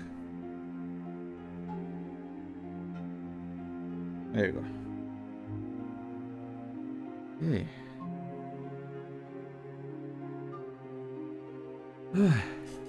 All this to get 2 cylinders inside. I think I can put this already here. Make sure I get the direction correctly. 20 bits to the back.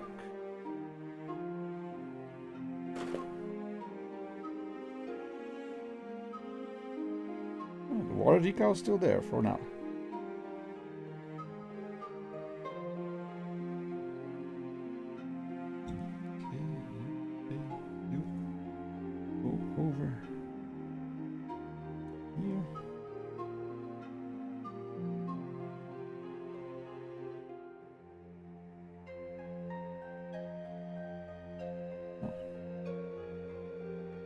Get in there.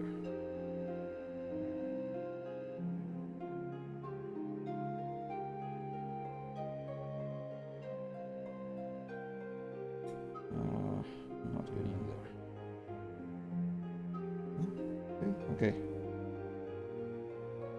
Miraculously, the water decal is still there. All right.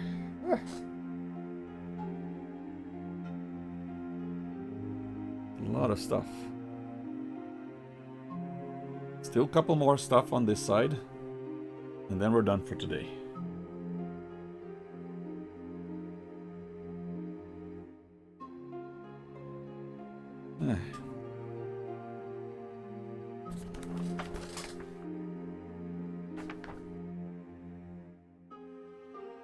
G13 and G14.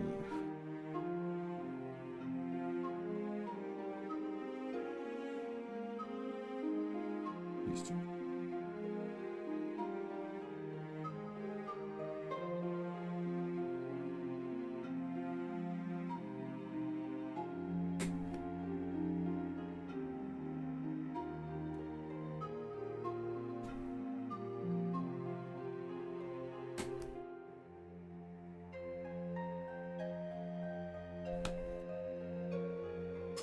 Okay.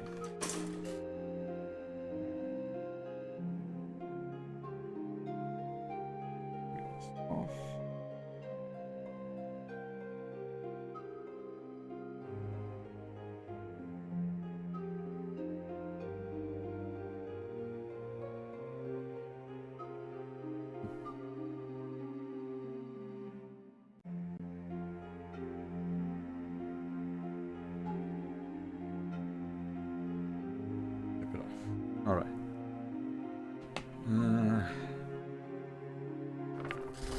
Direction.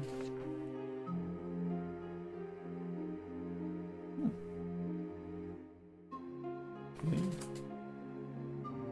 Okay.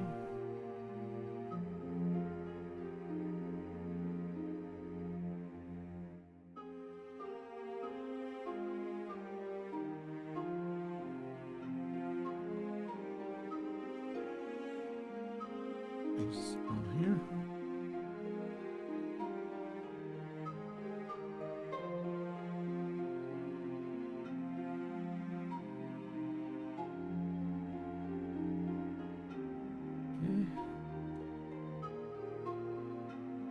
This.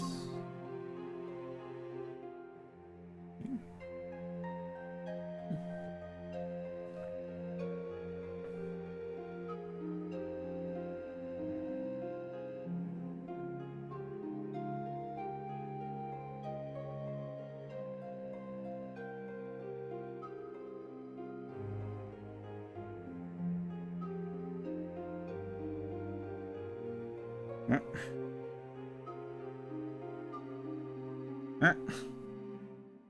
Stop jumping around.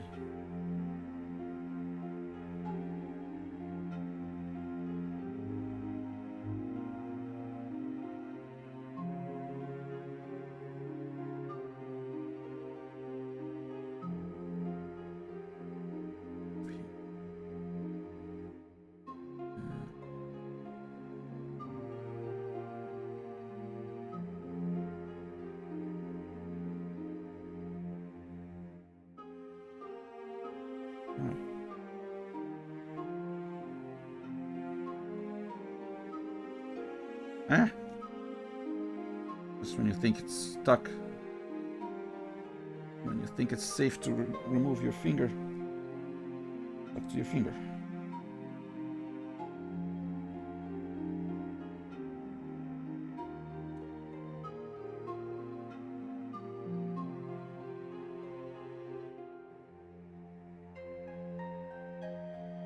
Alright. What else?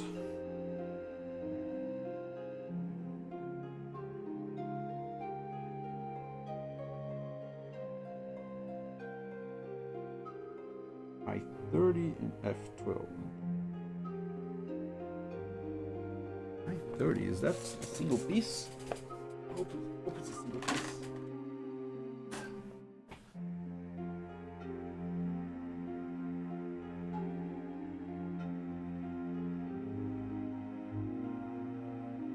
I-30, where's I-30?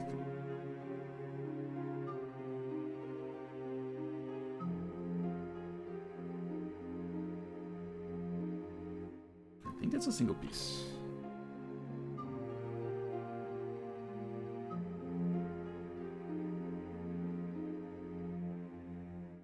It looks like 3 cylinders, but it might be 3 cylinders connected. It would make it a lot easier to attach.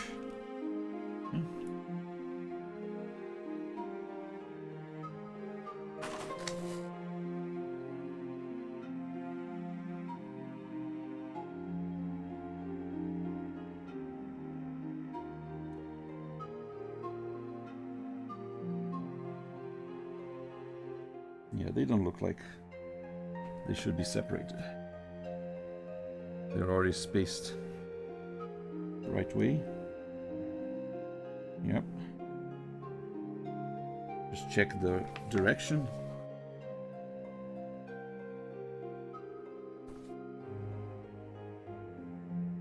Wrong direction.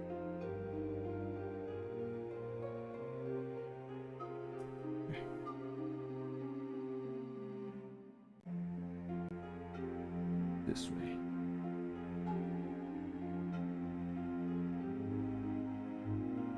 I should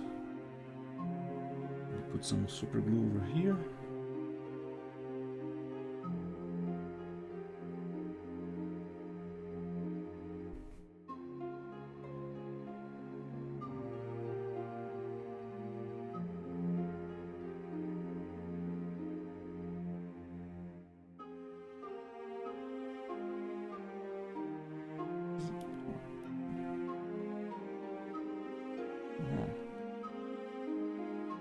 Okay.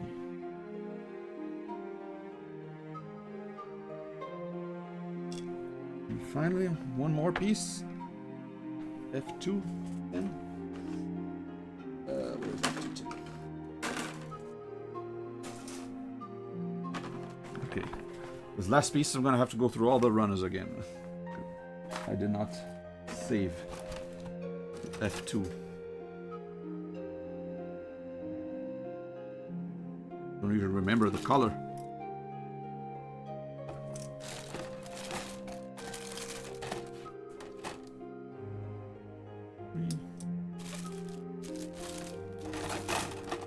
Oh, is it?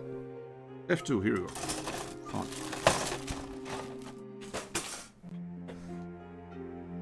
F210.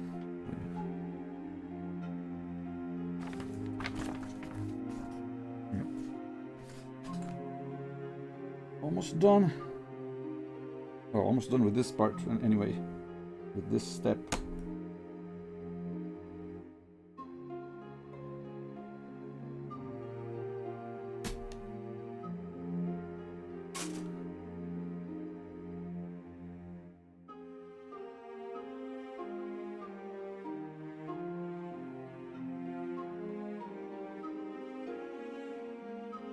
Okay.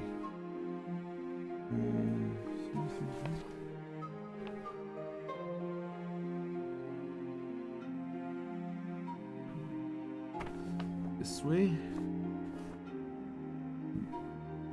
Okay. Same thing. Gonna put super glue on this side.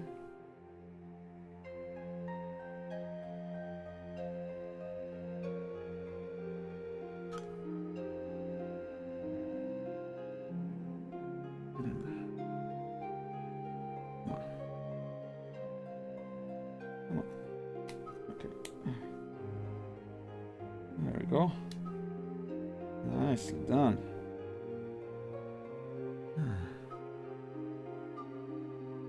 Hey, why couldn't the other cylinders be put like that? These cylinders, I only had to put a piece in the bottom and push it through, and it was already spaced correctly and everything. These cylinders, I had to attach each one individually. Why?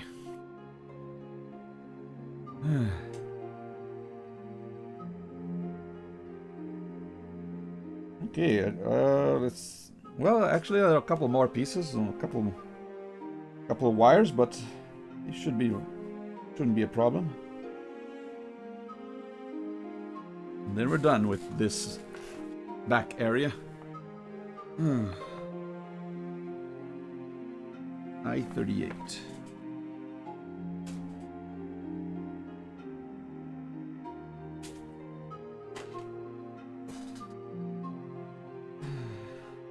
Look at all the wires.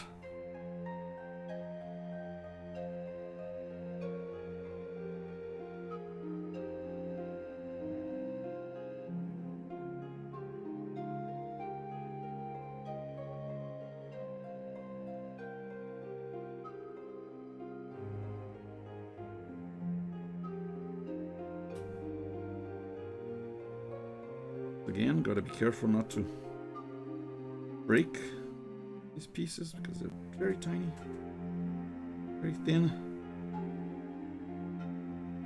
I guess if I break, I can always super glue them together. I'd rather not. Oh, looks like one piece already broke. Yay. Didn't do anything.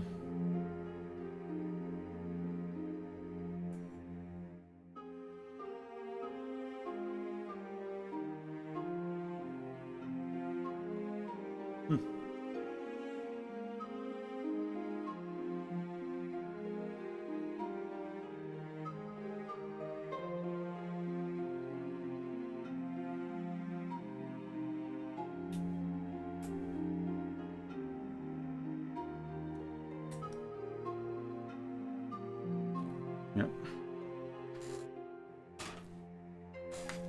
See what I mean? The middle part of the wire already broke.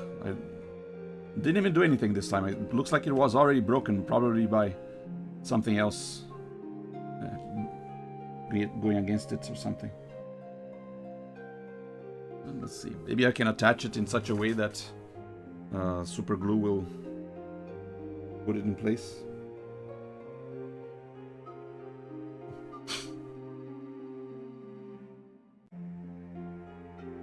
Check where does it go? Where does this go? From where to where?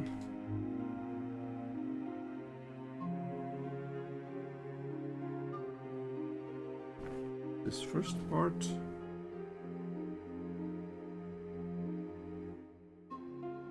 These parts.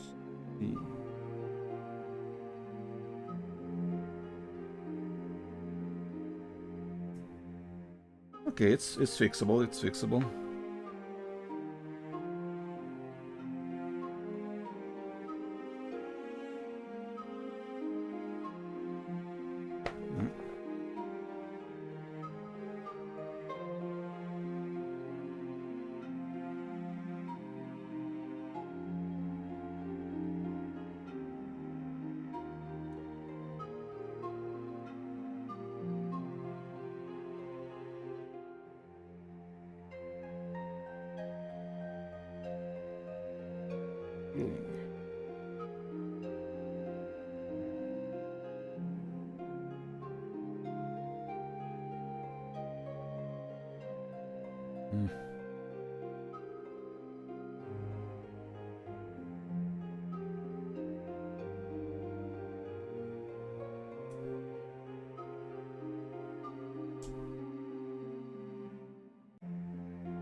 Okay. Not quite as fixable. I just broke another piece, another wire, just by pressing against it. Oh dear.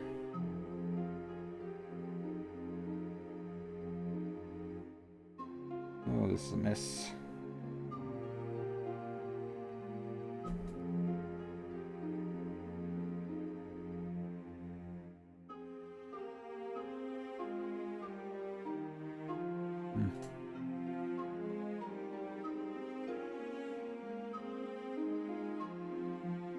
It's the problem with tiny pieces. They are also very fragile pieces. Look at this. They're breaking apart.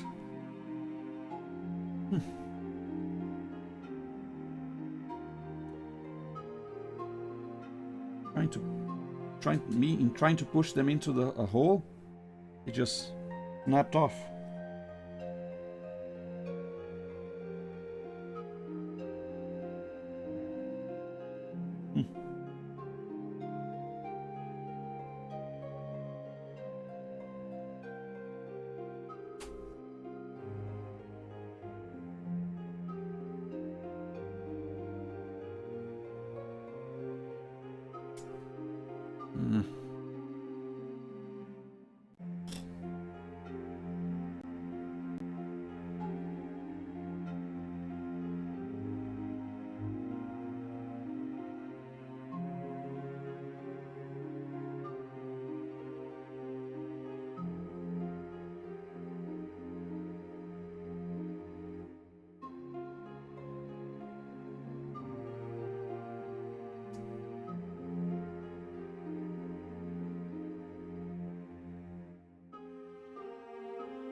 Come on.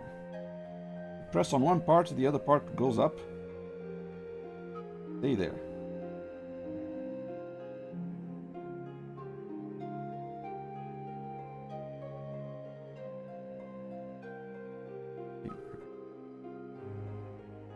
Ah, went out.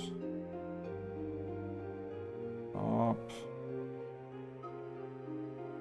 Here I thought this was going to be easy because it's just a matter of placing the wires in the pegs, but nope. Wires keep breaking and keep popping off. It's a mess.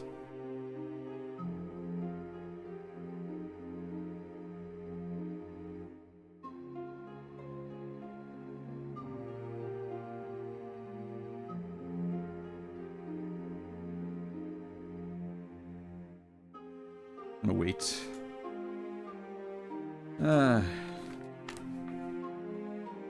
Okay, what else? I-53. Hope this one is a little easier. I am still gonna try and reattach all these wire pieces, but I might do it off stream.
This one might need the tweezers.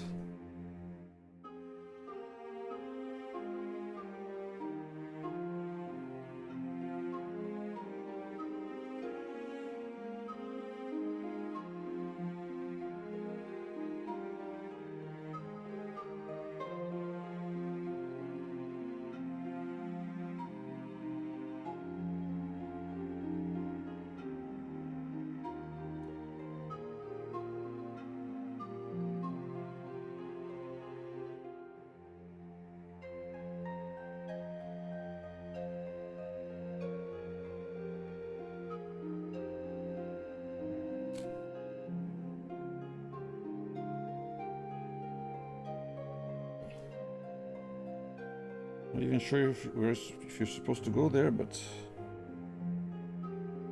where are you going? Lower, maybe.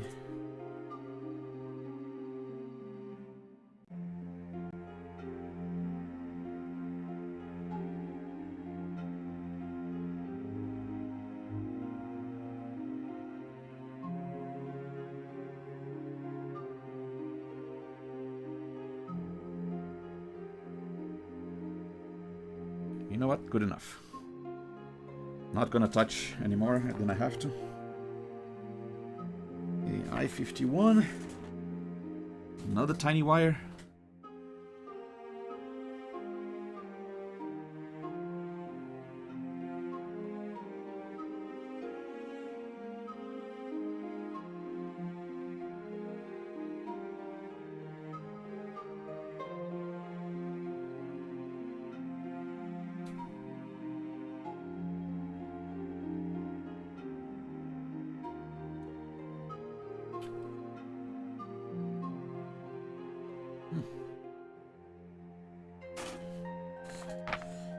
Where do you go?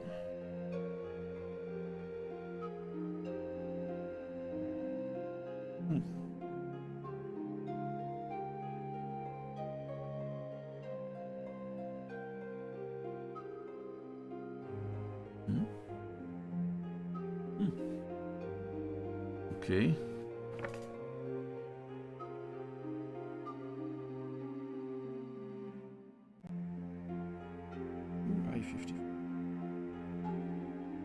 I-54 over there.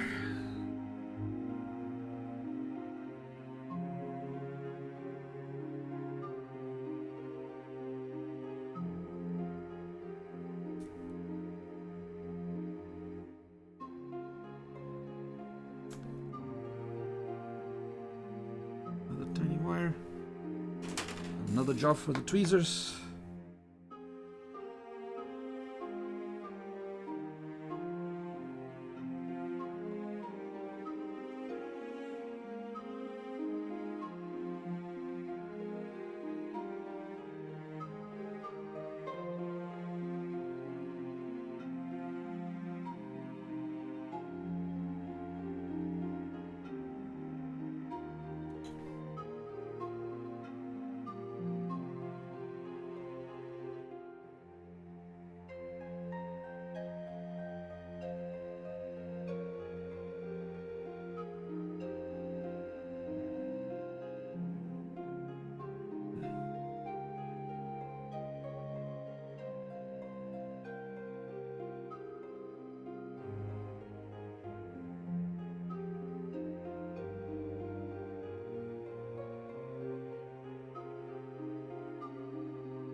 You know what? I'm just going to leave it there.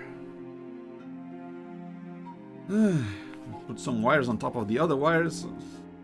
Can't really touch them anymore once they step in place. Okay, I-50. One more. A lot of wires.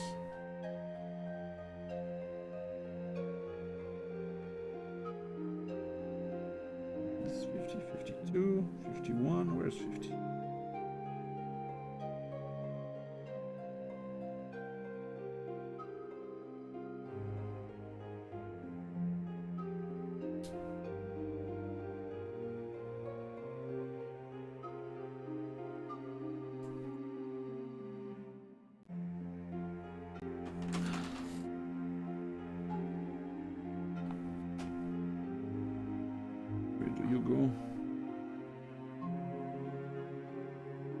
Got two wires here. They're going to be attached some other parts. I don't even know which way they're supposed to be facing.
There.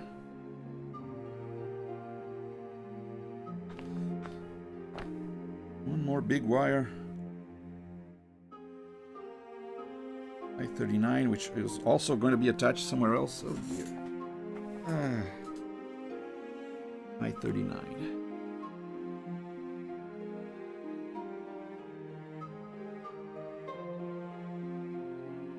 Oh boy.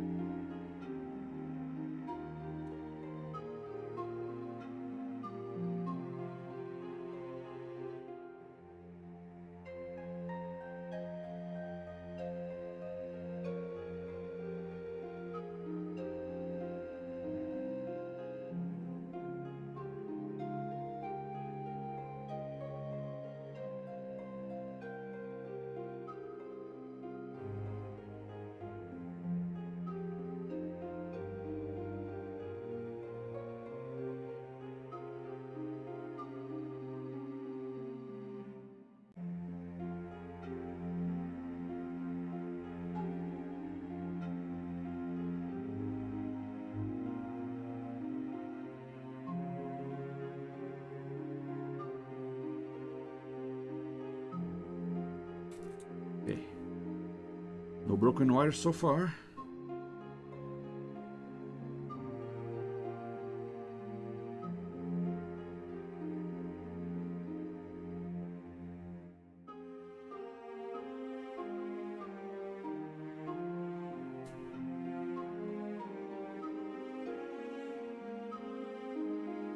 A little tough when the part that is connected to the runner is thicker than the wire itself.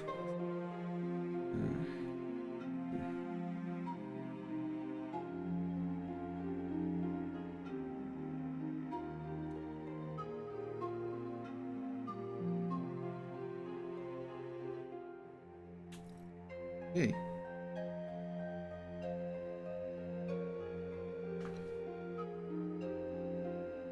Okay, this one stayed intact. For now, anyway.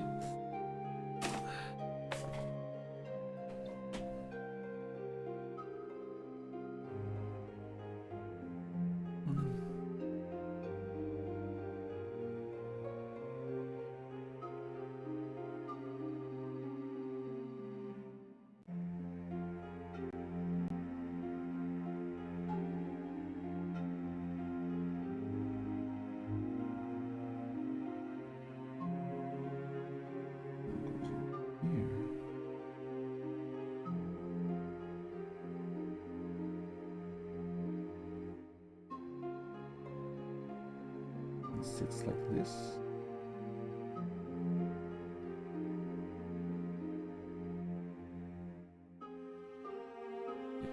Just not gonna touch it. I think I managed to put it in the right place. First try. There's this one.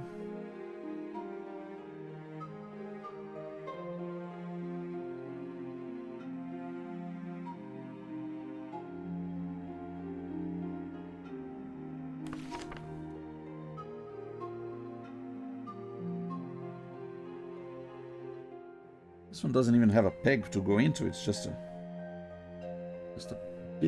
piece. Okay.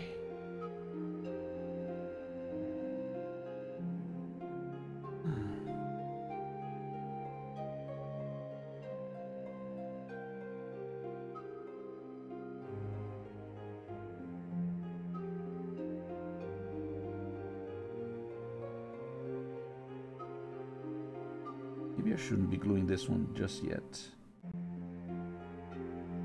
Don't even know which way it's supposed to go. Yeah. I'm gonna save this one for later for when I, because there is a panel that is going to be pressed against this. I gotta be sure none of the wires are sticking out. And yeah, I think that's it for now. This is the result of 4 hours of streaming, model kit building. Adjust the focus again. Gotta show off my work. Your video, zoom, focus.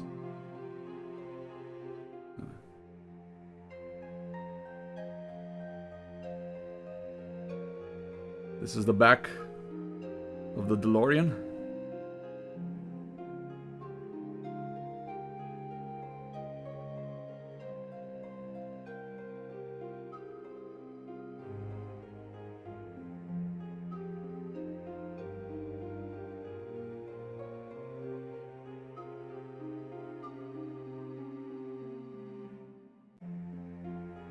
Hard to orient.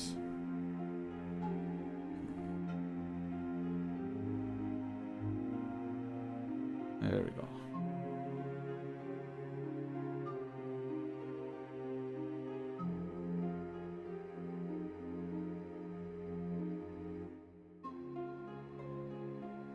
Again, very detailed model. Still a couple wires that I need to fix, but yeah, this is it for now. Next part, we'll be working on the back panel where the flux capacitor sits. And I think that same back panel is what will be connected to the back of this part that we just made.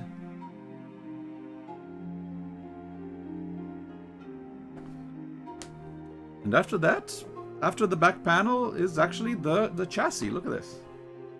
I'm gonna start putting the windshield on the main chassis. Maybe even attach the doors. Well, the bumpers. Look at that. It's gonna start to look like a car pretty soon.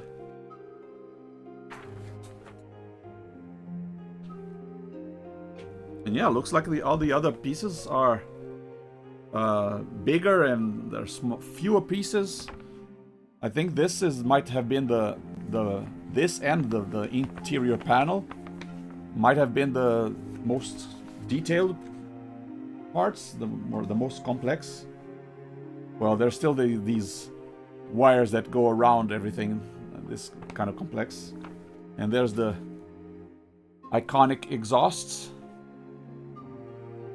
that go on the back. And yeah. And of course the seats inside. And finally the doors.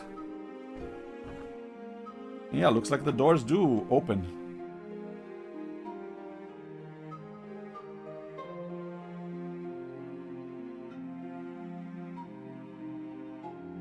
Or at least you can leave the doors open if you want. And you can also attach, obviously you can also attach the hook on the back. I don't think I will. I just want to have a DeLorean toy. Didn't know it would be so much work. But yeah, this has been part 3 of my Back to the Future model kit building stream. Yeah, gonna take a break before building the other 2 DeLoreans. I didn't know it was going to be this complicated. I don't know if I'm going to take a break of model kit in general. Maybe I'll build something else. Hopefully something simpler. And then much later I'll build the other DeLoreans. Maybe either off stream or on stream, regardless. Probably be take a few months between one DeLorean and another. But yeah. After this, we're back to gaming streams. Next game will be the classic point-and-click adventure, a kind of Myst-like adventure, Zork Nemesis. Then we're going back to Chrono Trigger. And then I don't know, maybe I'll go back to another part of this, or maybe I'll do another gaming stream. We'll see. But yeah, if you like old school games and old school subject matters, I guess, like Back to the Future, a movie from the 80s, make sure to follow the channel. I do a lot of, I guess, retro stuff, nostalgic stuff in general. Yeah. Hope you had fun. Thank you very much for watching. See you next time. Bye.